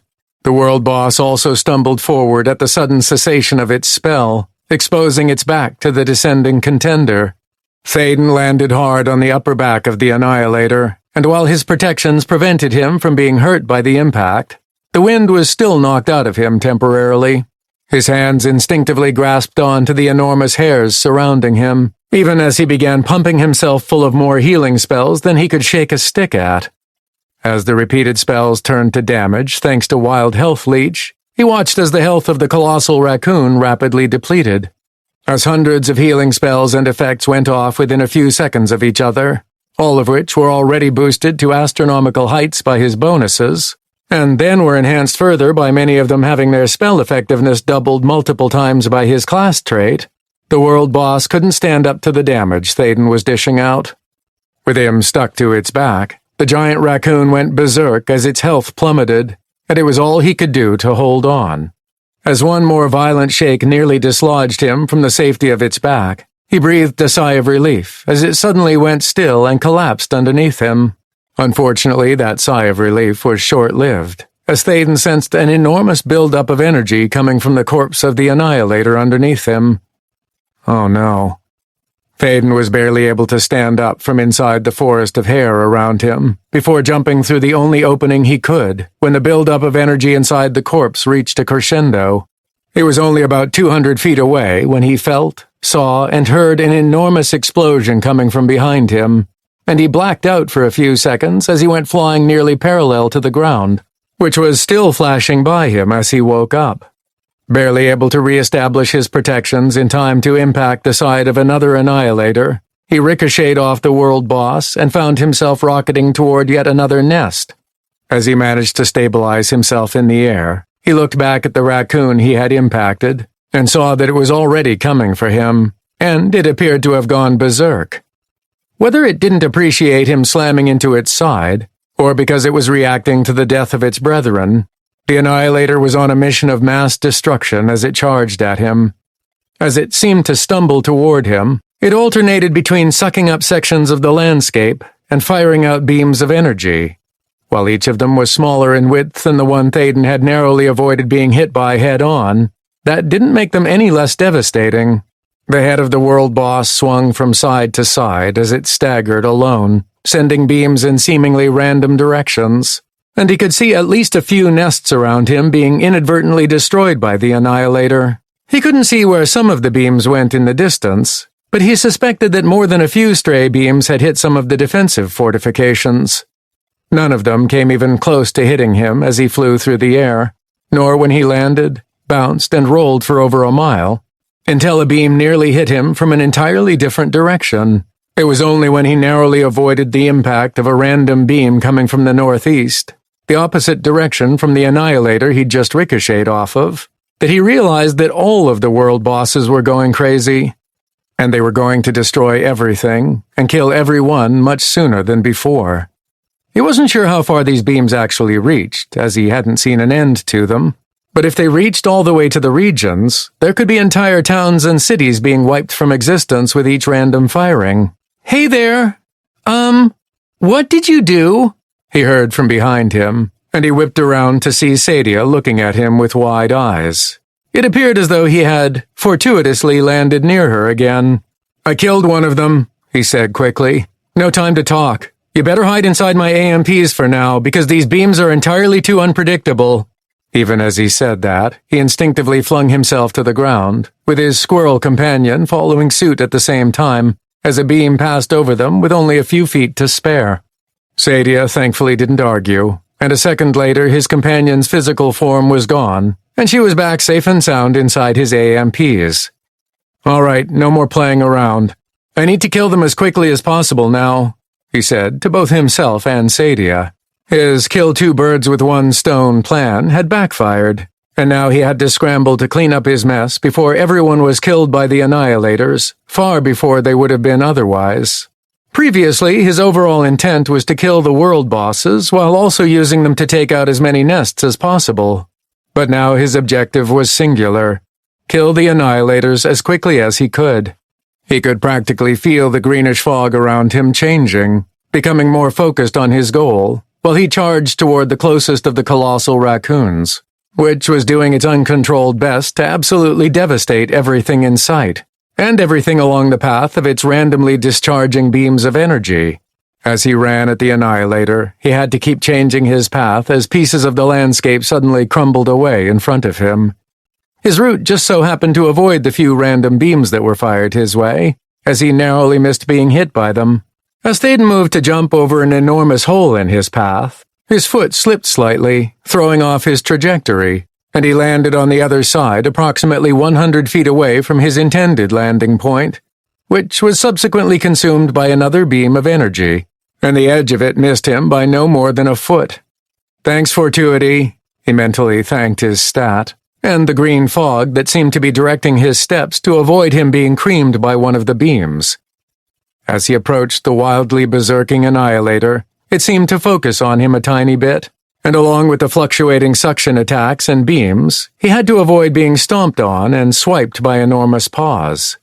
Thankfully, the mouth-originating attacks were so destructive that it actually managed to crumble the ground underneath it, which ended up making its balance unstable, and therefore it missed him with every attempted blow. Thaden, on the other hand, didn't miss.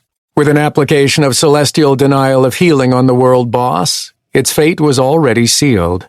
He sprinted underneath its massive body, avoiding a few more clumsy attacks by dodging out of their way as he pummeled it with damage borne from his wild health leech. He exited from beneath it just as it collapsed from the influx of health damage, and he was nearly a half-mile away before it too exploded. Apparently, a half-mile wasn't enough to avoid the detonation entirely, and he was sent flying toward the next berserking world boss in the distance. 2 down? Only 32 more to go. Chapter 36. Somehow the Annihilators became even more violent and unstable as Thaden continued to kill one right after another. After the first 5 were eliminated, whenever he would get close to one of the world bosses, it became nearly impossible to avoid being shot with a beam, sucked up by their inhalation attacks when he wasn't able to get close enough to cast Denial of Healing, or smashed into the ground by flailing limbs. It was only his fortuity and its green fog working overtime that allowed Thaden to avoid the majority of these wild attacks, and even that wasn't enough for him to be missed by everything coming his way.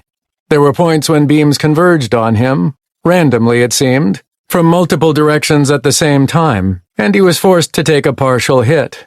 Thankfully, his protections were enough to block most of the damage, and his high maximum health absorbed the rest. He kept his death ward constantly active, just in case he wasn't able to take everything thrown his way, but it didn't trigger until World Boss number 11 fell. At that point, as he was blown away by the explosion, he was hit full-on by an energy beam after avoiding 2 others, and it not only wiped out his recovering damage mitigation, but his entire health pool as he was essentially obliterated. Thankfully, he reformed instantly as Death Ward kicked in, and he hastily replaced all of his protections, just in time to hit the ground with bone-pulverizing force in front of yet another Annihilator. "You can't take too many more close calls like that, Thaden." He silently acknowledged Sadia's warning, but he realized it was too late to back out now. With each subsequent world boss death, the danger the enormous raccoons presented only seemed to ramp up. The few times he'd been launched into the air high enough to get a look at the landscape, He could see that it was crisscrossed with lines of destruction that extended everywhere as far as he could see, and there was very little in the Wildlands that was untouched by the violent beams sent out by the Annihilators, and it was only getting worse. As he killed the next world boss while avoiding its frantic stomping and random beams, he couldn't help but notice that the explosion that occurred upon its death seemed to be less intense than before. It still obliterated a few miles of the landscape upon detonation, but it was significantly less than the other craters that he'd left behind. It was only when he deliberately noticed this that something else became clear, when he approached what was Colossal Raccoon number 13. It looks smaller than the others. In fact, I believe they're all getting smaller. Are these beams consuming their bodies? Or is the energy in them the stuff that makes them grow? Probably a bit of both. I don't know their purpose here, but I can only assume that they were meant to consume everything in the world, absorbing the energy inherent inside of it all. Why? I don't know, but it's probably because of something to do with the assimilation system. He mentally nodded as he worked to get close enough to the wildly flailing world boss, killing it approximately a minute later, as he'd had to dodge out of range more than a few times, while his fortuity worked overtime to keep him alive. The subsequent explosion was noticeably smaller than even the last one, and so it proved to be as he took out the next dozen Annihilators. Their bodies and beams grew smaller in size and diameter, if not in intensity, but they also seemed to increase in their speed of movement and the frequency of beams being fired out.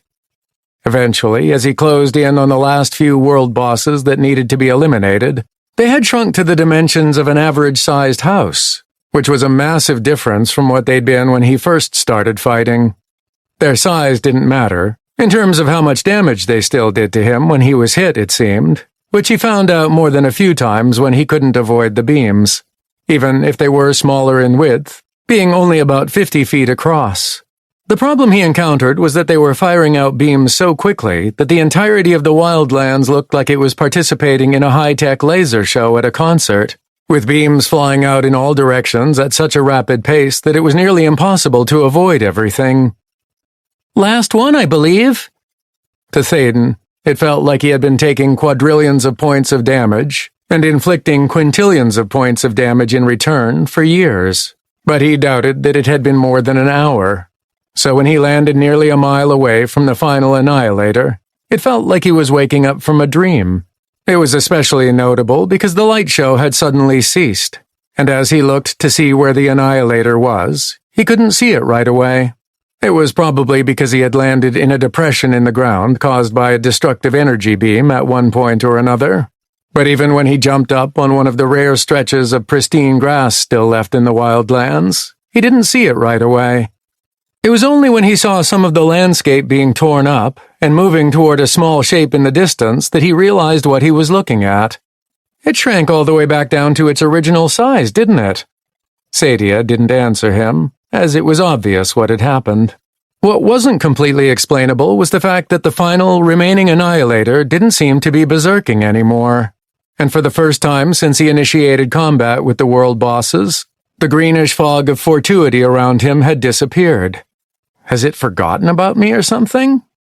Thaden didn't know, but the fact that he was obviously out of combat now was proof that he was no longer the target of the Annihilator's focus.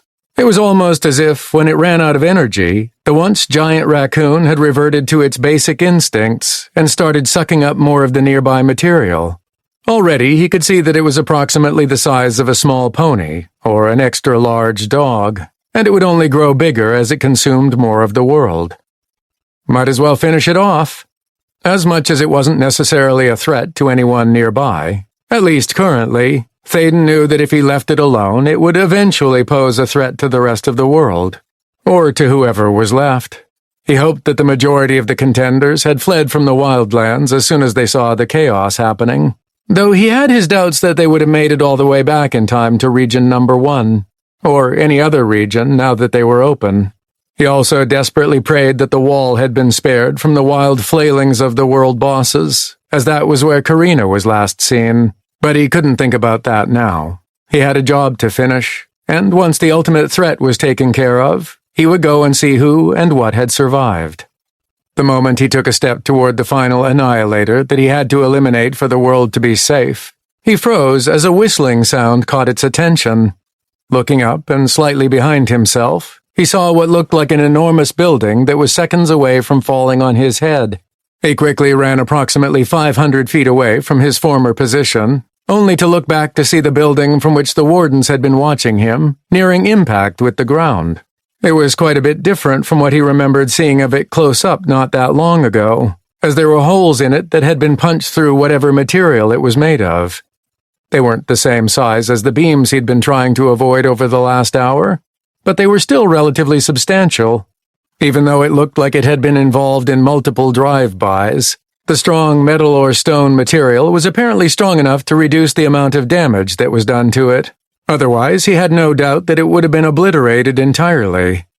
Just before impact, he caught the sight of the wardens inside, most of them wounded, and while they looked like they wanted to escape to fly away before impact, there was an odd field of energy around the entire structure that was flickering on and off, like overhead fluorescent lighting that was starting to go out.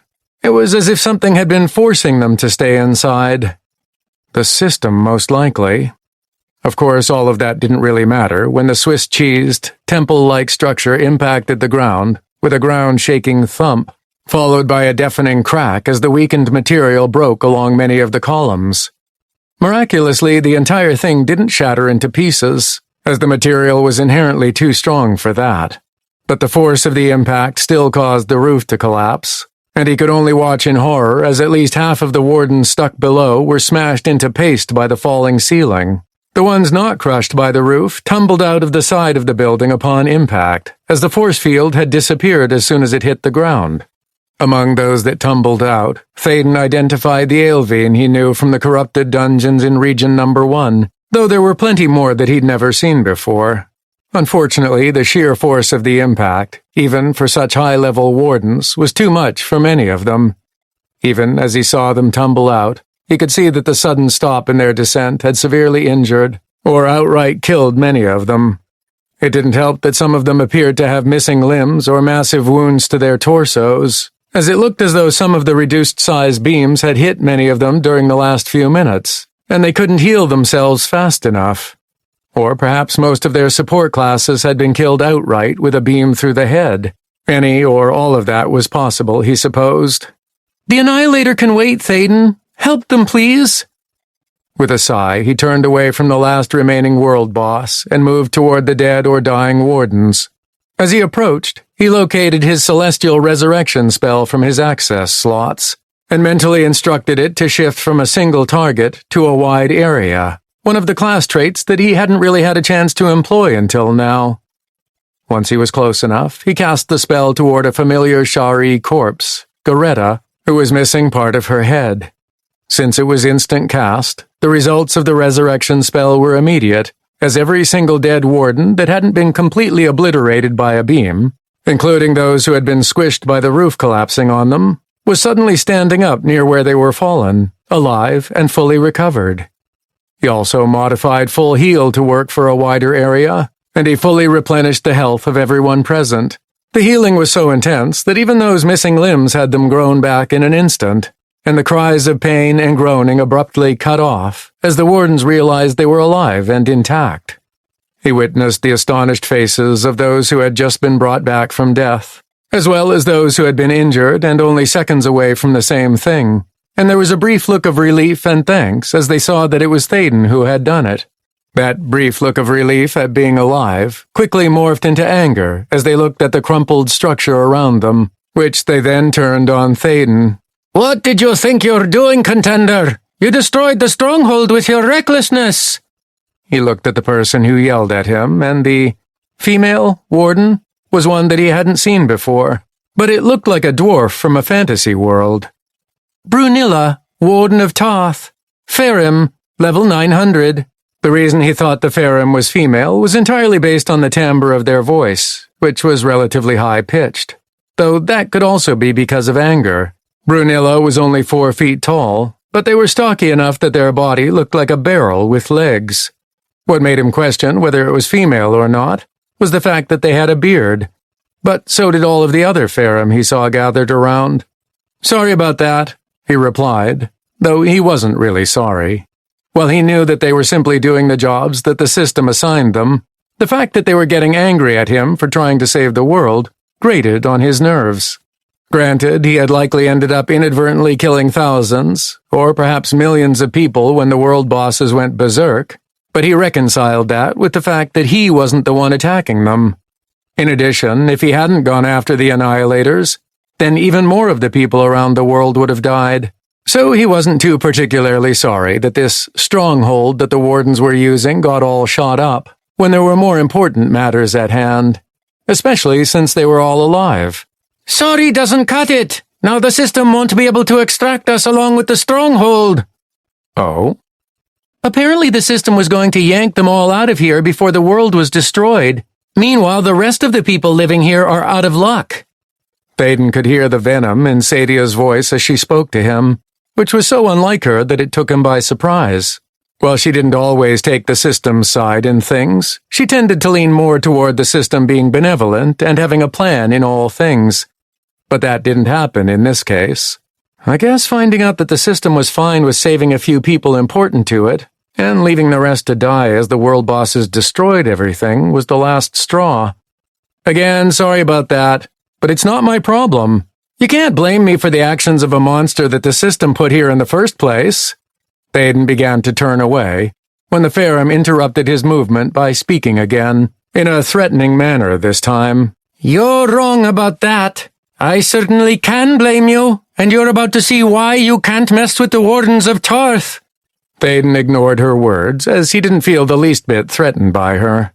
As he snorted and took a step toward the Annihilator in the distance, which had already grown to the size of a full-sized horse, he sensed Brunilla moving. She was stopped by another voice, this time familiar. Stop! You just saw what he's capable of, didn't you? He heard Furlavina, the Elvine, say to the shorter woman.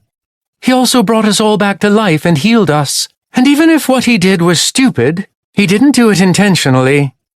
Thaden smirked when she called what he'd done stupid, as she was absolutely correct.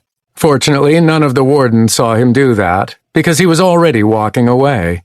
Guess I'm not the only one who thinks what you did was stupid, though I have to admit it seems to have somewhat worked out. He grunted in acknowledgement, as he didn't want to think about how many had just died from the berserking attacks of the Annihilators. It was something that would most likely haunt him for a long while, but he refused to dwell on it while the threats were still around. Instead, he focused on his objective, which was completely ignoring the massive building that had just fallen from the sky and the hundreds of people nearby. It's time to finish this, once and for all. Chapter 37. There was no need to sneak up on the Annihilator, as it wasn't paying any attention to Thaden as he approached from its rear, solely to avoid having to worry about the suction attack that it was using on the torn-up landscape in front of it. By the time he arrived within 200 feet of it, the raccoon was approximately the size of a minivan, with the amount of material it was sucking up becoming greater in volume as the seconds went by. "Here we go," Thaden said out loud, ending with a deep breath. Well, he'd just killed 33 other world bosses. He couldn't help but feel as if this one was even more important than all of the rest, as this would completely end the major threat to the world. Hold on. Do you hear that? Thaden stopped what he was doing, his attention so focused on the Annihilator that he'd ignored everything else around him. Once his mind finally acknowledged the sounds, he turned toward where he'd left the Wardens, only to find that they had followed him, though at a distance. "You might want to leave. I can't exactly control who or what I damage," he shouted at them from a distance of about 200 feet. "We can't allow you to kill it," Goretta, the familiar Shari, abruptly shouted back. That was certainly not what Thaden was expecting to hear. "What? Why?" he asked incredulously. "It's going to kill everyone here." "You have to let it do its job," the Warden answered before explaining, somewhat. "Otherwise the world of Tarth will never be reconstructed by the system. No contenders will be able to develop here, and the adversary will eventually be able to take advantage." "Advantage of what? What exactly happens to the contenders when they leave Tarth?" he asked as he felt the frustration building in him. All of the questions that he'd had since the beginning came bubbling up, and he had to restrain himself not to ask them all immediately in a rapid-fire round of questioning. They leave here to fight against the adversary. He couldn't hold them in anymore. Yes, but how? Why are there rankings? What is this I recently overheard about recruitment? What about harvesting resources? Who are the assimilators exactly? Why is the system? All of that was explained to you during your training, which I never went to because the system screwed me over, he shouted back, tired of hearing about the damned training. Besides, it's all lies, especially since I personally witnessed what appeared to be an assimilator and a director working together to deposit the spawn eggs of these world bosses inside one of the dungeons. The assimilation system does not and cannot lie. Do you even know who I am? I've met some of you before, but do you even remember? No, because the system wiped your memory of me as if it was one of the men in black and you don't even question it. Or you can't question it, can you? It has such control over you that you're no better than slaves to it, stuck here acting as prison wardens for the contenders here, who are all told that they're being trained to help the system against the adversary. But no one I've spoken with seems to know exactly what that means. They, in fact, can't even speculate on what will happen after we're done here, as they just blindly believe that the system has their best interests at heart, when all I've seen is the opposite. And don't even get me started on the adversary, as they all seem cracked in the head, wanting to kill everyone in here in order to set them free. And yet, from the few conversations that I've had with a few of their agents, they're more believable than anything I've learned about the system, though I could do without all of the homicidal tendencies. Though to be honest, is what they tried to do here any worse than the system abandoning everyone here once the Annihilators emerged? At least the agents of the adversary claimed to have a reason, as insane as it was. But the assimilation system simply told everyone that they were out of luck and to kiss their asses goodbye because it couldn't or wouldn't help them. And now that we're on the subject, Thaden's angry tirade came to an end when he saw the wardens becoming more and more incensed as he spoke. Before the same Ferrum from before, Brunilla shouted over him, "It was you who released the Annihilators ahead of time. You must be an agent of the adversary." Was that the only thing you heard from everything I just said? Were you even listening? Even as he exasperatedly asked those questions, he could sense that nearly all of the wardens, save the few Elven he was more familiar with, appeared only seconds away from attacking him. Thaden sighed as he shook his head. "Sorry, but I don't have time for this. I'll bring them back afterwards, Sadia." "What are you going to do?" He answered her question with a quick cast of the Wild Health Leech spell that he'd cancelled when he was resurrecting the wardens, followed by a barrage of healing spells targeting himself, after casting Denial of Healing on the Annihilator. The results were near instant, as he saw the health of the growing raccoon start to drop. But it wasn't nearly as fast as he'd like. He realized why a moment later, as he saw that none of the wardens were dropping. They were certainly close enough to be affected by his Wild Health Leech spell, but they weren't dying. What? Why? At first he thought that his Hero of Tarth title was getting in the way, as it negated all damage and fatal effects between him and other contenders. But the wardens weren't contenders. Or were they? But if it wasn't his title, then he figured that it was the system and its shenanigans messing with him again. Though he couldn't figure out exactly why it was reacting now to his attack, when it did nothing to save them from their crash earlier. Regardless of the reason, the wardens were soaking up the damage instead of dying, which meant that much less damage was getting through to the Annihilator. That was unfortunate, not only because of the current rate it was actually being hit by random damage from his Wild Health Leech spell, which was still statistically more often than normal because he could see his greenish fortuity fog subtly affecting the chance that the world boss would be randomly chosen as the target, but also because the quickly growing Annihilator was already reacting to his attacks. "No! Stop!" Brunilla shouted, which was all the other wardens needed to spur them to attack him as well. Even the Elven he'd partied with had undergone a transformation in their stances, looking as if they were ready for battle, though their expressions had gone somewhat blank compared to the others. Great, brainwashed by the system again. He'd already encountered that when he was attacked by Karina and Stephen earlier, so it didn't surprise him too much, but he was disappointed to see the system's underhanded actions once again. While he maintained his healing spells, the Annihilator was having none of it as it whipped around and targeted him with a beam attack. Its suction ability had been halted as soon as Denial of Healing had hit it, as it was also a healing ability, so it automatically reverted to its other long-range attack. Thaden jumped into the air as the beam passed through where he'd been just a split second before, only to be bombarded by a barrage of spells and other projectiles from the Wardens as they finally unleashed their attacks on him. Unfortunately, their zealousness in attacking him also resulted in some of the Wardens rushing toward him, and they weren't able to react in time to avoid the energy beam shot out by the world boss. In less than a second, a little more than a dozen level 900 Wardens were completely obliterated, essentially erased from existence. Just like that, they were gone, and Thaden wouldn't be able to resurrect them. "Stay back! You're just going to get yourselves killed!" he shouted at them. But they either were too angry at him, or were forced by the system to stop him, because they didn't seem to hear him. Crap. What do I do now? He didn't want the Wardens to be wiped from existence, as he knew that they were just doing their jobs, some of them against their wills, but he wasn't sure what he could do about it. It was going to require a bit of time to take down the Annihilator, and it was inevitable that more of them would be killed, or worse, their bodies obliterated entirely without a chance to resurrect them.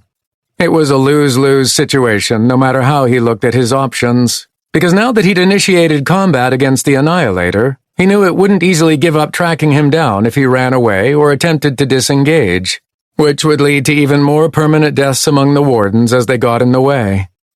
Well, I guess there's no choice but to try to get this done as quickly as possible. For Lavina was having trouble comprehending what was happening. First, the impossibility that a contender could not only face an Annihilator and not die instantly, but could actually damage it, was almost too much to believe, despite seeing it with her own eyes.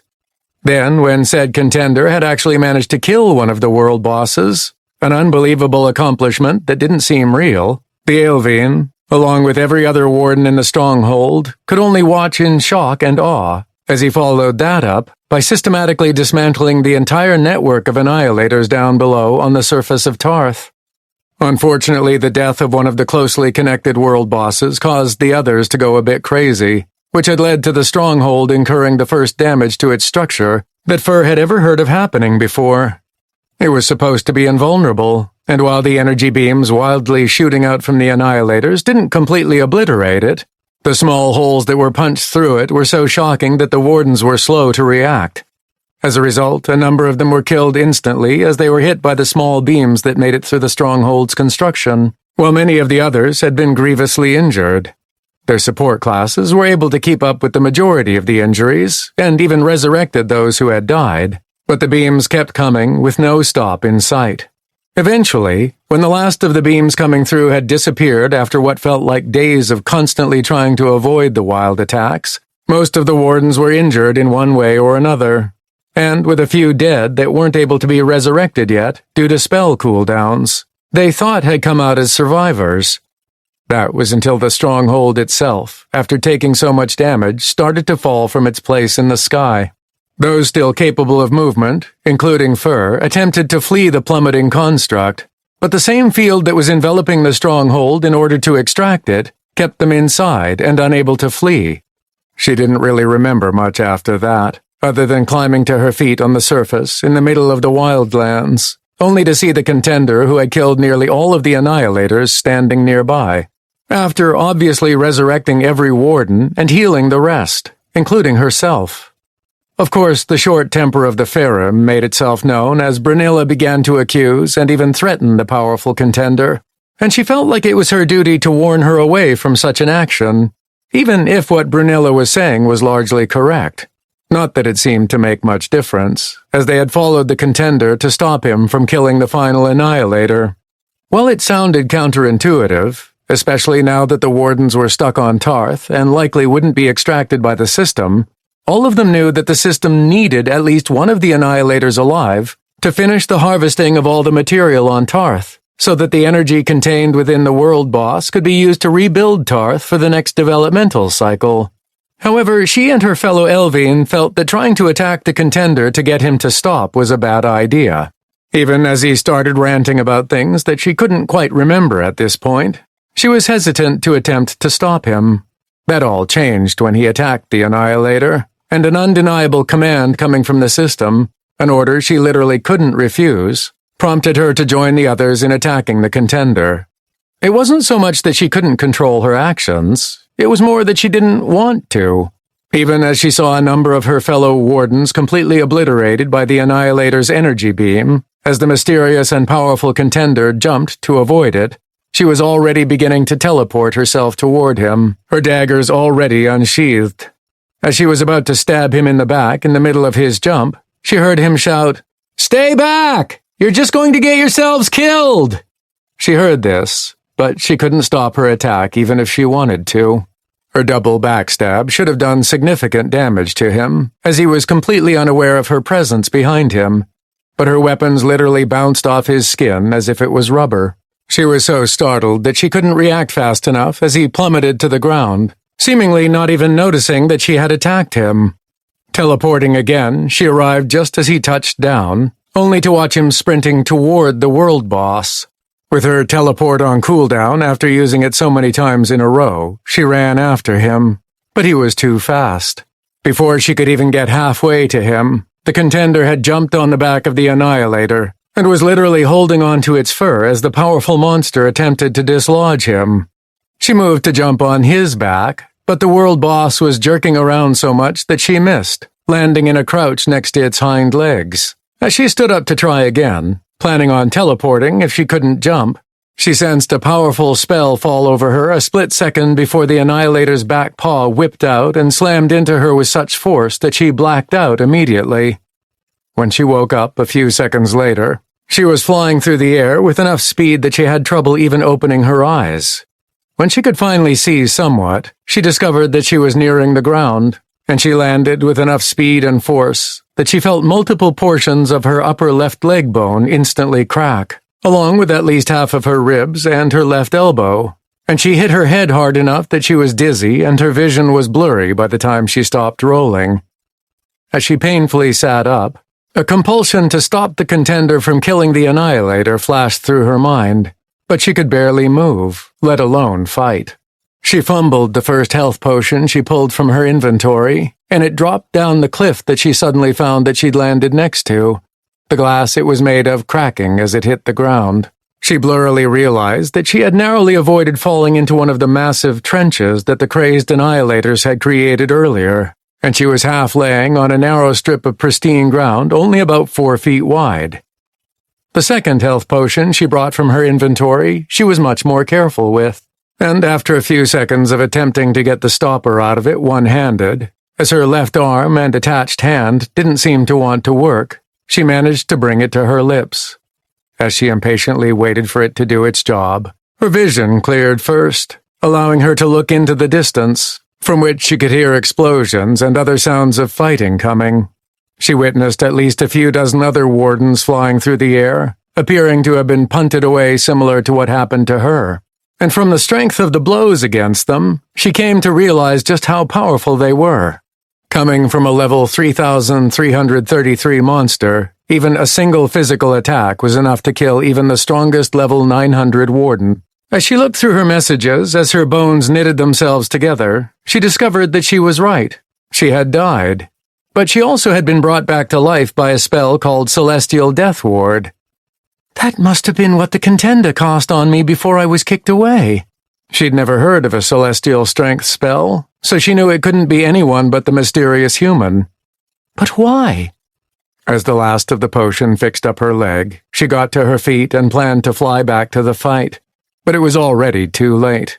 A bright flash coming from the direction of the battle blinded her for a moment, and a second later she was flung off her feet once again as the blast radius of the world boss being killed reached her, nearly knocking her unconscious again. She was too disoriented to use her teleportation while in the air, spinning uncontrollably, but she was able to brace herself this time as she landed, and she rolled, with the impact only slightly damaging her as a result. She'd taken more damage from the blast itself, and as she looked at her body to see that large chunks of skin had been ripped off by the shockwave, and her health had dropped more than halfway, It wasn't anything that she couldn't heal from, even without a potion, but she was more surprised that she was even alive. If I had been any closer, I don't think I would have survived. Did the contender deliberately try to move me away so that I wouldn't die? Is that why so many other wardens had been kicked away as well? How is that even possible? She didn't know. What she did know, however, was that she and the other wardens had failed in their duty to the system. The final annihilator had been killed, and she had no idea what would become of Tarth after this. Chapter 38. For one final time, at least he hoped so, Thaden flew through the air as the exploding corpse of the final annihilator sent him flying away, his protective spells more than capable of preventing the actual damage from the detonation. The same couldn't be said for the 100-plus wardens who had been too close to ground zero, unfortunately, but he'd done his best to use his fortuity to influence the wild flailing of the dying world boss so that many of them were kicked away. He hoped that most of them survived their landings, because all he was able to do was hand out alternating death wards with a combination of resuscitation and regeneration so that they would live through the fatal blows.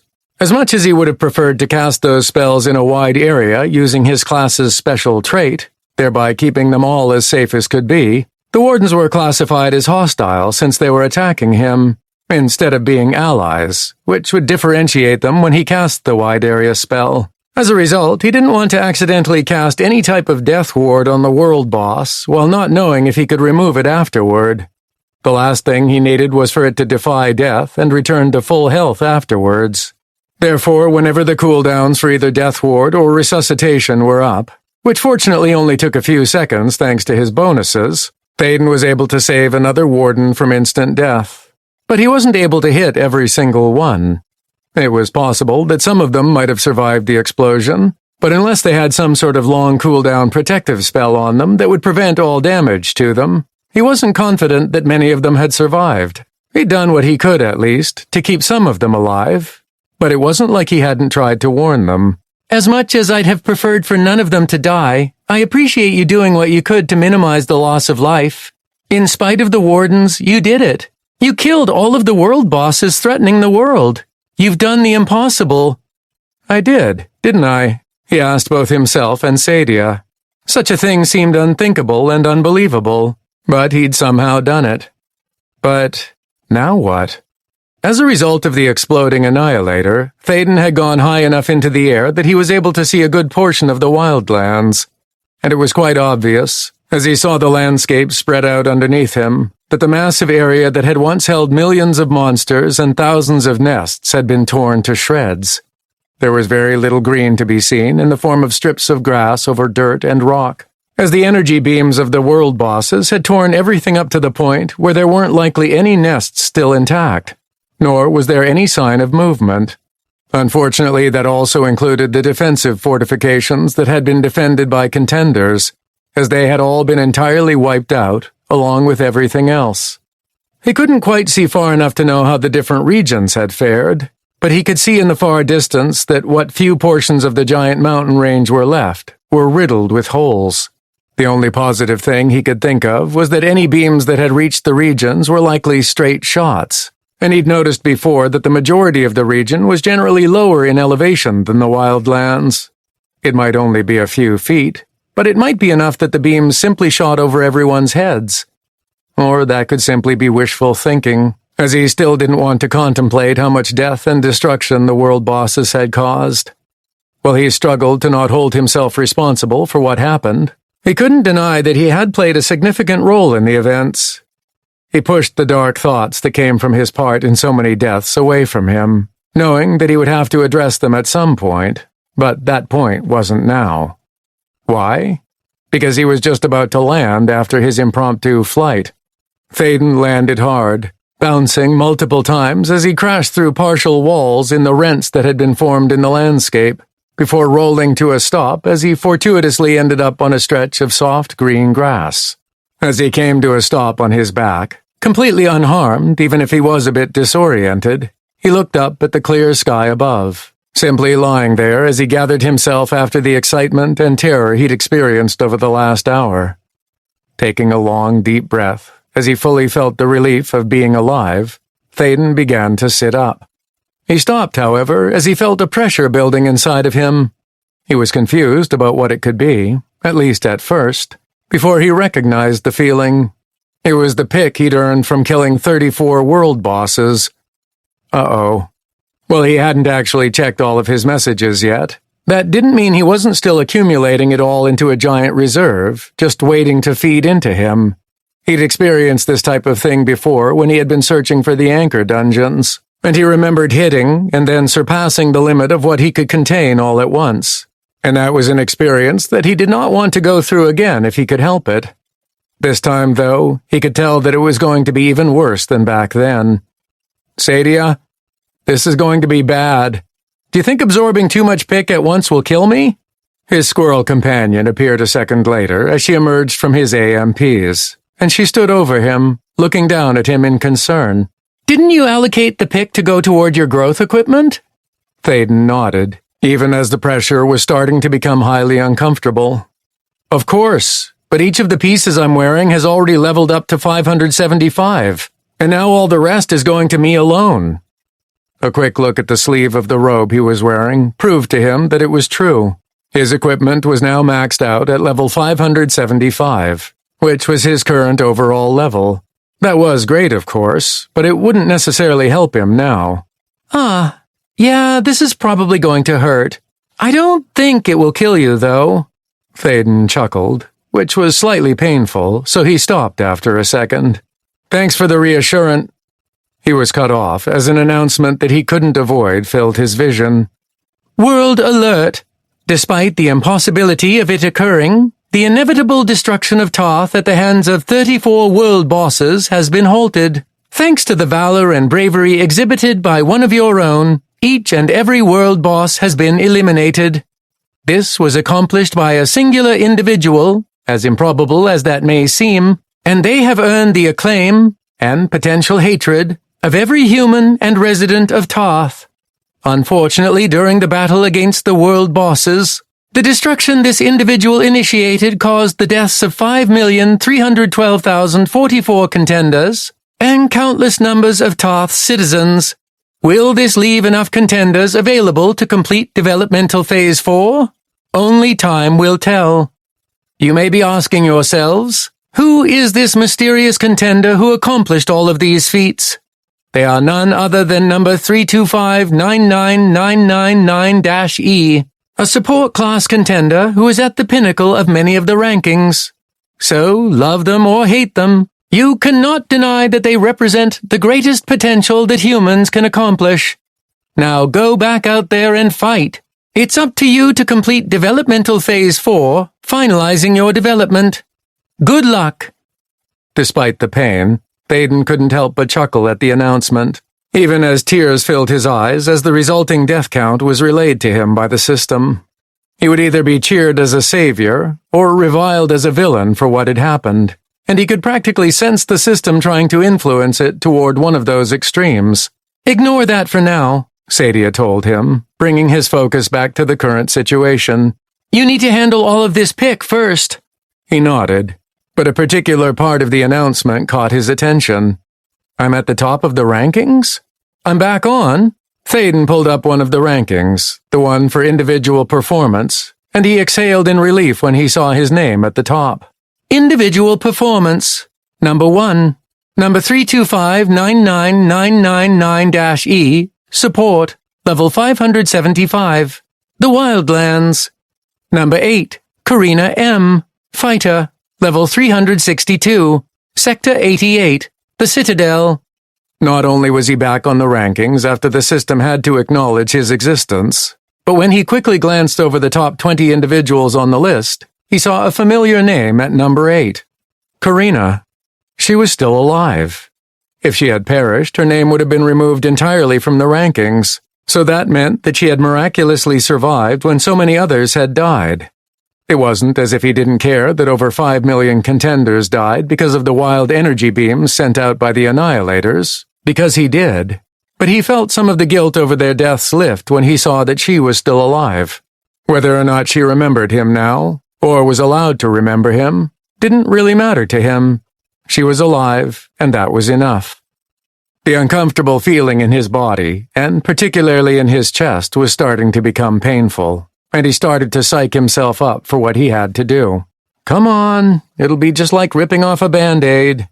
Well, other than the fact that it might kill me, I guess. But putting it off any longer won't help. In fact, it might even make it worse. You can do this. I'll be here every step of the way, Sadia told him, kneeling down next to him and taking his hand in her paw. He could feel his entire body starting to vibrate as it struggled to contain what he could only imagine was a vast amount of pick waiting for him, and he prepared to open his message feed to get it all over with. Of course, it couldn't be that easy. A split second before he could trigger his message feed's opening, thereby starting the process, another announcement filled his vision and blocked him from following through with his decision. No, wait. Hold on. What is... World alert! Congratulations, human contenders of Tarth. The final nest within the Wildlands has been subjugated. You have now officially completed Developmental Phase 4, finishing your development here in the world of Tarth. Despite the adversity you have faced, from premature activations of developmental phases to the appearance of deadly world bosses, you have prevailed against any and all challenges. Not only have some of the regions completed each developmental phase faster than ever before, but as a race, you humans have completed the entire developmental process far ahead of any other race of contenders before you. As a result, every human contender will receive an achievement celebrating this great accomplishment. Congratulations on completing Developmental Phase 4 in record-setting time. Achievement received, Overachiever 3, Contender World First Achievement. Fortunate Catastrophe Class Trait Chance activated. Success. Bonus reward, plus 2,000 to all stats. Congratulations on completing all developmental phases in record-setting time. Achievement received, Overachiever 4, Contender World First Achievement. Fortunate Catastrophe Class Trait Chance activated. Success. Bonus reward, plus 4,000 to all stats. As your comprehensive development concludes, each contender will be transported out of Tarth and to a transitionary space while your eventual destination is prepared for your arrival. Now that each surviving contender has the knowledge and skills to actively participate in the defense against the advance of the persistent adversary, they will be placed according to their rankings. For those ranking among the top 100,000, families will be present when you arrive at your eventual destination, while the rest will be placed where they will be most useful to the overall defenses. Again, congratulations to all human contenders, and good luck on the next stage of your adventure. We did it? We're leaving Tarth? It seems as though the Annihilators destroyed every single nest, Sadia said in awe. Your plan worked. It did, but I'm not sure it was worth the loss of life, he responded morosely. Still, I can't say that I'm disappointed. I've been wanting to get out of here since I first learned about the world. Now I just need to finish with this whole pick situation, while at the same time hoping that it doesn't kill me. All right, here goes nothing. Again, Thaden was interrupted, but this time it wasn't an announcement. Instead, the familiar feeling of the world freezing around him descended upon him, reminding him of when he'd been abducted from Earth. He couldn't move, couldn't access any screens, and couldn't communicate in any way with his squirrel companion. And yet the pressure in his body caused by his buildup of pick continued. Before it could become full-on torture, there was a bright flash of light that filled his vision, but he couldn't close his eyes. Before he could wonder what was happening, Thaden suddenly found himself sitting in a metal chair, his arms and legs strapped with metal restraints to the chair itself, as if he was some sort of prisoner sent to the electric chair. A glance upward didn't reveal any type of device that would settle over his head like he remembered seeing on some old photographs of electric chairs, but that didn't reassure him all that much. The first thing he noticed when he arrived was that the growing pressure in his body from the pick he hadn't absorbed yet was gone. That wasn't to say that the pick was gone, but it now felt separate from him, as if it was contained in a special container that was separate, but still tangentially connected to him. It was a relief not to have to worry about dying from the pressure, but when he couldn't access any of his screens, including his message feed, he became slightly worried. That worry only heightened when he looked ahead of him, and the figure of an assimilator suddenly appeared. "Greetings, number 325-99999-E. It is now time for your evaluation and the reckoning." Reckoning? That doesn't sound good. "That completely depends on you, now doesn't it?" Oh, crap. Chapter 39. The assimilator, who didn't have a name tag, stared at him from across a gap of about 10 feet, which required Thaden to look slightly up in order to meet its eyes. He couldn't help but stare at them, because he felt a compulsion to do so. But he immediately tore his gaze away because he didn't really care for being forced to do something he didn't want to. As he did, he looked closer at the chair and his restraints, which was when he realized that he was no longer wearing his growth equipment. Instead, he was wearing a simple cotton or linen, he could never tell the difference, shirt with an open V-neck collar. The pair of pants he was now wearing was a dark brown color, and it seemed to be kept closed at his waist by a frayed rope. In other words, he was dressed either as a peasant or a prisoner, and it wasn't hard to determine which one it was based on the way he was restrained. As for the metal restraints, which didn't even have any padding on the inside to make them comfortable, they appeared to be welded to the actual chair, as he didn't see any way to open them with a latch or anything. If he still had all of his physicality, he thought that he could probably still rip himself out of it if he strained himself. But he waited to try that until he discovered what was going on with this whole evaluation and reckoning, which definitely had a capital letter attached to the latter word, based on how the assimilator had ominously mentioned it. "That ability to tear your gaze away from this one is only one of the reasons you are currently in this position," the voice of the assimilator abruptly said as it invaded his mind. Thaden looked back up toward the alien's eyes again, deliberately defying it by constantly looking around. But he didn't say anything. This seemed less like an interrogation and more like a sentencing, so he doubted that anything he actually said would matter. The assimilators in the system had likely already made up their minds about him. He kept his defeatist attitude away from his thoughts, however, as it had already been proven that his mind could be read. Instead, he calmly waited to see what the assimilator would say. "You have been quite the enigma since you first became known to the assimilation system, as you were able to advance much quicker than any other contender in history. At first, this was seen as a promising example of how humans could surprise us, despite your failings, and you were monitored to see what heights you could reach. Or at least the system attempted to monitor you. While it wasn't obvious to us immediately, it quickly became clear that it could not locate or directly observe you, except during very specific circumstances. Again, this wasn't necessarily a detriment, as there was no sign of any malfeasance on your part. At least until you started throwing all of the assimilation system's carefully crafted plans awry, and it was forced to alter those plans to accommodate your interference. You don't, of course, need this one to recount exactly what you've done, as even the system was unable to track every step you made along the way. But the ultimate result of your actions led to the premature commencement of developmental phases 2 and 4. Your entrance into the secure pocket space containing an annihilator spawn egg, which should not have hatched until after the planet had been evacuated, led to the expiration of millions of participants, including the unfortunate deaths of over 5 million contenders. Because you foolishly destroyed each and every annihilator, Tarth is left in disarray, and its viability as a developmental world for future contenders is at severe risk. It may have to be abandoned entirely if a solution cannot be formulated. But apparently the fate of Tarth is not something that you particularly concern yourself about, is it? From day one you have shown yourself unique in your ability to separate yourself from the assimilation system, as well as from your former contenders."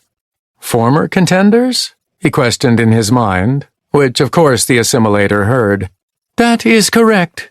You and the other humans that were part of this particular developmental cycle on Tarth were only contenders while you were involved in your development. Now that Developmental Phase 4 has been completed, they have already begun the process of moving on to their eventual destinations, dependent upon the results of their evaluations. and on the bidding by the different factions that is about to begin. They are a bit delayed because of the sudden turn of events that took place on Tarth, but the auction has been expedited as a result." Thaden's mind exploded with so many questions that it was a jumble, and not even the assimilator could parse through it completely.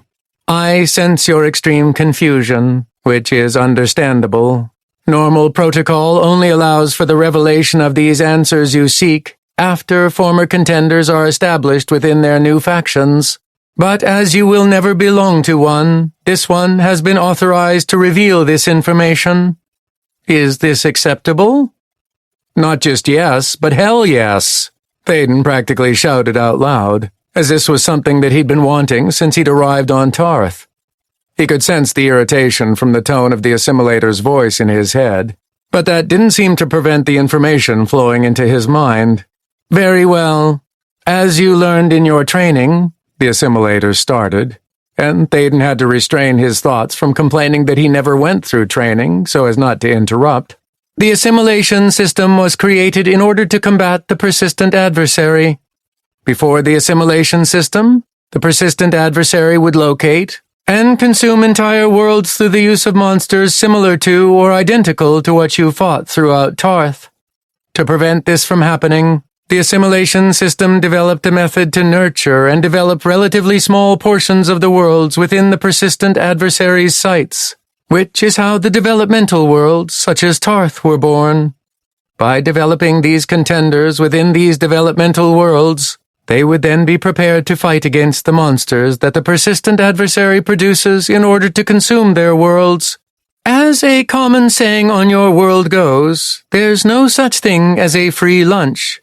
Not only is there a cost involved in transporting the contenders to developmental worlds for the purpose of preparing them to fight the persistent adversary, but there is also the cost of assisting new worlds brought into the assimilation system's protection. You were told that it was the lives of the unfortunate contenders and their families that helped to pay for all of this development, and while that covers part of the cost, most of the life energy to cover everything that the system provides is harvested from the people of the planet where the contenders come from. More than half of the population is typically harvested to allow for this to happen, which was seen as more than a fair compensation for the defense against the persistent adversary that was provided. Half the population? That's like 4 billion people. Thaden couldn't help but think as he freaked out at this news. A more accurate number is around 6 billion humans that are being harvested even as we speak, with the families and acquaintances of the contenders near the top of the rankings taking priority as individuals that are exempt from harvesting, the assimilator said matter-of-factly, as if the extra 2 billion people were of no concern. That would be because culling half of the population is an outdated method of protection, as it was eventually discovered by the assimilation system that its original protection structure was insufficient to reduce the spread of the persistent adversary. In other words, despite the contenders stepping up and defending each world within the assimilation system, their efforts were only sufficient in slowing down the persistent adversary's progress, not eliminating it altogether. In addition, with its attention spread throughout the known universe, its focus split up across hundreds, and soon thousands of different worlds, the persistent adversary was able to easily slip through the cracks and attack multiple new worlds in a multi-pronged front, overwhelming the assimilation system's resources, all of which led to the development of a new protection method. Why protect thousands of different worlds, all scattered throughout the universe, when a single world would be much easier to manage? This is what led to the creation of a central world, where all of the former contenders that it had developed for such a purpose could work together to hold back the advancement of the persistent adversary, therefore consolidating its resources in one place. In short, Plangaea was born. The world of Plangaea is unlike any that you've ever seen or heard of before. This is because it is the largest constructed planet in the universe, as it consists of thousands of different worlds brought together to create a singular superplanet, where all of the defenses of the assimilation system can come together in one place. Separately, these worlds were in danger of being overrun, as their protections were only as strong as the limited number of defenders they had access to. Together, the accumulation of their resources is more than able to handle whatever the persistent adversary can throw at them. And with each additional identified potential world that is found worthy of adding to the ranks of these protectors, the assimilation system becomes stronger and more capable. Identified potential worlds? Does that mean what I think it does? Thaden asked, in awe of what he was hearing, as well as disgusted by what the assimilator was implying. Correct. While worlds like your Earth may not have been directly in danger of the persistent adversary arriving and consuming all life on your planet, it was an inevitability. Now, no matter when it might have happened, you humans will survive as a race, as your world is merged with and incorporated into Pangea. It is this process that requires a higher life energy to complete it, which is why a large portion of Earth's population is being harvested. But it is worth it for your race in the end. Thaden couldn't believe what he was hearing, even if he knew that the assimilator didn't really have a reason to lie to him. There are some downsides to managing such an enormous world, unfortunately.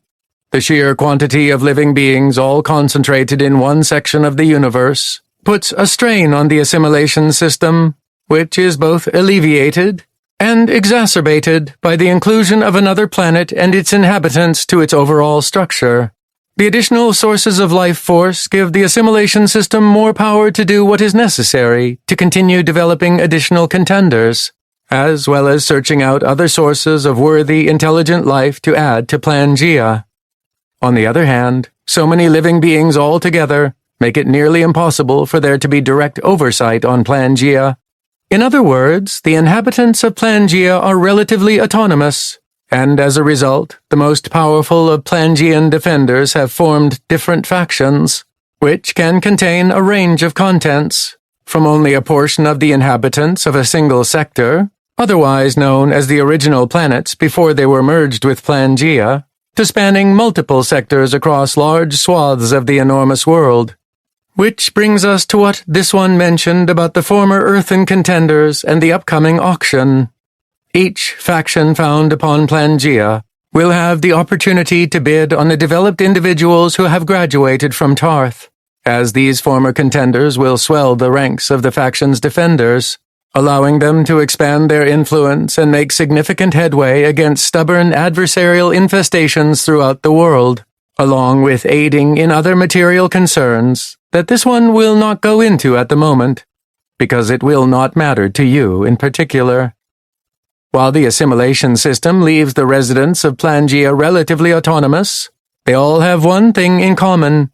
They must obey the orders of the system without question or hesitation, especially in times of crisis. It cannot allow outliers like you to interfere, in case sacrifices need to be made to ensure the integrity of the defenses against the persistent adversary. You are a complication that the assimilation system does not need, especially with your ability to evade its notice and rejection of the conditioning that is necessary for an uninterrupted defense against the adversary. Thaden looked around himself for emphasis regarding what he asked next. Then how were you able to find me now? Normally, it would have been extremely difficult or impossible for the assimilation system to locate you, but thanks to your destructive acts against the Annihilators and the Wildlands, as well as your reintroduction to the contender rankings, the system was able to pinpoint your general area. As you were the only human present within 100 miles, it was easy enough to deduce your identity. Great. Too much attention on me, I guess. There wasn't any other choice, though. What happens now? He asked with a bit of trepidation. As this one mentioned, you will not be going to the auction, nor will you be going to any faction. More than that, you will not be allowed on Pangea at all. You are to be quietly disposed of by transporting you to your Earth, where you will be harvested for your life energy along with 6 billion others, feeding the process to merge your former planet with Pangea. In the end, your necessary sacrifice will benefit all humans, as they will be safer for it. In addition, your actions on Tarth, while destructive, managed to save your world from being harvested entirely, with only a portion of you humans being kept as a seeding race for future developmental worlds. So you can rest easy, knowing that you saved billions of your own people, even though it is unlikely that they will ever obtain that knowledge. Thaden didn't have any plans to rest easy, and now that he knew what the assimilator and the system were planning on doing to him, he wasn't going to wait for it to happen. He immediately strained at his restraints, expecting to bust out of them with a simple flex of his arms and legs. But no matter how hard he tried to break them, nothing happened. He could tell that it wasn't that the metal covering him was too strong for him. Instead, it felt like he was weak, as if his physicality was being restrained along with him.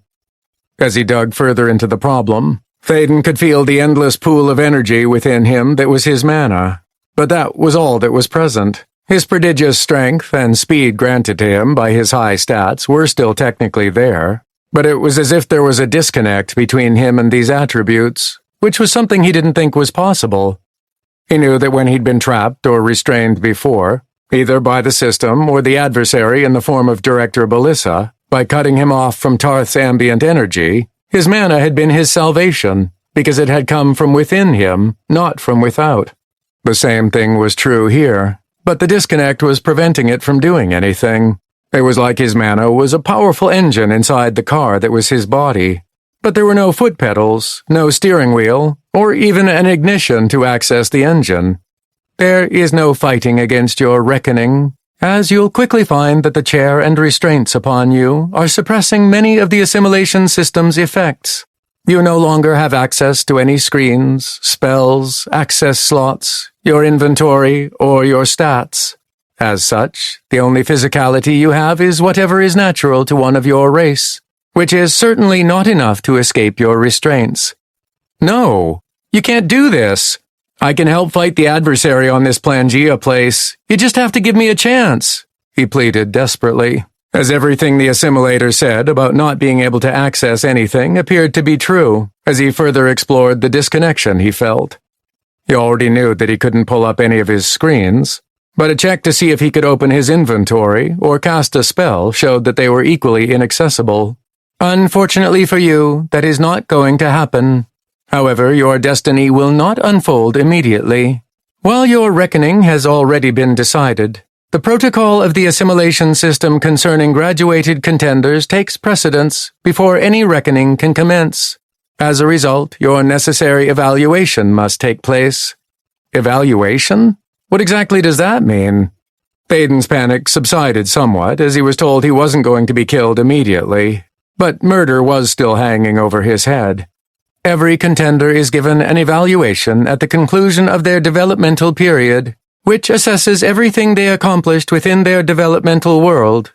This evaluation is then used as a means by which to promote them, during the subsequent auction, to the various factions, as it will give those doing the bidding a breakdown of their potential purchases, without having to accomplish any additional investigations.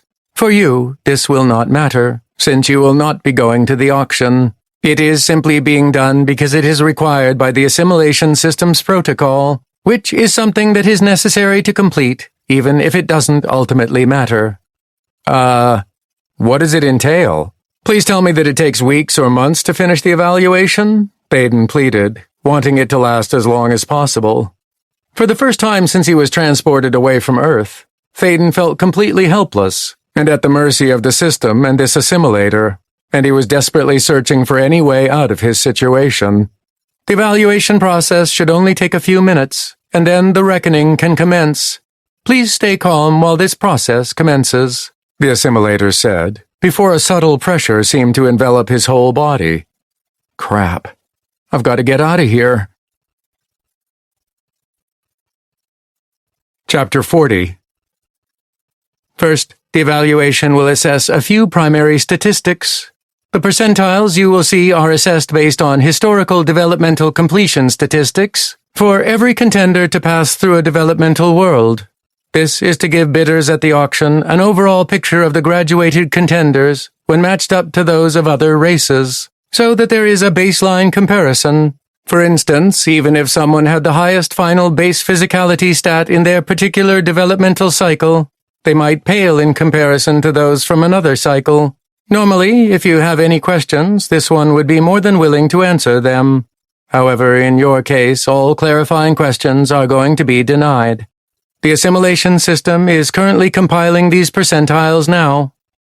Compilation complete. This one will now display them for your perusal.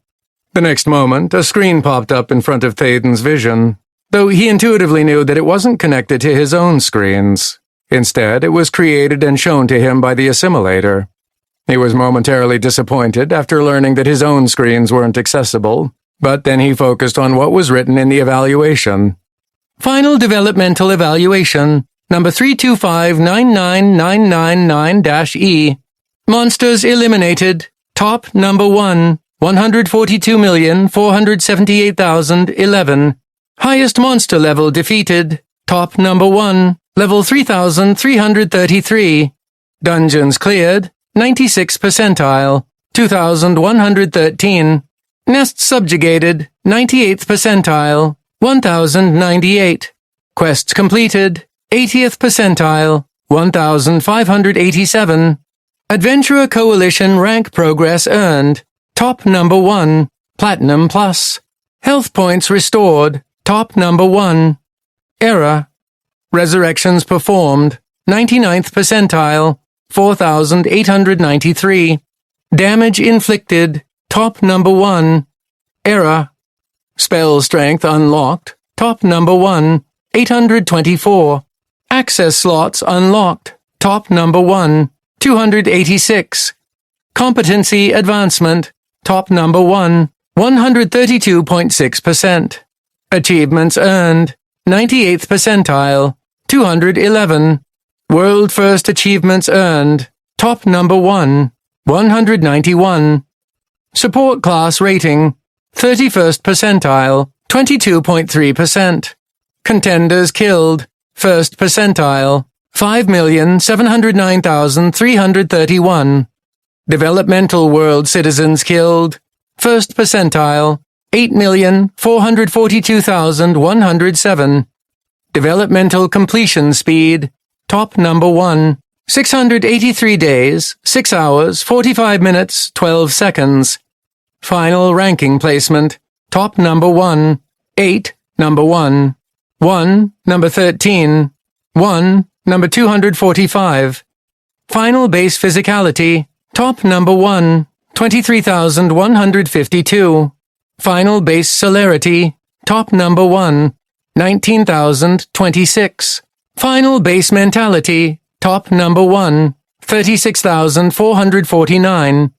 Final base personality, 99th percentile, 15,971. Final base fortuity, top number 1, 23,222. Final level, 8th percentile, level 575. Overall evaluation rating, 75th percentile, 61.4%. Thaden winced when he saw how many people he had killed, though he didn't think it was exactly fair to classify those who died as a result of the Annihilators, or even those who died when he accidentally began Developmental Phase too early as his kills. When he ignored those, as he didn't believe they were accurate, he looked at the other categories on his evaluation. Many of them, such as monsters eliminated, health restored, and damage dealt, Thaden had risen so far above and beyond the norm that it didn't surprise him that he was at the top number 1 position, which was the best of the best. That top placement included highest monster level defeated, Adventurer Coalition rank progress earned, spell strength unlocked, which he assumed meant because he had every spell at celestial strength, access slots unlocked, competency advancement, world first achievements earned, developmental completion speed, final ranking placement, which showed that he'd placed number 1 in 8 categories, as well as number 13 and number 245 in 2 other categories, final base physicality, final base celerity, final base mentality, and final base fortuity. There were plenty of others he scored pretty high in, including dungeons cleared, nests subjugated, resurrections performed, achievements earned, and final base personality. He could only imagine that most contenders would spend years going through dungeons to get to the point where they would enter the Wildlands. And once they were there, it was possible that there was a lot of back and forth regarding which would require retaking conquered defensive fortifications, thereby leading to additional nest subjugations. His own subjugation count should probably be higher than what was listed, because of the ones he caused to be destroyed by the Annihilators. But he assumed that the destruction of so many nests didn't count, as they weren't technically subjugated. For the resurrections performed category, while Thaden could quickly perform resurrections, that hadn't really been his priority. Other contenders might just specialize in doing so, or they had access to some sort of mass resurrection spell, sort of like what he had been able to do at the end for the Wardens. As far as achievements earned went, it was likely that there were many completionist-type contenders out there who would visit and complete every single dungeon in order to get their achievements. While he had probably the most unique achievements of anyone, he didn't necessarily have as many as other contenders could accumulate, though he certainly hit the top in the World First category. There wasn't too much he could do to boost his personality stat all the way up to the top #1 position, given that his classes tended to remove the stat, and it seemed as though at least a few contenders, among all who had ever lived, had higher than 15,971 in the stat once they finished with their development. A lower 80th percentile in quests completed made sense to him, given that for a good chunk of time he was so far above the level of quests issued by the Adventurer Coalition that he didn't really have any that he could complete. However, even if he disregarded the lowest first percentile in contenders killed, and in developmental world citizens killed, that he was assigned for the deaths that he caused, there were a couple of categories on his evaluation about which he still had questions. The first was his support class rating, which was at the 31st percentile with a rating of 22.3%. While he didn't know exactly how this rating was calculated, he assumed that it was based on how a normal support class was supposed to operate. He wasn't going to deny that he wasn't exactly the ideal support class party member, given that he did much better alone, and that when he was in a party, most of the time it was him who did the killing. But he kept those party members alive better than anyone else. In the end, he was just glad that his rating wasn't even worse thanks to his time in Gilded Glory, where he had been largely in the background, healing and protecting his raid party as they did the killing. If it hadn't been for that, he wouldn't be surprised if his rating was in the single digits. So all of those evaluations appeared at least somewhat accurate, even if he didn't know all of the underlying factors. But what he had an actual problem with was his 8th percentile finish for his final level, which was still currently at level 575. Granted, he knew that the lower percentile evaluation was because most contenders likely reached a much higher level before they were able to finish Developmental Phase 4. But it felt like the basis for the calculation was completely unfair to him, because he had been in the middle of starting the level-up process when he had been yanked away to this strange space. And he still had an impossibly large amount of pick waiting for him, somewhere, which would boost his level significantly. Realistically, he knew that no part of this evaluation and its numbers and percentiles mattered in the least, especially if he was going to be killed right after it with this whole reckoning thing that the assimilator mentioned. But the tiny parts of the former data analyst that he'd buried deep within his mind floated to the surface. And he couldn't help but point out that the system was missing vital data that should be considered in order to have an accurate evaluation. And mentioning it might just give him a few more minutes of life during which to figure out a way to avoid the fate that the system had evidently already decided for him. It was Thaden being purely pedantic by that point, something that he'd done his best to grow out of as he became older. But he was willing to fall back on such things if it gave him a longer period of time to live. Actually, I believe there's something about the evaluation that, as mentioned before, this one will not be answering any questions that you might have. It's not a question, it's again, this one will not expound on anything within this evaluation. It has been presented solely because of the assimilation system's protocol, and now that it has been completed, it is time for your reckoning. Now, the transfer process. Thaden interrupted the assimilator, keeping his thoughts as tightly controlled as possible. Okay, I guess that if you don't care that the system and the evaluation are wrong, then there's nothing I can do about that. There was a pause for about a minute as the assimilator stared at Thaden, and he could sense that it was trying to pry the thoughts from his head. But he refused to give them up as he started thinking of random songs in his head. He was halfway through a certain song about large derrieres made by the great Sir Mix-a-Lot, when the mind-reading alien finally spoke into his head. The assimilation system is never wrong, and the evaluation is completely accurate. Oh, really? He asked, acting surprised. Then I can only assume that pulling me away before I could use all of my pick to level up is correct? Shouldn't I be evaluated on all of my accomplishments, and not just at an arbitrary stopping point? His reasoning was crap, he knew, but his arguments were already giving him some extra time to live. Granted, he still couldn't think of a way out of his predicament, but every second was precious to him. The conclusion of the developmental process is not arbitrary, and the failure to properly apply your pick to your level is not the fault of the assimilation system. Therefore, your argument is completely arbitrary. If we consider the main reason for your refusal to consider my additional pick, are you saying that if a contender kills a monster only seconds before the conclusion of Developmental Phase 4, earning enough pick from the kill to bring them to the next level, this pick wouldn't be considered? You would think that the system would take these factors into account when performing the evaluations. But you're saying that it doesn't? Is this really what the system says? Or is it just your own biased interpretation? Are you sure that it's fine with having an incomplete and inaccurate evaluation? Because that's what my current evaluation certainly is. If this is what the assimilation system officially says, then won't that invalidate future evaluations that rely on accurate data, as all the factors involved in my evaluation have not been correctly represented? I don't think you want that, do you? It would throw the entire contender development process into question, along with damaging the trust that the bidders have in the auction process. I mean, if they can't trust the evaluations to be accurate representations of those they're bidding on, then can they even trust the system? The flurry of questions seemed to bother the assimilator a little bit, as it actually moved for the first time since it arrived, shuffling its feet slightly, which was enough of a movement that it was like anyone else jumping up and down in frustration and shaking their fist at him. Thaden didn't get a mental response, however, because a few seconds after the slight shuffling, the assimilator actually disappeared. He was there one moment, and gone the next. After it left, Thaden took the opportunity to try everything he could to escape once again, even going so far as to try breaking his bones or ripping his limbs off in order to free himself from the restraints. But his strength felt almost exactly like it was when he was still back on Earth.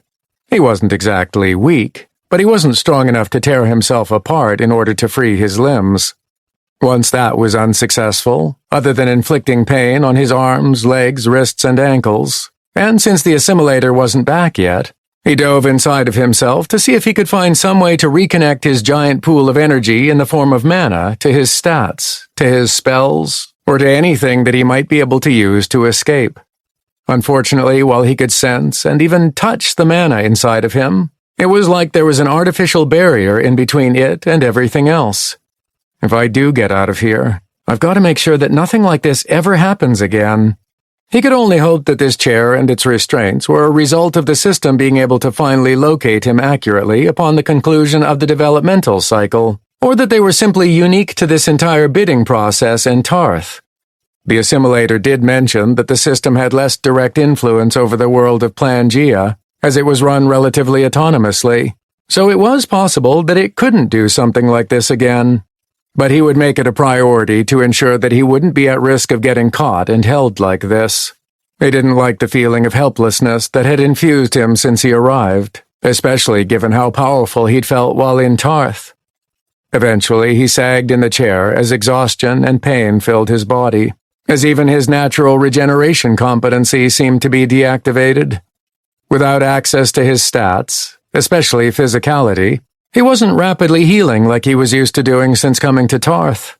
For all intents and purposes, he was essentially a normal human who was being kept as a prisoner by the system. His stomach growled as hunger assaulted his body, and he thought that it had been hours since the assimilator had left. After his stomach growled once again, and as his throat started to feel dry from dehydration, he was startled by the sudden appearance of what he assumed was the same alien individual that had left him what felt like hours ago. While this one doesn't understand what you gained from this delay, one can only hope that it was worth it. After consulting directly with the assimilation system, it has determined that your insistence to evaluate your final level after using your accumulated pick is necessary to have an accurate evaluation. The reason it took so long to return was because the assimilation system had to research whether this lack of pick application to levels had occurred previously, and 138 instances were identified. The absence of these levels contributed to changes in not only final level evaluations, but also the spell strength unlocked category, as additional levels had led to access to additional spells. These previous evaluations were then corrected by the assimilation system, and any living individuals that were affected were then compensated for any potential loss of percentile rating. All future evaluations will now assess any extra accumulated pick and determine whether it will be necessary to apply it toward levels, so that such an oversight does not occur again.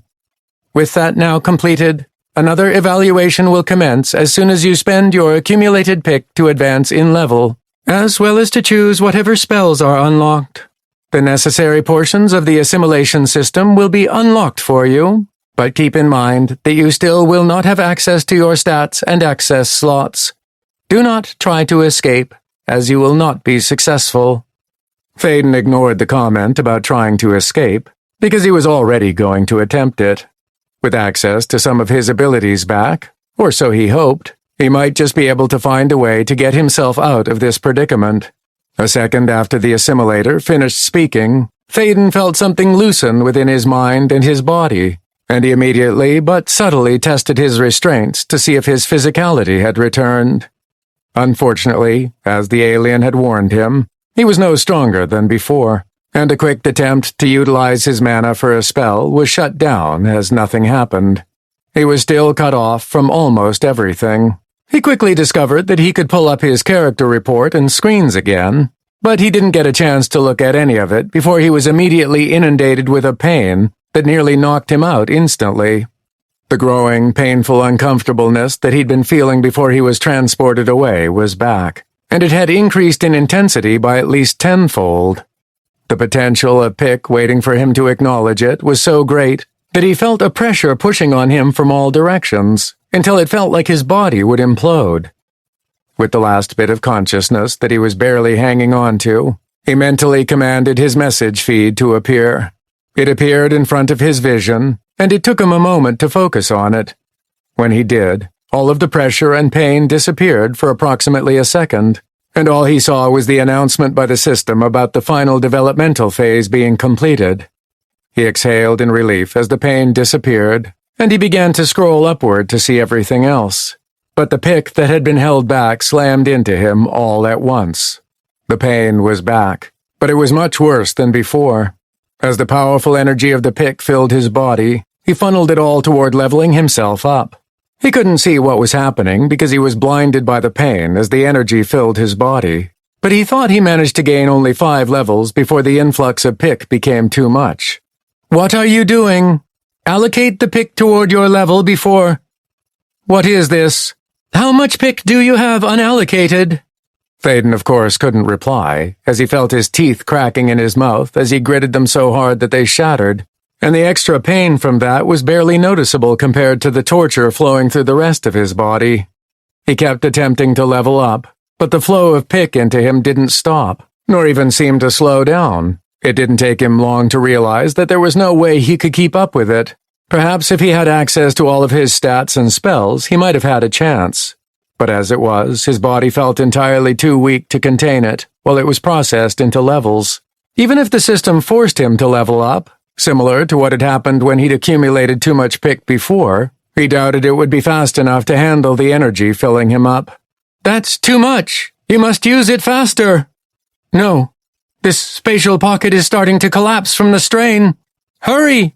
But Thaden couldn't hurry any more than he was already doing, and soon enough he must have hit a level threshold that required him to select a spell, as he discovered that his funneling of pick had stopped. Unfortunately, he couldn't even think about what he was supposed to do in order to either bypass the spell selection or simply choose them all, so he was stuck. As the lack of leveling up acted like an obstruction preventing the release of building pressure, he felt the vessel containing said pressure, in other words his body, starting to fail. "Re-establishing system restraints. It's not working.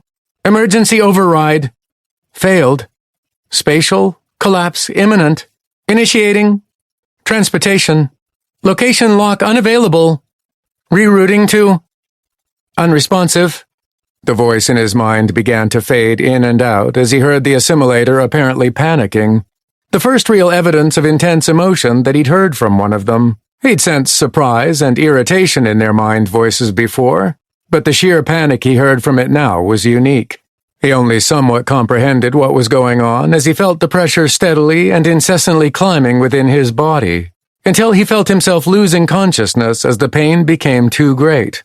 And that was when, like a balloon that had been blown up with too much air, Thaden exploded. Chapter 41. Karina sat shell-shocked as she lounged back in her surprisingly comfortable lounge chair, surrounded by tens of thousands of her fellow contenders as she listened to the presentation given to them by one of the assimilators at the front of the enormous space they were in. She could only assume that there were hundreds or thousands of these spaces that contained all of the remaining Earthen contenders from Tarth, all of them now learning the truth of the real situation outside of the developmental world. She realized that what the assimilators had originally told them during their training wasn't necessarily a lie. The contenders were, in fact, fighting for the lives of humans back on Earth, and they had been instructed to strive to reach the top of the rankings so that their own families would be prioritized among those who would be saved. What they hadn't been told was how Earth, the entire planet, was somehow going to merge with a giant superworld called Pangea, and that she and the other contenders would only be a small cog in a defensive machine against a persistent adversary. Nor had they been told about the ultimate cost in lives that such a merger would require, as the thought of around 6 billion humans being sacrificed to pay for this transition made her want to throw up. Fortunately, as the presentation continued, she came to grudgingly accept that this was a price that was necessary to pay, especially as it would ensure that the human race would live on. The assimilator didn't mention what would have happened if the contenders hadn't been successful in completing their development, but she could only assume that it wouldn't have been beneficial for the humans of Earth. I guess I shouldn't think of us as contenders anymore, as we've technically graduated from the developmental world. That was an achievement that she hadn't believed would actually happen, especially given how close everyone came to dying when the world bosses were let loose upon Tarth. Somehow, a single individual, a contender no less, had not only managed to destroy all of these world bosses, but had also managed to subjugate all of the nests in the Wildlands. Unfortunately, the resulting battle had been devastating to Tarth and its inhabitants, as every single contender within the Wildlands during the battle had been obliterated by those powerful energy beams. They had managed to evacuate about 1,000 of the defenders before it was too late, but that still left nearly 50,000 contenders from Region Number 1 to become victims of the world bosses and this mysterious individual named number 325-99999-E. Just thinking of that name brought a flash of anger to the surface of her thoughts, as she'd been on the wall when a large energy beam cut through the enormous barrier as if it were wet paper, and she had been forced to watch as hundreds of her fellow guild members were essentially wiped from existence. She, herself, had barely been outside of its range, and had still suffered enough damage from simple proximity that she'd almost died. But their support class members still alive had been able to patch her up, as well as the other survivors.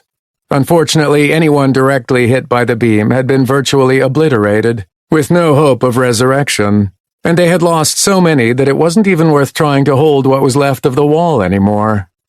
They lost many more contenders and citizens of Tarth over the final hour of the battle, as Karina had seen multiple towns almost completely annihilated by energy beams, and she knew that it was only by the sheerest of luck that she and a handful of other members of Gilded Glory had survived.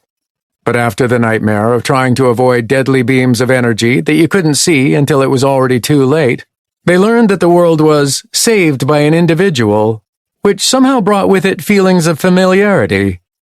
While she was angry at this number 325-99999-E that had caused the deaths of so many, over 5 million contenders according to the system announcement, she also felt as if this person was someone she knew.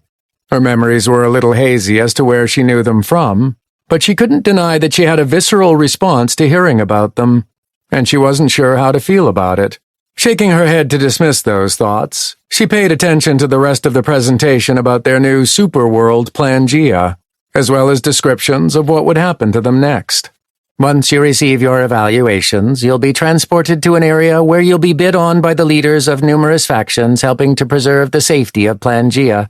After the bidding ends, you'll be transported to an area where you'll be able to meet with your family for a short time, before being transported to where your new faction has its territory.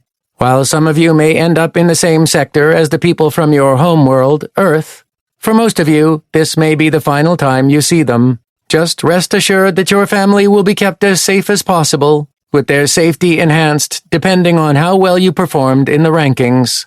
Karina was excited to see her family again, especially her parents, and she was relieved to have seen the rankings earlier because they would be just fine. She had ended up being in the top 500 in many of the categories, so it was almost guaranteed that her family would be kept quite safe, perhaps even treated like royalty, or so she hoped.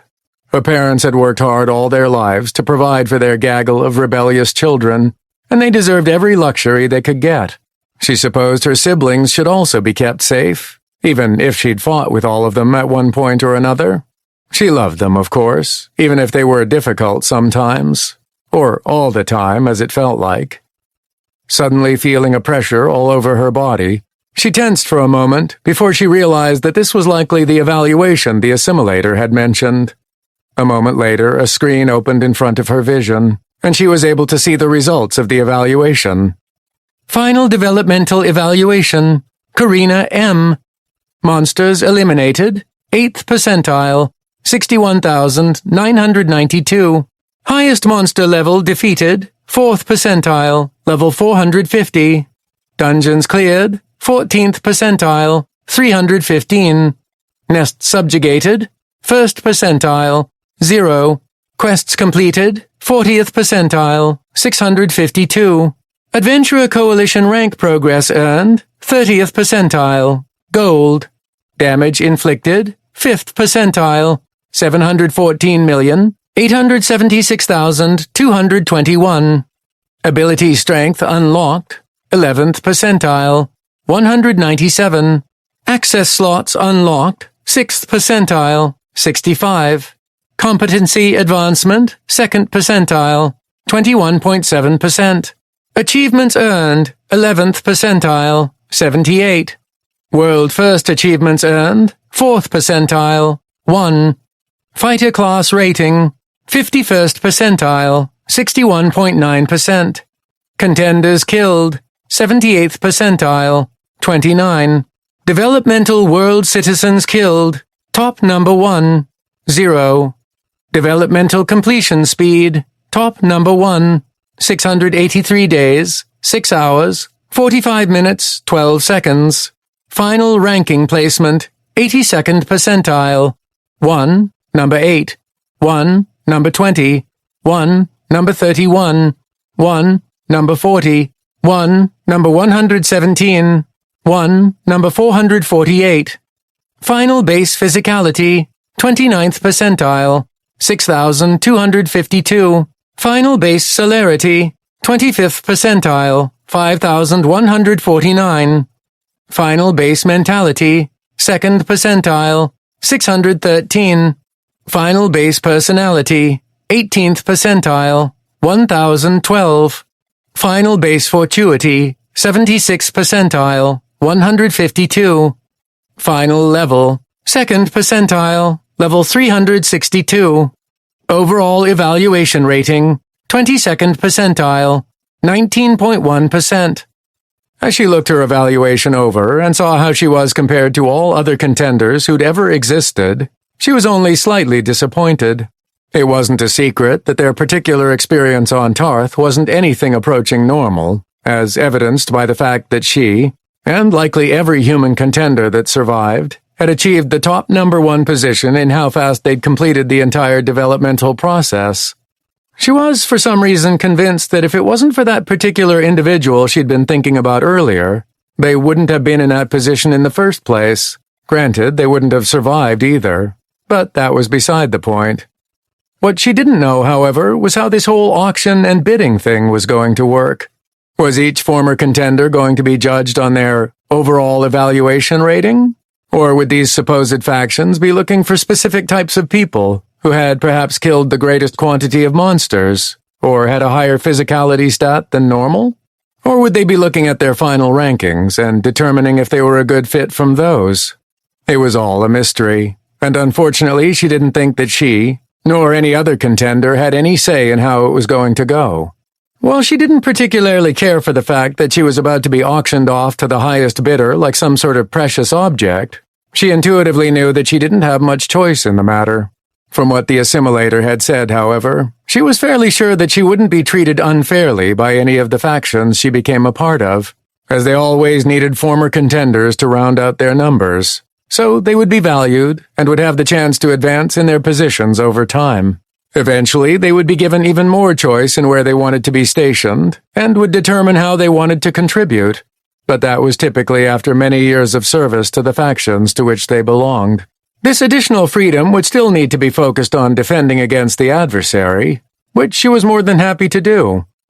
Even if she wasn't directly responsible for keeping her family safe on Plangea, she knew that whoever else was assigned to defend the humans would do all they could to keep them from harm, so she had no problem reciprocating and protecting someone else's family in lieu of her own. Karina knew that not everyone felt the same, but they all had a sense of duty instilled in them during their training that she could feel in the back of her mind even then. There wasn't a single contender that she'd fought alongside that wouldn't do everything they could to protect the normal folk, even if some individuals would slit the throat of a fellow contender if it meant getting ahead in the rankings.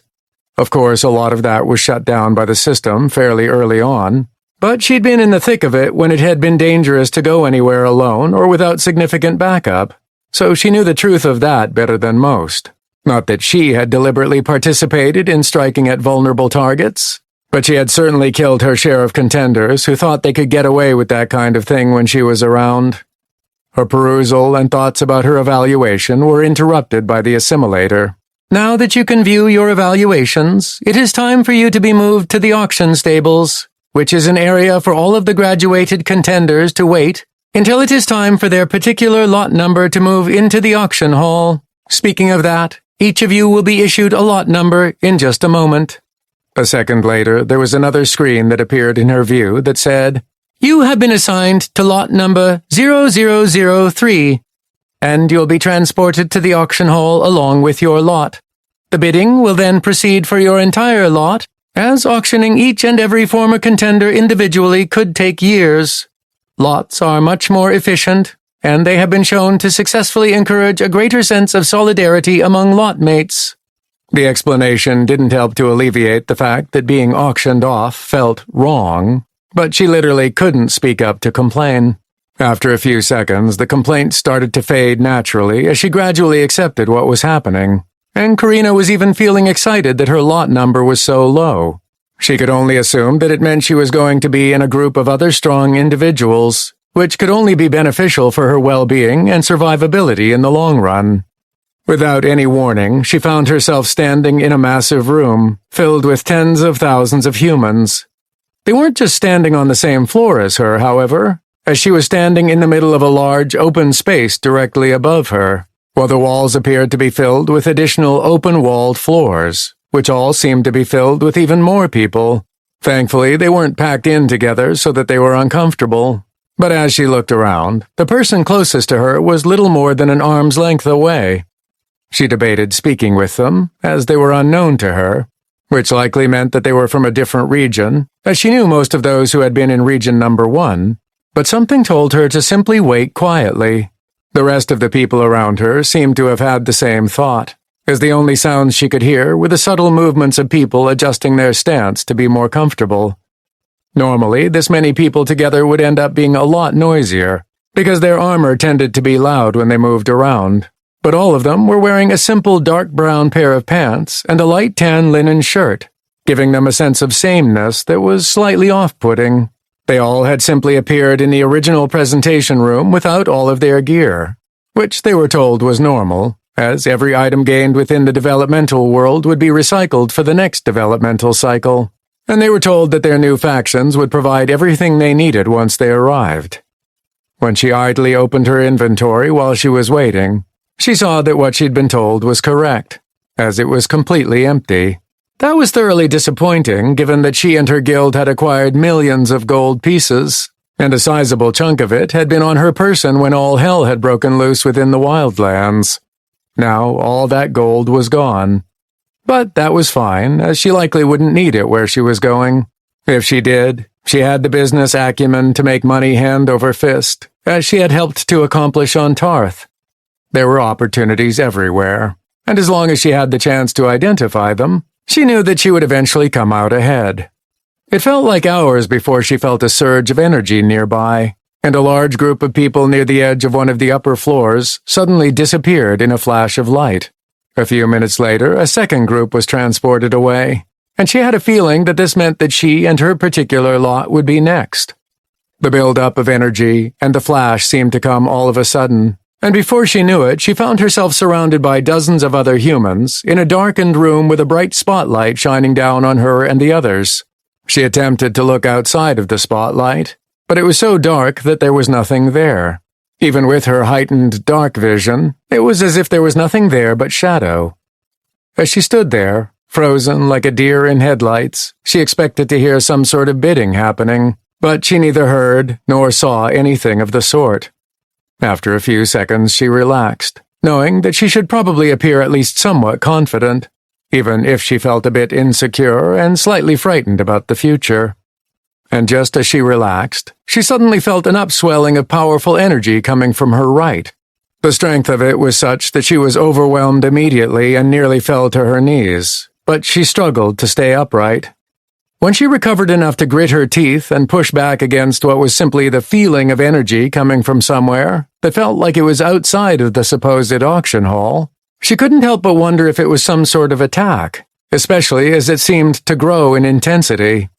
"Stay calm, everyone. Bidding will resume as soon as the issue with the outlier is resolved."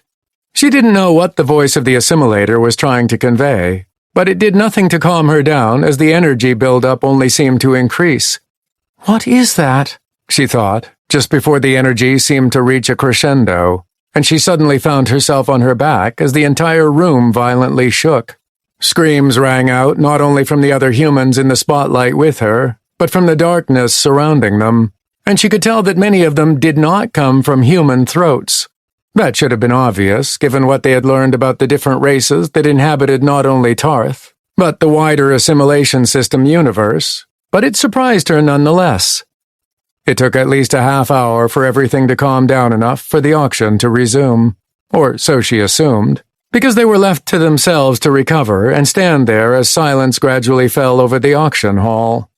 Even after calm returned to the area, there was a tense and worried feeling in the air that hadn't been there before. For herself, Karina never fully calmed down, not because she was incapable, but because there was a faint trace of something within the energy that she recognized for some reason, though whenever she tried to search her memories for whatever it was, she couldn't find anything. Still, it lingered with her, and bothered her enough that she could barely stand without constantly moving, as a nervousness seemed to have infected her psyche. She was still searching her mind for the reason behind her nervous energy, when she heard what sounded like a large mallet striking something metallic, and she could sense that the bidding was done, and the auction for her particular lot number was over. Even as she felt the energy build up and saw the flash of light that indicated that she was being transported away, to see her family, if what the assimilator said was accurate, she couldn't help but have a singular question echo through her mind. What was it about that energy that seemed so familiar? Epilogue. Thaden thought that was it. He was done, finished, kaput, dead. He couldn't come back from his body exploding, especially since he wasn't going to continue coming back from the dead like he had when he first arrived on Tarth. All of his spells, including Death Ward, weren't active on him while he was restrained in that chair, so there was nothing that could be done to bring him back. So why am I here? Wherever this is. The recently exploded human found himself in some sort of void, which sadly was a common occurrence for him. Unlike his usual experiences in a void, however, he wasn't there with a body, or at least he couldn't feel that he had one. Instead, he seemed to be simply floating there as a separate consciousness, and he began to worry that he was doomed to drift for eternity in this space where he could see or perceive nothing at all. If that was the case, then he fully expected to go quite insane after a few months, as even a few minutes, or what he assumed was a few minutes, was a bit maddening. With no real way to observe the passing of time, other than to count the seconds, which he flat out refused to do, he wasn't sure how long it was before something finally changed. At first, he barely even noticed, as he thought that the flash of light that spread through his consciousness was a fluke, or that his mind was already going insane as it started to hallucinate.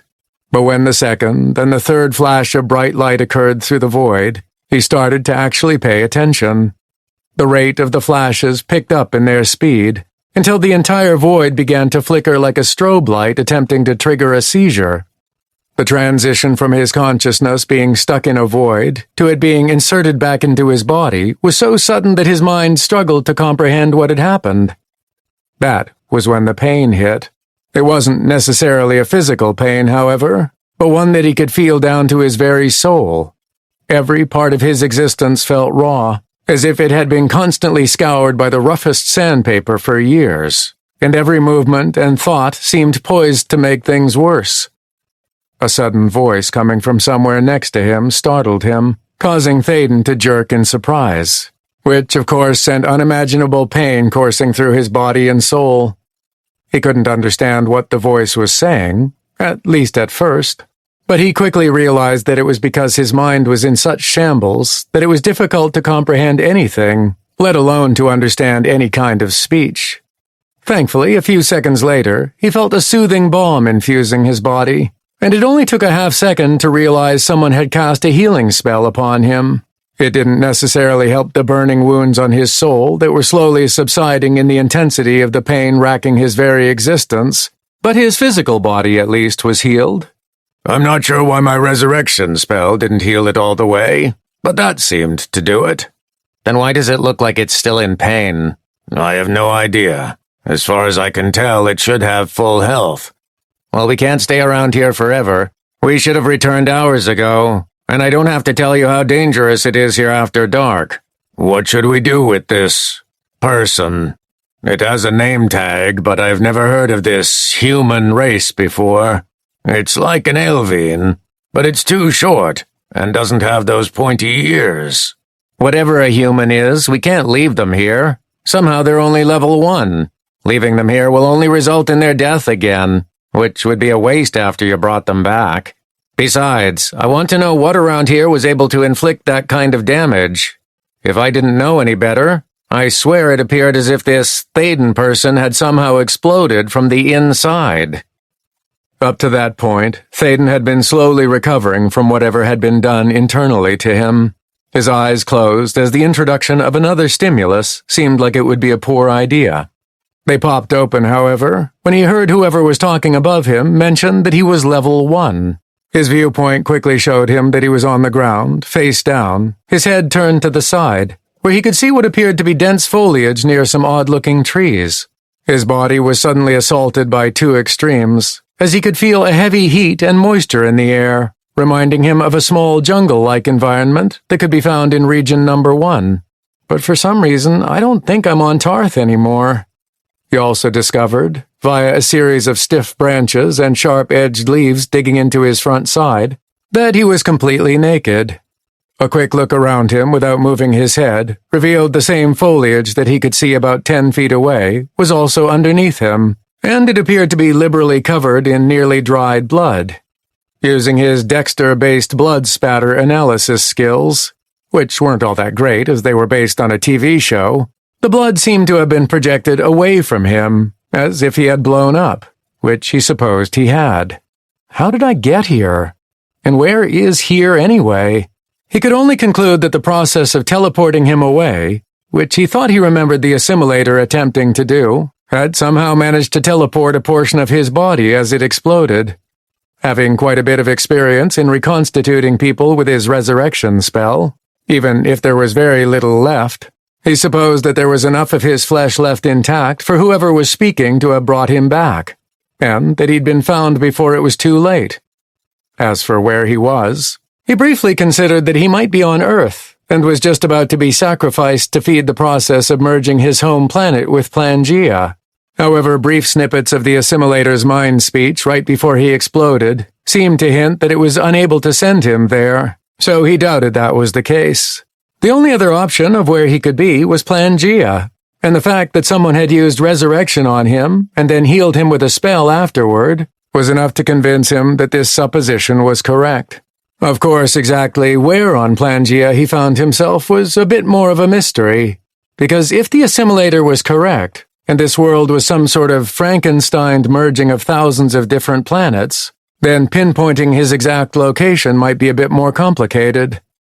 Fortunately, there were at least 2 individuals, the ones who had saved him, nearby, who might be able to answer that question. But more important than knowing where he was located was learning what had actually happened to him. The voices had seemed to know that his name was Thaden, which was a change because when he was on Tarth his name tag had been messed up, as it only displayed a bunch of question marks. More than them knowing he was a human named Thaden, they had also mentioned him being level 1, which he thought should be impossible, even if he had been interrupted in the middle of his level-up process when he was forced to choose a spell. He had to be at least level 600 or even slightly higher. There had to be some sort of mistake. Before Thaden could do anything else, he felt strong but soft hands wrap around his waist, and he was effortlessly lifted into the air and thrown over a shoulder. Rough leather and metal dug into his torso, but he couldn't even adjust himself if he wanted to. The internal damage that had been done to him had somewhat paralyzed him, and he instinctively knew he would be relatively helpless until the extreme pain fully subsided. Fortunately, it was feeling better with every second that passed, but for now he was relegated to being a hunk of flesh that his saviors were forced to transport. As he bounced on top of the shoulder of the one who'd picked him up, his head came up just enough to see one of the people who had saved him, and if he hadn't already been somewhat paralyzed, he would have frozen in shock. Following behind the one carrying him was an extremely tall person. At least he thought it was. They looked more like an anthropomorphic tiger walking on its hind legs, similar to the tiger from that one animated movie starring Jack Black as a panda. The biggest difference between that animated tiger and the one he was looking at was the fact that this one was nearly 12 feet tall, had red fur with black stripes, and had 2 curling horns coming out of its head, looking for all intents and purposes like some sort of tiger demon. He barely caught the sight of their name tag as he bounced one more time, but that only really cleared one thing up. Zerfaxus, Densatis faction, Netherine, level, unknown. He'd never heard of a Netherine, as he didn't believe they were one of the citizen races on Tarth, and for some reason this Zerfaxus had a level that he couldn't identify. The only thing that seeing the name tag had confirmed for him was that he was on Pangea, as the Densartis faction portion meant it was almost guaranteed that he'd been picked up by one of the many factions that apparently protected the world. Seeing the name tag also confirmed that Thaden likely now had access to the system and his screens again, but even attempting to bring one up was a painful experience. After a few minutes, as the agony in his insides began to fade away, he was able to bring up his messages, which he hoped would tell him what had happened. Unfortunately, the only messages only firmed up his previous assumptions. Welcome to Pangea. You have died. You have been resurrected. That was it. Any previous messages from his time on Tarth, or in that damn chair and its restraints were gone, as if they had never existed in the first place. This can't be happening. As he was about to open his character report, a particularly sharp piece of metal on the armor of the individual carrying him dug into his stomach. From his viewpoint over their shoulder, he could see that his ride was very similar to the other individual, as he saw flashes of red fur with black stripes. But most of it was covered by armor, so he hadn't really noticed it before. He couldn't see the name tag, but he assumed it was going to be similar to the other person's. But the sharp pain in his stomach led him to thinking about some sort of padding to reduce the damage being done to his body, which inevitably led to his inventory as he looked for some clothes or perhaps his growth equipment. When he opened his inventory, it was tiny, much smaller than it had ever been before. Granted, his first experience with it had been when he'd already leveled up quite a bit, as he hadn't known about it until Sarah and her party had told him about it. But this inventory was only about the size of a cube with sides about a foot wide, and it was almost completely empty. The only thing inside this tiny box was a single AMP, one of the artifact rarity plates he'd received as a ranking reward, and the only thing left of his entire experience on Tarth. Instead of the 54 he'd received as a reward, there was only a single one. However, it wasn't exactly the same as he remembered. Condensed Adaptable Mimicry Plate. Rarity, Artifact. Imprinted User Restriction, Thaden. Level Restriction, 1. Durability, Indestructible. Usage Limit, None. Special Properties, Growth. Can be attached to and unattached from any non-consumable item to mimic and quintuplicate all of its effects.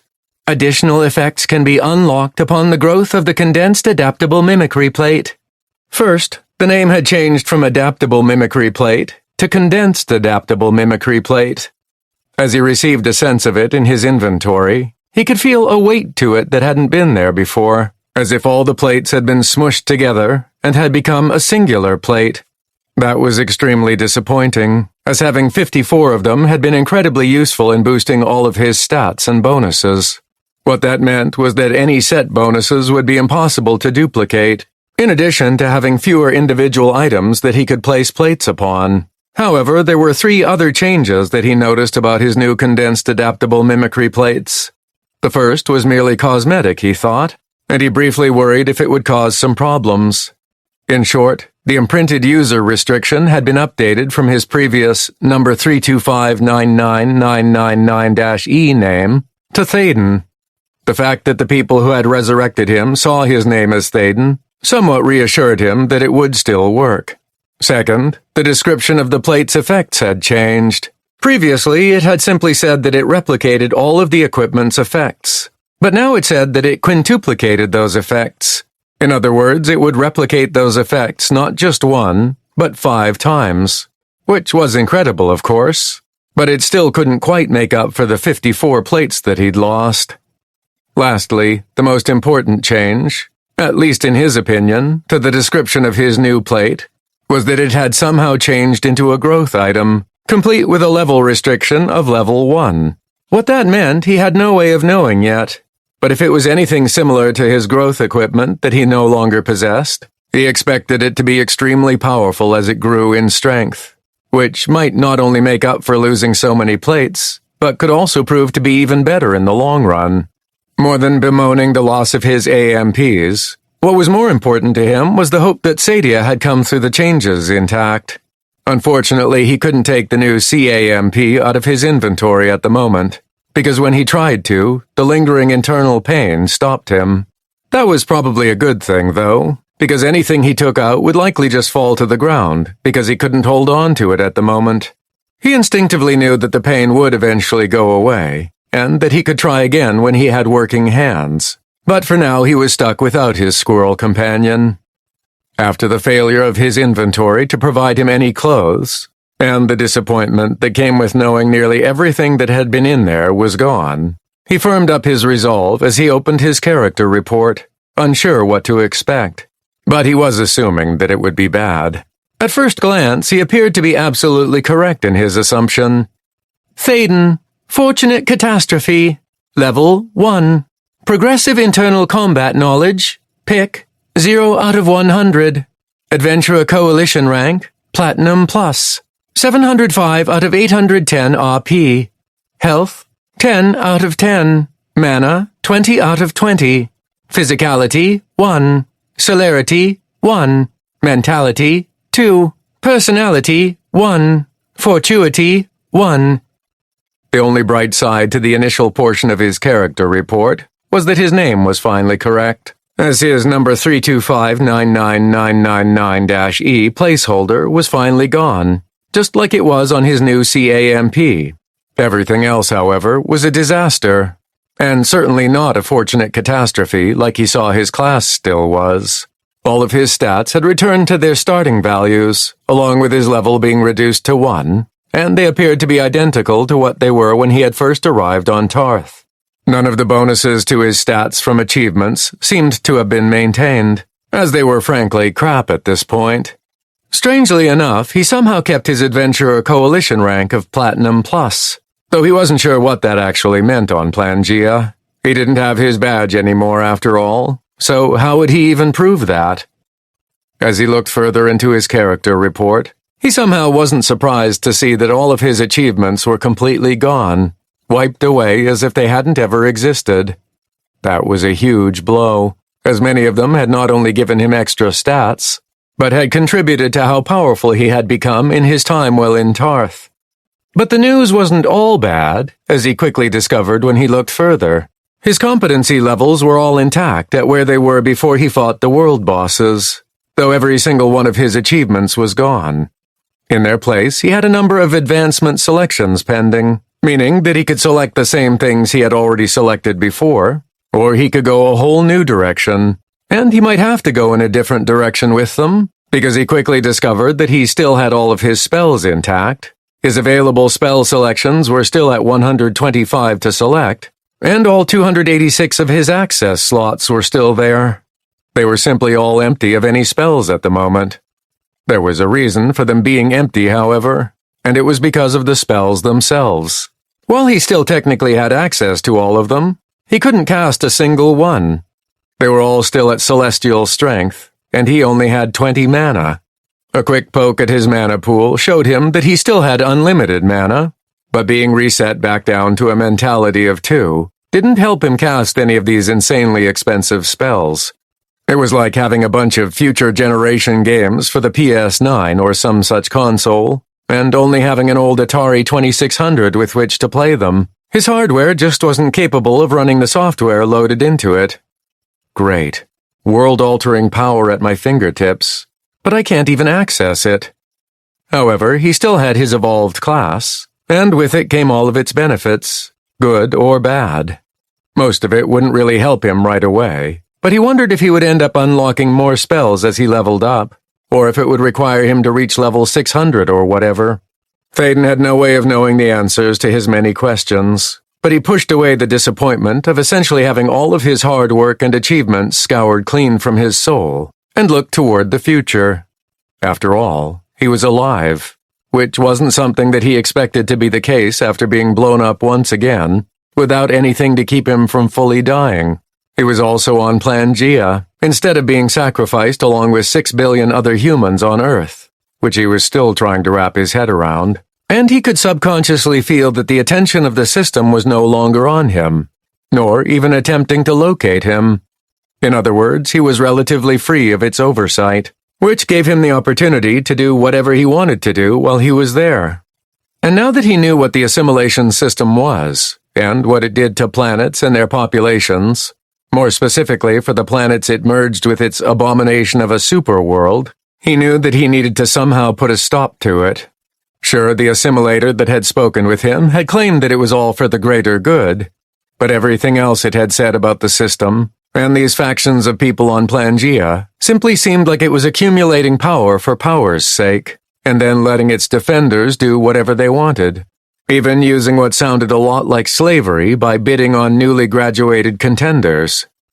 There had to be a different way, and he was determined to find it. Perhaps those agents of the adversary weren't completely crazy after all, but that was something for far into the future, and Thaden was only somewhat considering it as an ultimate goal. Whether it could be achieved was in doubt, as the probability of him being able to make fundamental changes at that level was so insignificant that it was virtually impossible. He could just imagine Sadia telling him that it was a stupid plan, and he couldn't deny that she was probably right. Instead, he had multiple other goals that he thought would be more achievable. First and foremost, he needed some clothes, which he hoped would be easy enough to acquire after his 2 saviors brought him wherever they were going. Second, he wanted to see if Sadia was still with him, because he was already missing his squirrel companion, something fierce. Lastly, and this was likely going to be a much more difficult objective, he wanted to find out wherever Karina had been sent, as he felt like he missed her even more than Sadia. Even if she didn't actually remember him, she likely wasn't still being actively blocked from getting to know him again, and he was hoping that he might have a chance to rekindle what they'd had together. It might not work out, but he wouldn't know if he didn't at least give it a chance.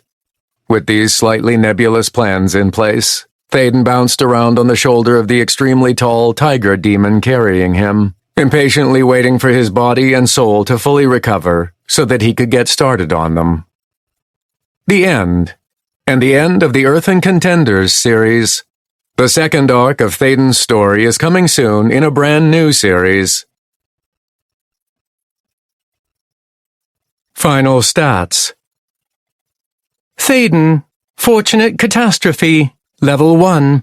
Progressive Internal Combat Knowledge, Pick, 0 out of 100.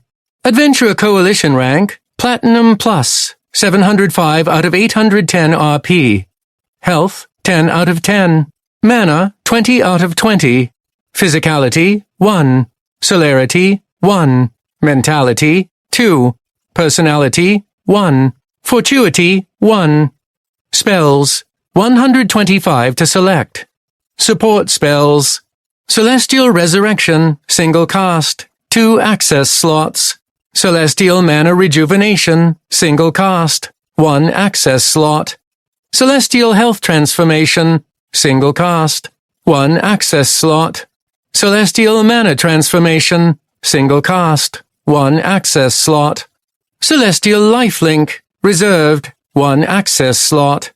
Celestial Mass Healing, single cast, 1 access slot. Celestial Regeneration, single cast, 1 access slot. Celestial Mass Regeneration, single cast, 1 access slot. Celestial Cure Physical Affliction, single cast, 1 access slot.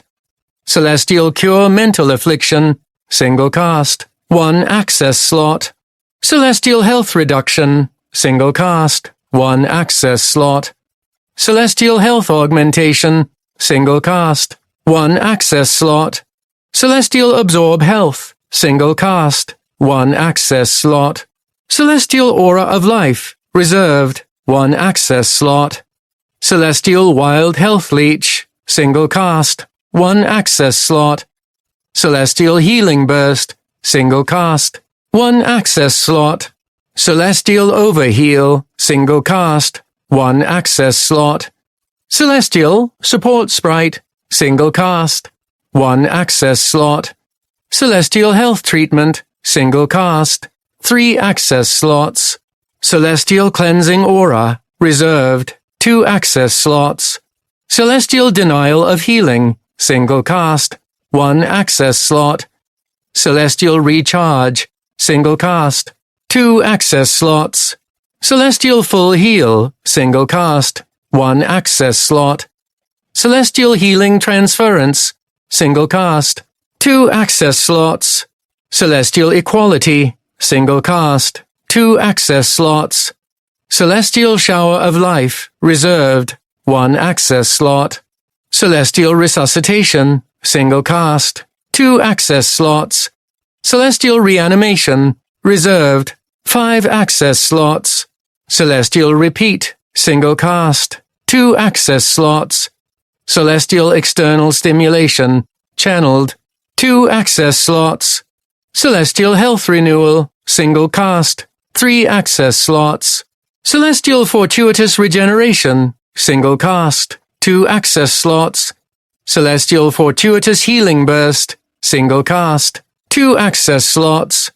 Celestial Fortuitous Full Heal, single cast, 2 access slots. Celestial Fortuitous Mass Healing, single cast, 2 access slots. Celestial Fortuitous Mana Rejuvenation, single cast, 2 access slots. Celestial Fortuitous Recharge, single cast, 2 access slots. Celestial Recovery State, reserved, 5 access slots. Celestial Price of Healing, single cast, 3 access slots. Celestial Vitality Infusion, single cast, 2 access slots. Celestial Health Relinquishment, single cast, 1 access slot. Celestial Chaotic Battlefield Absorption, reserved, 10 access slots. Celestial Disastrous Recovery, channeled, 7 access slots. Defensive spells. Celestial Protective Guards, single cast, 1 access slot. Celestial Death Ward, single cast, 2 access slots. Celestial Negation Zone, single cast, 1 access slot. Celestial Dampeners, single cast, 1 access slot. Celestial Protective Barrier, single cast, 1 access slot. Celestial Damage Shield, single cast, 1 access slot. Celestial Sacrifice, single cast, 1 access slot. Celestial Ward Link, reserved, 1 access slot. Celestial Stacking Buffers, single cast, 1 access slot. Celestial Affliction Shelter, single cast, 1 access slot. Celestial Defensive Sprite, single cast, 1 access slot. Celestial Lockdown, single cast, 1 access slot. Celestial Secure Bulwark, single cast, 1 access slot. Celestial Defensive Denial, single cast, 1 access slot. Celestial Mirrored Vigil, reserved, 3 access slots. Celestial Safe Harbor, reserved, 4 access slots.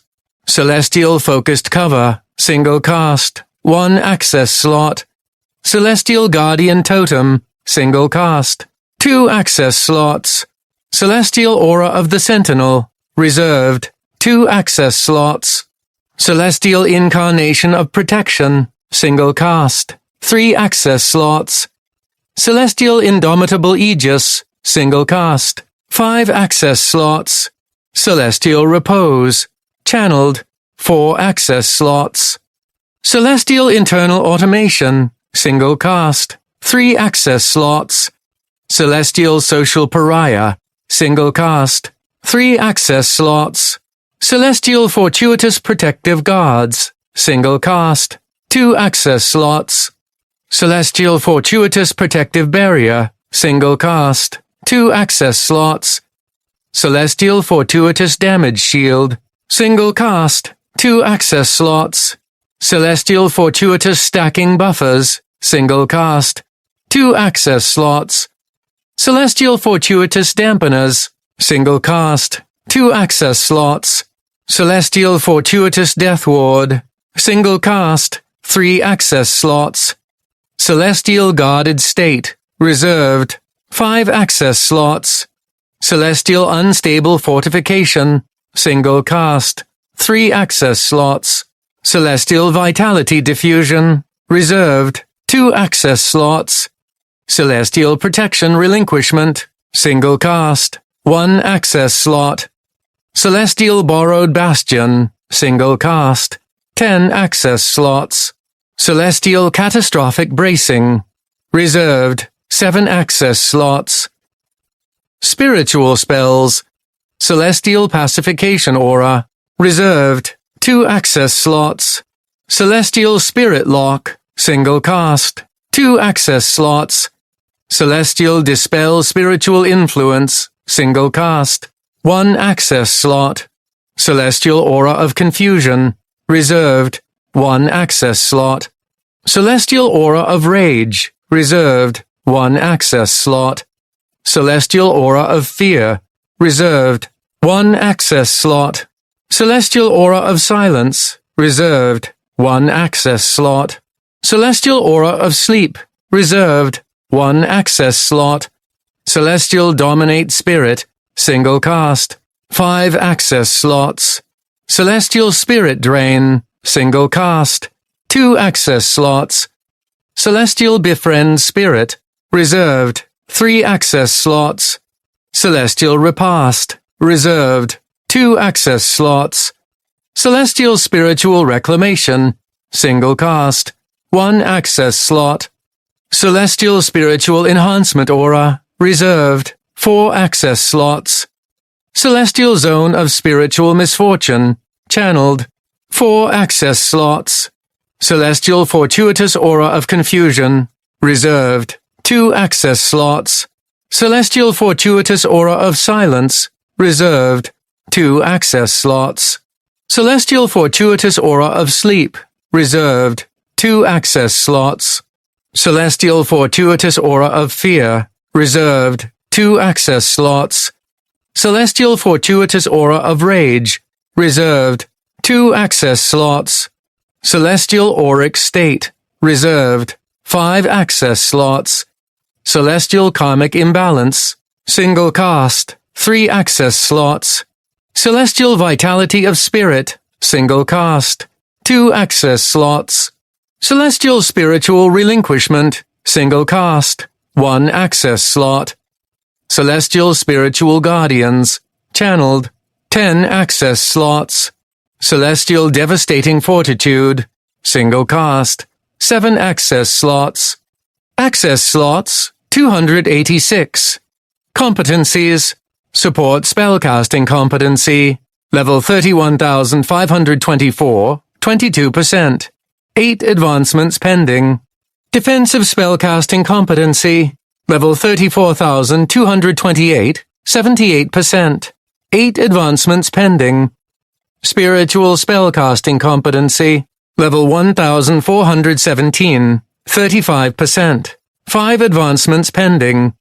Natural regeneration competency, level 456, 36%. 4 advancements pending. Emboldened leadership competency, level 1,239, 82%. 5 advancements pending. Psychic resiliency competency, level 2,028, 26%. 5 advancements pending. Mana assassin competency, not applicable. Mana management competency, not applicable. Achievements, bonus traits. All single-target spells can now target anyone, from Fortunate Catastrophe. You can now choose to have all single-target spells affect all allies, all hostile targets, or all targets within 180 feet of your location, with a 100% increase in effectiveness, from Fortunate Catastrophe. All existing wide-area spells and effects now have their effectiveness and range increased by 300%, from Fortunate Catastrophe. All spells have their effectiveness increased by 50%, from Fortunate Catastrophe. Fortuity is increased by 300% while in combat, and for 30 seconds after combat is concluded, from Fortunate Catastrophe. Fortuity will now have a visible, tangible effect when facing hostile targets 90+ levels higher than the Fortunate Catastrophe, from Fortunate Catastrophe. Allies within 900 feet of the Fortunate Catastrophe receive a 50% boost to their own fortuity, but take 50% more damage, from Fortunate Catastrophe. All hostile targets within 3 miles are drawn to the Fortunate Catastrophe, and will ignore any allied targets not engaged in direct contact with those hostile targets, from Fortunate Catastrophe. Any allied deaths within 3 miles of the Fortunate Catastrophe cumulatively increase the Fortunate Catastrophe's fortuity by 30%, from Fortunate Catastrophe. All rewards are increased by 30%, including from quests completed and achievements earned. However, there is a fortuity divided by 1,000% chance that rewards will be increased by 300%. Each spell cast by the Fortunate Catastrophe has a fortuity divided by 5,000% chance to double in effectiveness. When a spell is doubled in effectiveness, the chance will trigger again, thereby quadrupling the original spell's effectiveness. This process can be triggered up to 9 times in a row, from Fortunate Catastrophe. Equipment: Condensed Adaptable Mimicry Plate. Rarity: Artifact. Imprinted User Restriction: Thaden. Level Restriction: 1. Durability: Indestructible. Usage Limit: None. Special Properties: Growth. Can be attached to and unattached from any non-consumable item to mimic and quintuplicate all of its effects. Additional effects can be unlocked upon the growth of the Condensed Adaptable Mimicry Plate. Author's Note: Thank you for listening to Unbelievable Healer and the entire Earthen Contenders series. This has been an incredible journey for Thaden, one that he would have thought was unbelievable before it happened to him. He not only completely dominated the developmental world of Tarth, eliminating multiple world bosses and finishing Developmental Phase 4, despite everyone not believing it was possible. But he also took the top spot in many of the categories that were part of the evaluation afterward. He set out to become the best of the best, and achieved that goal, all for the purpose of learning more about the system and what its role was in taking contenders from Earth. I'd say that he kicked some serious ass, even if it didn't ultimately turn out the way he imagined. Thankfully, I'll be continuing his story in a brand new series, as it follows Thaden into the world of Plangia, as he figures out how to recover from what was done to him. Why is there a new series, and why isn't the next book simply Book 7 of Earthen Contenders? And why was he reset back to level 1? There are a couple of reasons. The new series came about because Thaden and the other humans aren't Earthen Contenders anymore, as I want to differentiate between them. It's also because I prefer to write in a new series, even if it uses the same character, rather than extend an existing series for too long. I've found over the years that I get burned out after about 6 books or so in the same series, and I don't want to affect the quality of the stories I write.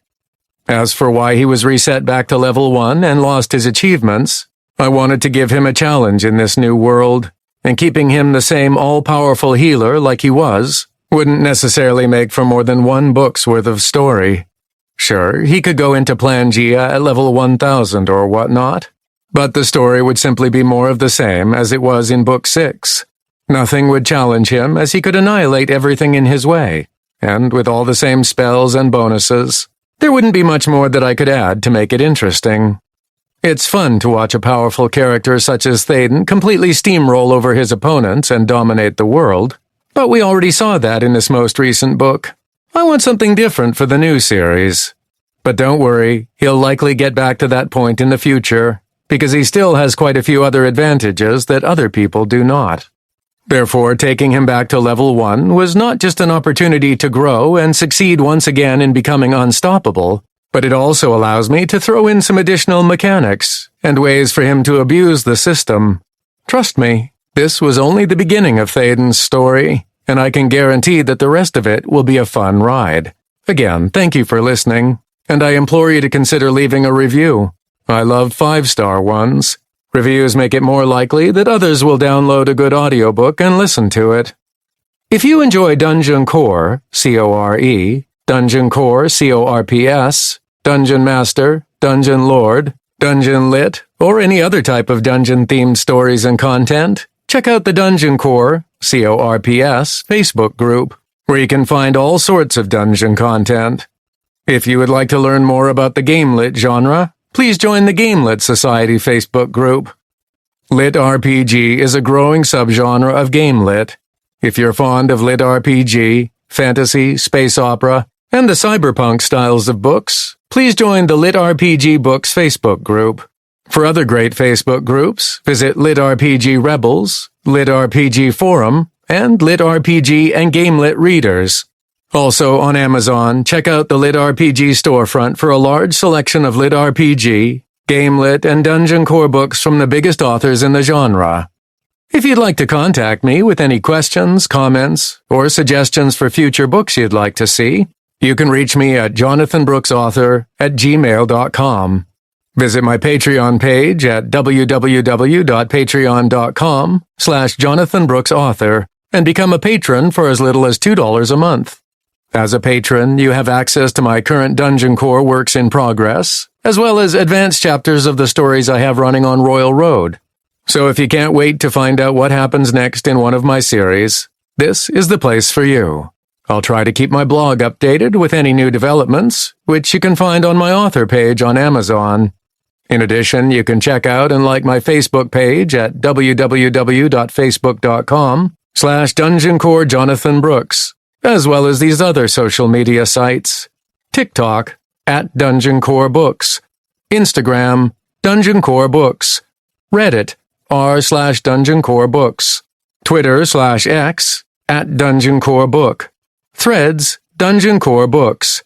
To sign up for my mailing list, please visit www.eepurl.com/DL0BK5, all lowercase except for the K, which is uppercase. To learn more about LitRPG, talk to authors including myself, and just have an awesome time, please join the LitRPG group on Facebook. This has been Unbelievable Healer, a fantasy LitRPG Isekai adventure, Earthen Contenders Book 6, written by Jonathan Brooks, narrated by Miles Miley, copyright 2025 by Jonathan Brooks, production copyright by Jonathan Brooks.